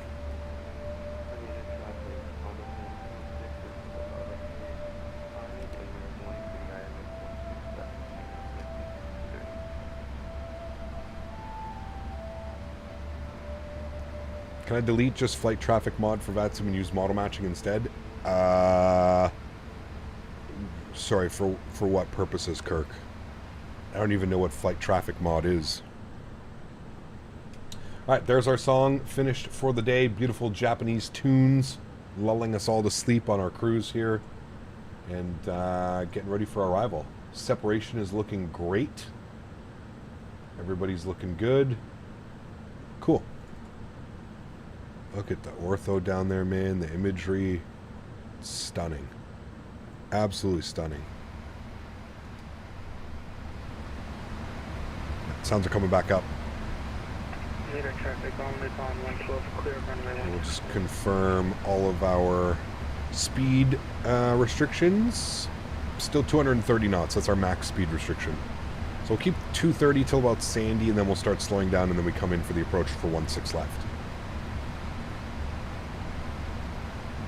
I think you should use this playlist more often. It was nice. Yeah. So I have more space on my computer because it takes up like 60 gigs. Yeah, well, if you're going to use model matching and VATSIM, it's going to take up equally as much room on your PC. So, but yeah. I need traffic on it on 244 final runway.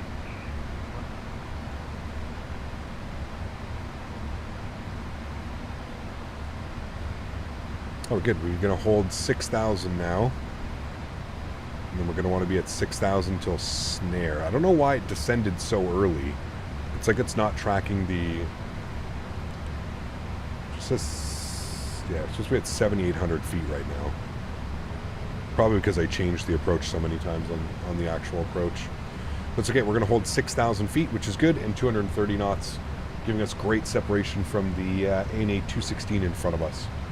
There's a guy on short final now. Japan Airlines on short final now, and an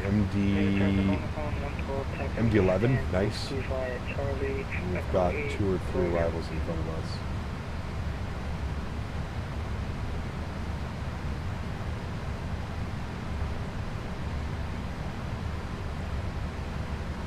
Altimeter is set, yes. 1007. With our barrel. 1710 heavies over Sandy Island, 16 left approach. Canada.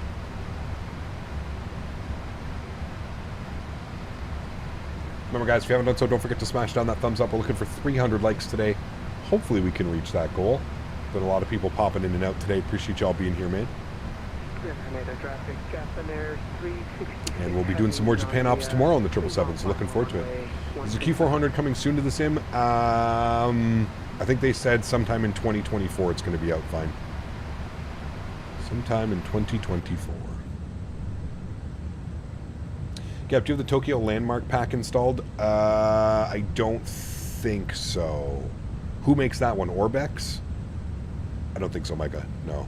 I might, but I don't think so. I can't remember who makes it.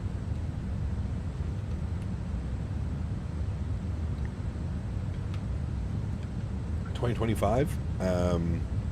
Might be, yeah, sorry, 2025. We were in 2024. I don't know if you saw my comment. When do you plan on going back and trying some XP? Probably never, man, to be honest with you, dude. Probably never. Although you never say never, I have zero interest in firing up X-Plane at the moment. At the moment. That may change. We may go another 6-7 months without a release of an aircraft, and that's going to be like, ah, man, I really want to go fly something, but yeah. At the moment, I have zero interest to go back into X-Plane. Not with the release of the MD-11 and the 777 now. We love to see you fly Q400. I mean, I got tons of content up on the channel, man. I've flown the Q400 a bunch in X-Plane back in the X-Plane 11 days, and yeah. I've actually flown it in X-Plane 12 as well, so. Microsoft 2024 is coming with a good replay tool. Yes, a very good replay tool, actually. Yeah. Cap, what's a good plane sim for low-end laptops? I don't know, to be honest with you. It depends how low-end. Like, are you going integrated graphics card? If you're going integrated graphics card, well, if we look at the ILS approach, we need to be at Lori for 4,000 feet mandatory. So we're going to plug up 4,000 feet for Lori. You can see our glide path. We're coming back up to profile now. We need to be below 7,000 feet at Soppy, so we're doing well. We're holding 6,000 for now. Below 7,000 at Soppy, and then we'll continue the descent after Soppy. FSX for low end, true, yeah. Where can you see the replay tool? The one that's coming to 2024. They announced it at Flight Sim Expo.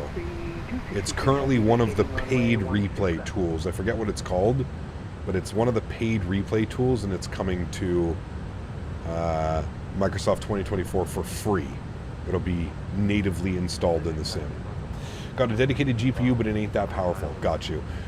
Yeah, probably like FSX or something like that, man. One of the older school sims that doesn't require modern stuff, you know what I mean?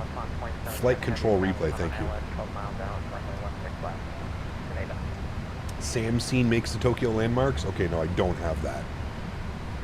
I've never had that one. I thought if it was like an Orbex thing I would have it, but I don't think I've ever purchased any Samseen, to be honest with you, Micah. We just flew under a guy, or over top of a guy. This is why they have that 6,000 foot, because there was somebody on final for 2-3 over there as well. One of the main reasons I chose to land on this specific runway was just because you see, like, downtown Tokyo. It's just going to be like smack dab in front of it. It's going to be pretty cool. Hopefully if these clouds clear up a little bit, you can already start to make out some of it down there. Hotel and whiskey. And as for parking, I'm just going to zoom in here on Haneda. As for parking, we're going to try and get up to the same gates that we went up to, any one of these ones, one of the 400s. That is where we went last time. No, wait, the 400s? Is that where we were? Yeah, that's where we were, because we came out here. Yeah, okay.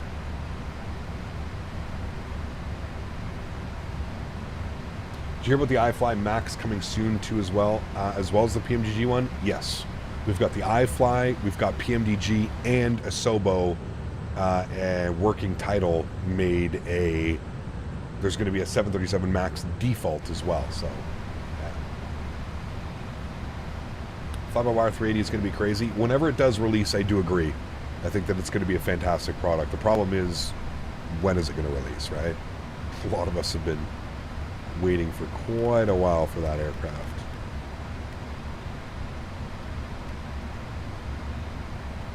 All right, we are back on profile, descending. We need to be at 4,000 feet mandatory, so 4,000 feet.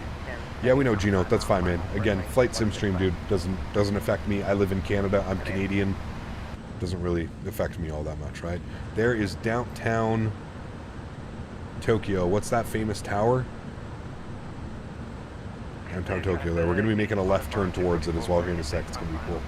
737 Max default will be bad? I don't think so, man. Working title made the aircraft fine. You have to remember, working title basically saved like all of those airplanes. So working title, working from the ground up on a new plane where they actually get to like design the flight model and everything else between, it's probably going to be a good aircraft, to be honest with you. I think it'll be right up there with like the AnyBuild's A320neo, which is default. I think it's going to be a good airplane, especially for free and especially for like the Xbox crowd.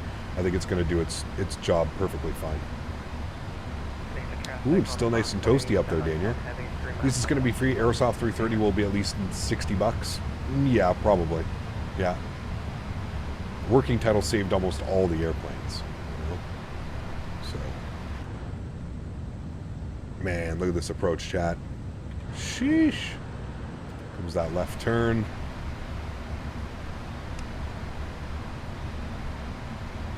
Gamer Social Life, huge no floaties, 2-man dropping the 5 bones. Thanks so much, man. It's like 3 or 4 donations from you today. Truly do appreciate it, man. Glad you're enjoying the content. Thank you for the support, man. Appreciate you.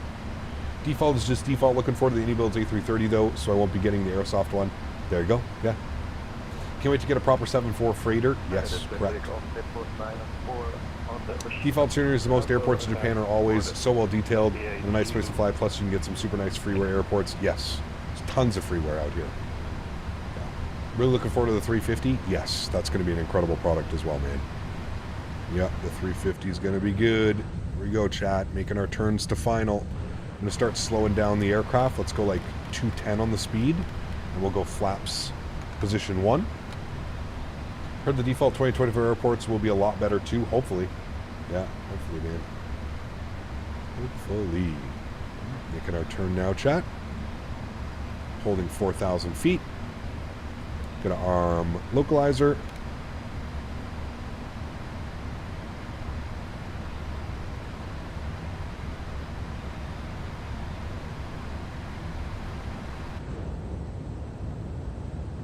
That's so cool. So I just want to make sure we're good on the approach here. Loc should be capturing, which it did. Loc, good. And then we're going to arm approach. Approach is armed. So it was 4,000 feet mandatory till Lycos. And then from Lycos we intercept. Cool. And this is exactly why I wanted to fly this approach, because we're literally flying right over downtown. Wait till you see some of these views here in front of us and off the left side of the aircraft. It's going to be incredible.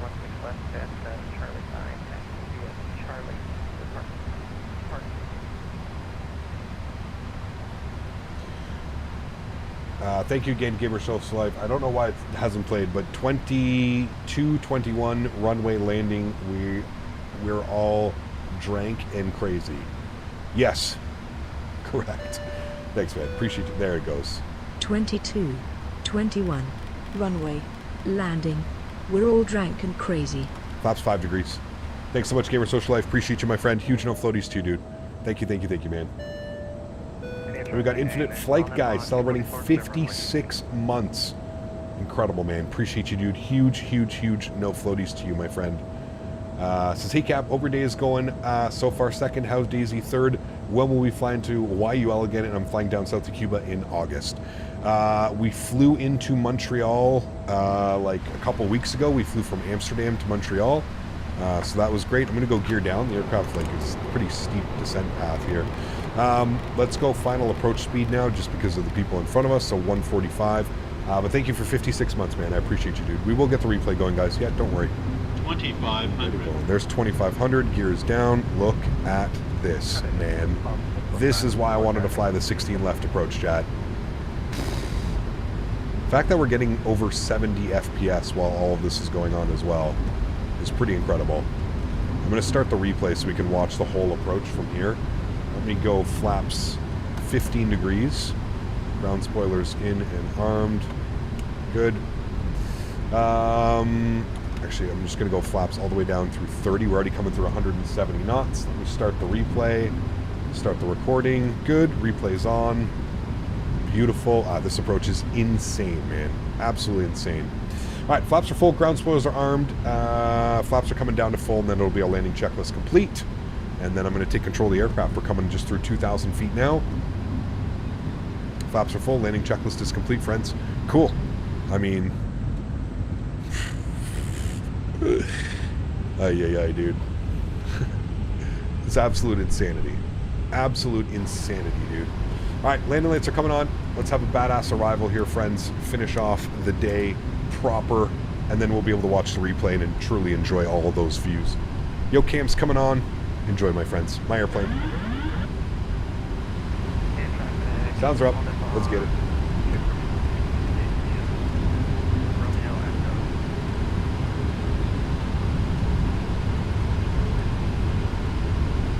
Fly over this big like cargo port here as well too. Man, just incredible. Gamer Social Life, thank you for another $2 donation, man. Says, oh my god, I was sitting here. Thank you for another 2 bones, man. Appreciate you, dude, big time. Thank you, buddy. I mean, look at this. When people ask me, will I ever use another sim again, I think I'm just going to show them this approach and say, no thank you, as politely as I can. No thank you. I don't need anything else in my life, man. I really don't. You would have told me 5 years ago this is the shit we would be using nowadays, I would have laughed. This is insane, man. Absolutely insane. Beautiful approach. Slight little quartering tailwind. I don't think we really need to worry about it all that much. So we're just going to fly the aircraft like we normally would. Little 5 knots. It really shouldn't do much on the airplane anyways.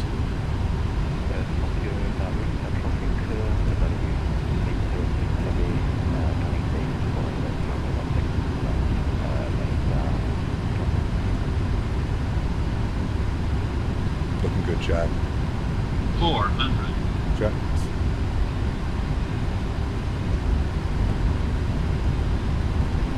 Approaching minimums. Small little adjustments. Don't go chasing Minimums. glide slope. Continue.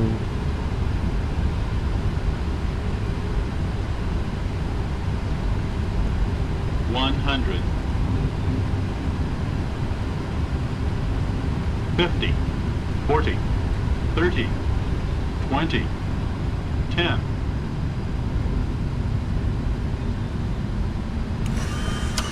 Reverser's up. Nose down gently. Decelerating.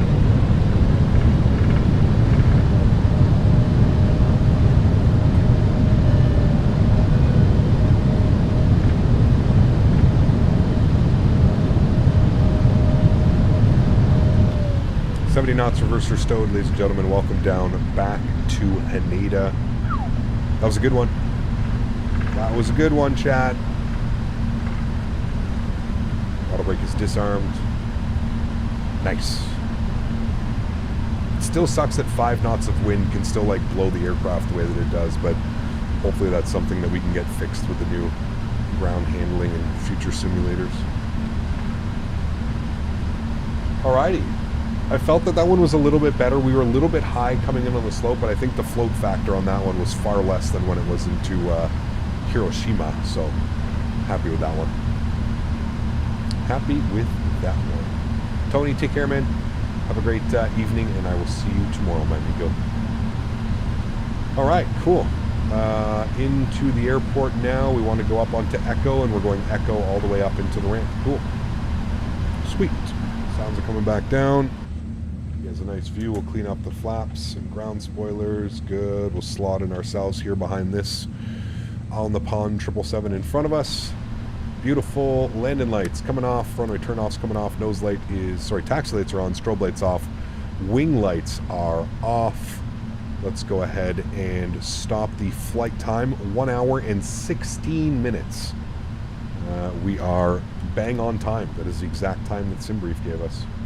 Looking good. And we'll go ahead and stop our recording. So we'll have the recording to watch. That'll be real nice to watch. We'll be able to do a nice little wing view coming in through downtown Tokyo. Should look absolutely awesome. Beautiful. Auto brakes. Let's go upstairs. We'll spool up the APU. Good. Very, very nice, my amigos. We have 8 miles. Very, very nice. Thanks again, Gamer Social. I appreciate the support, man. Thank you, buddy. It was an awesome flight. It really is, man. Like, this is got to be like one of the coolest sectors that you can do in the 777, man.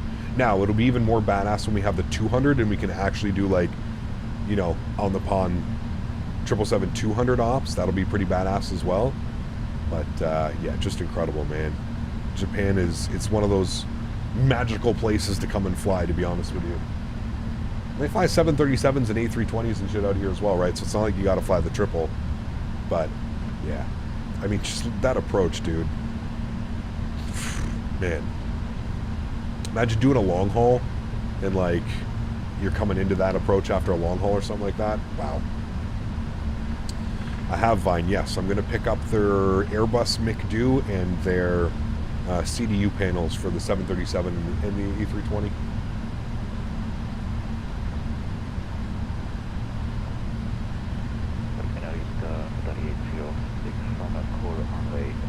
Vancouver to Tokyo, Air Canada, yeah. That could be a good one. Don't they fly into Narita, though? Or maybe Al Nippon flies it, I don't know.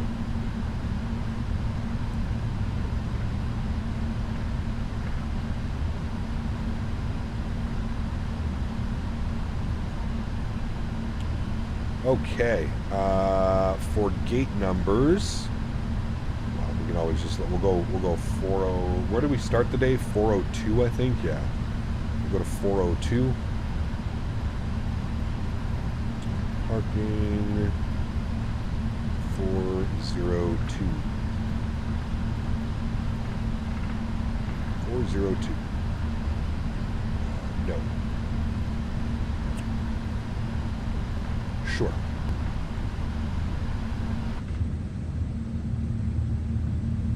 Got some other guys up here as well. Some more A&A. We got some Japan up there as well. Jiao.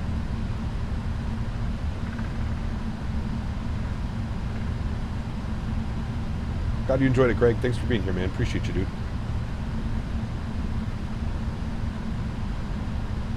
Glad you enjoyed it. It was a real great landing, that one. It was our numbers there, 149. Greaser. Greaser, baby, greaser. And then we'll go into the ramp. Actually, I guess we'll just go in here at Echo 12. That's where we'll look to go in. Echo 12. And then the plan is tomorrow, friends, we'll try and do some flights out of Narita, which is just down that way. Narita's like over there, across this bay area. So we'll plan for that tomorrow. So cool. Kepler, one of the best to do it. What an approach and landing. Thank you, Cameron. Appreciate it, man. Thank you, dude. Thanks for the kind words as well, dude. Tons of great content creators and streamers, man. That G rating is inaccurate, though, because the sim still doesn't do proper calculations on the tilted landing gear stuff. Correct. Correct. We went over that when the aircraft released Vine. It calculates the landing rate whenever, like, the struts compress. It doesn't actually calculate when, like, the wheels touch, like all the other ones do, so. Gamer Social Life dropping another $5 donation. Appreciate you, my friend. No, we're not taking off from here. We will not be pulling an XB72 today. Love you, Kirk. We won't be pulling an XB72 today, unfortunately.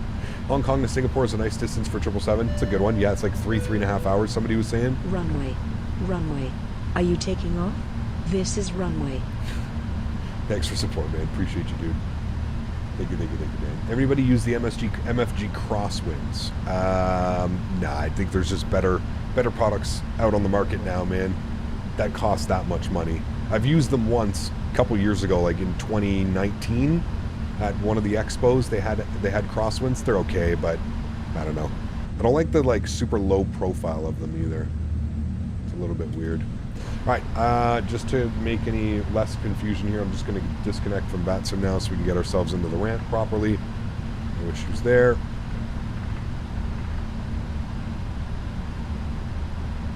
And 402 should be straight in front of us. Wait, we don't want 402. Hold on a second. We want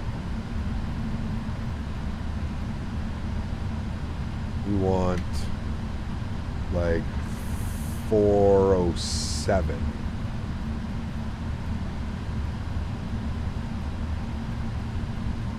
This is cargo.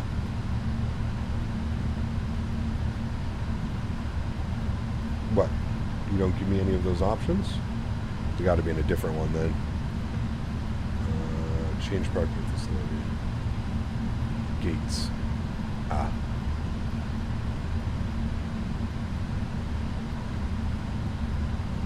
Because it's a gate, chat. 407, baby. Nope. There we go. 407 is right here. Taxi lights off. ANA does Vancouver to Haneda, 10-hour flight. We may have to book that one in then, chat.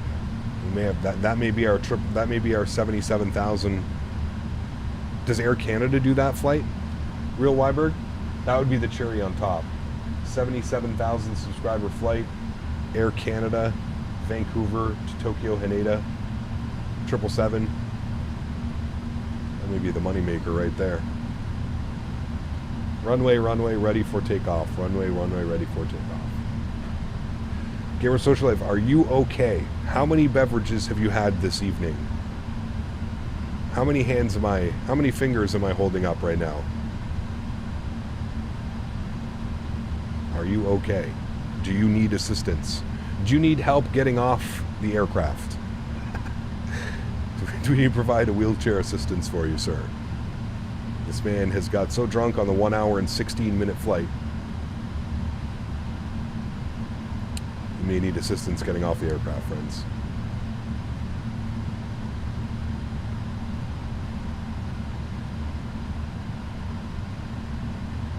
Alright, so the airplane, that thing's telling me to stop, which is correct. She's telling me to keep going, so I'm just going to stop there. Park brake goes... Thank you. Park brake goes on. Beautiful. Upstairs, EPU is already on and available. Wonderful. Engine number 2 is off. Engine number 1 is off. Let me give you a nice little wing view of that engine spooling down because it sounds fantastic. Let's go and request deboarding. Ladies and gentlemen, welcome down to Tokyo Haneda. What a beautiful day of flying, man. Absolutely awesome. 2 butters.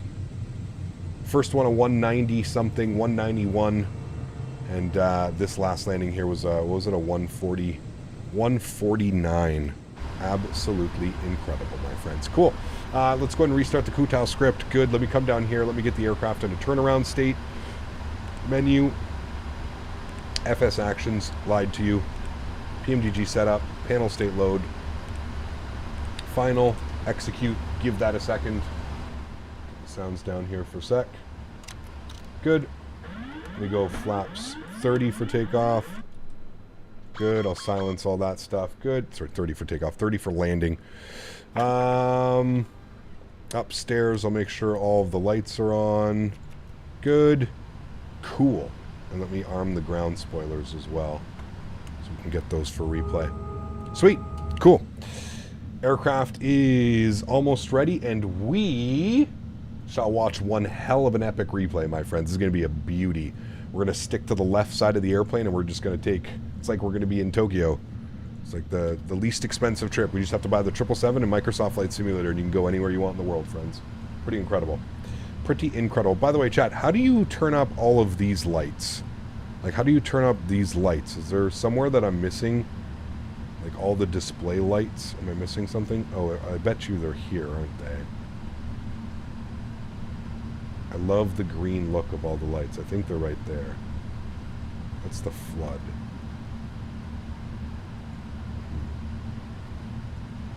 That does those ones. That lights that up. Down here. Glare shield.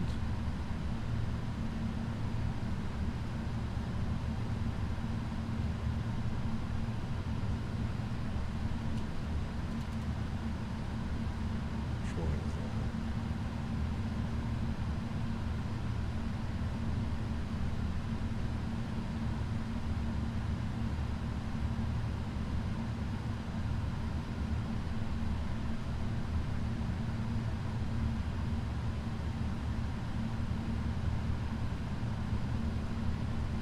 That's that one.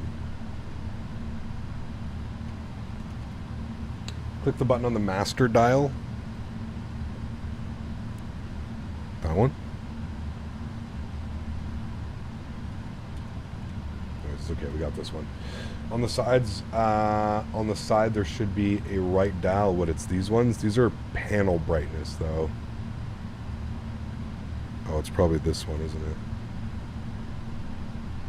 Those are floods.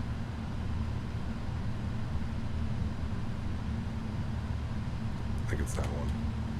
Okay, cool. Let's go ahead and watch the replay, shall we? Let's hit the replay button. Good. And I'm going to just pause it for a sec. We're going to let everything load in. Just give it like 2 seconds. It'll load everything in, and then we'll watch a nice wing view here. Look at the wing shaking out there. Did you hear Aerosoft is making a 319, 20, 21, and 21 Neo? No. Resume replay. Cool. Let's watch this one out here, friends. Enjoy this absolutely gorgeous arrival into Tokyo. Gonna take this time now to thank all my mods, my donators, and my sponsors. Thank you all so much for everything that you do for the channel. Without you guys here, none of this would be possible. What an incredible weekend, man. I really hope you guys did enjoy it. We flew the MD-11 on Thursday. Both streams flew it yesterday from a long haul, Memphis up to Anchorage, and then back in the 777 today over here in Japan, doing some Tokyo down to Hiroshima ops. What an incredible day of flying. I mean, just look at the views that we're looking outside. It's like San Diego times 100. You know how San Diego, you have the approach coming in and it kind of looks like this? You pass right by downtown San Diego. This reminds me of San Diego, but just times 1,000 because there's a bunch more buildings and stuff, right? So damn cool. So damn epic. If you haven't done so already, do yourself a favor. Come fly here into come fly into Tokyo, man. Come fly into Haneda. Even flying into the other airport, Narita, is still absolutely epic as well. But this one, man, the Haneda, when you get the 1.6s over the water like this, absolutely incredible. Huge no floaties to everybody, man. Thank you all so much. For everybody else that cannot support the channel with a monetary value but still supports the channel by being here in chat, smashing down that thumbs up button, just hanging out, I want to thank you guys just as much, man. Thank you everybody for the continued support of the channel. You guys are absolutely awesome, the backbone of this. I wouldn't be able to do this, man, without any of you guys. So seriously, thank you all so much. We are back in Japan tomorrow. Yes, more views like this tomorrow, friends. It's going to be a great one. Tomorrow we're going to be flying out of Narita to an airport, I'm not quite sure yet, and then maybe we'll come back here into Haneda, so we can kind of get both airports in Tokyo done tomorrow. So maybe that will be the plan. Let's enjoy this arrival. I'll probably flip it to the other end and we'll kind of enjoy it here as well, because it's just so absolutely epic, man. Absolutely epic. Captain, you're right. I'm sitting in first class. Sitting in first class. Thank you again, Gamer Social Life, for more donations and more love to the channel. I appreciate you, man. That's incredibly kind. Thank you. We absolutely crushed our like goal of 300 likes as well, guys. So thank you all so much for support. Truly do appreciate you. You know the plan for tomorrow. Back in the 777. More Japan ops. I mean, I almost feel like we need to spend like a full week in Japan just doing these ops all around the island, kind of back and forth, because it's just absolutely crazy, dude.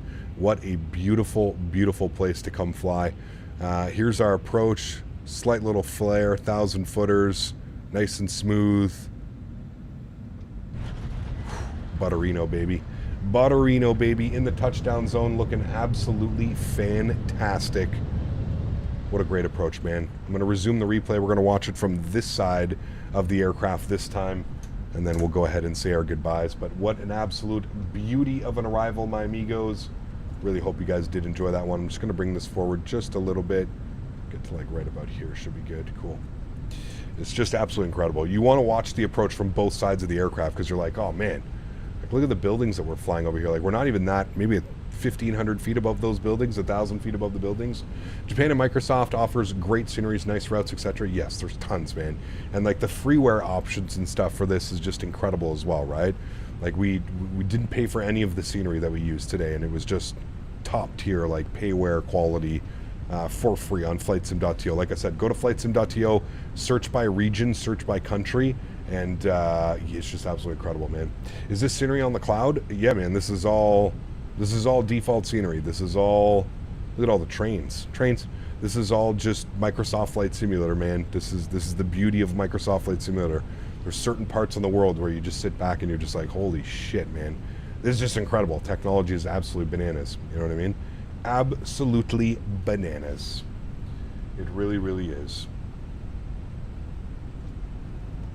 Just bought Flightbeam SFO. Nice. Enjoy it, man. Great scenery. Kirk, you should definitely enjoy that one, man. Beautiful scenery. We need to fly in there again soon, so yeah. All right, I'm going to transition outside. Now we can see this one. All right, friends, have yourselves a great Sunday evening. Again, you know the plans for tomorrow. Back in Tokyo, planning some stuff, so it should be a wonderful stream. Enjoy the outro tunes. Enjoy the replays. Appreciate you guys. And I will see you all tomorrow. Happy landings. See ya!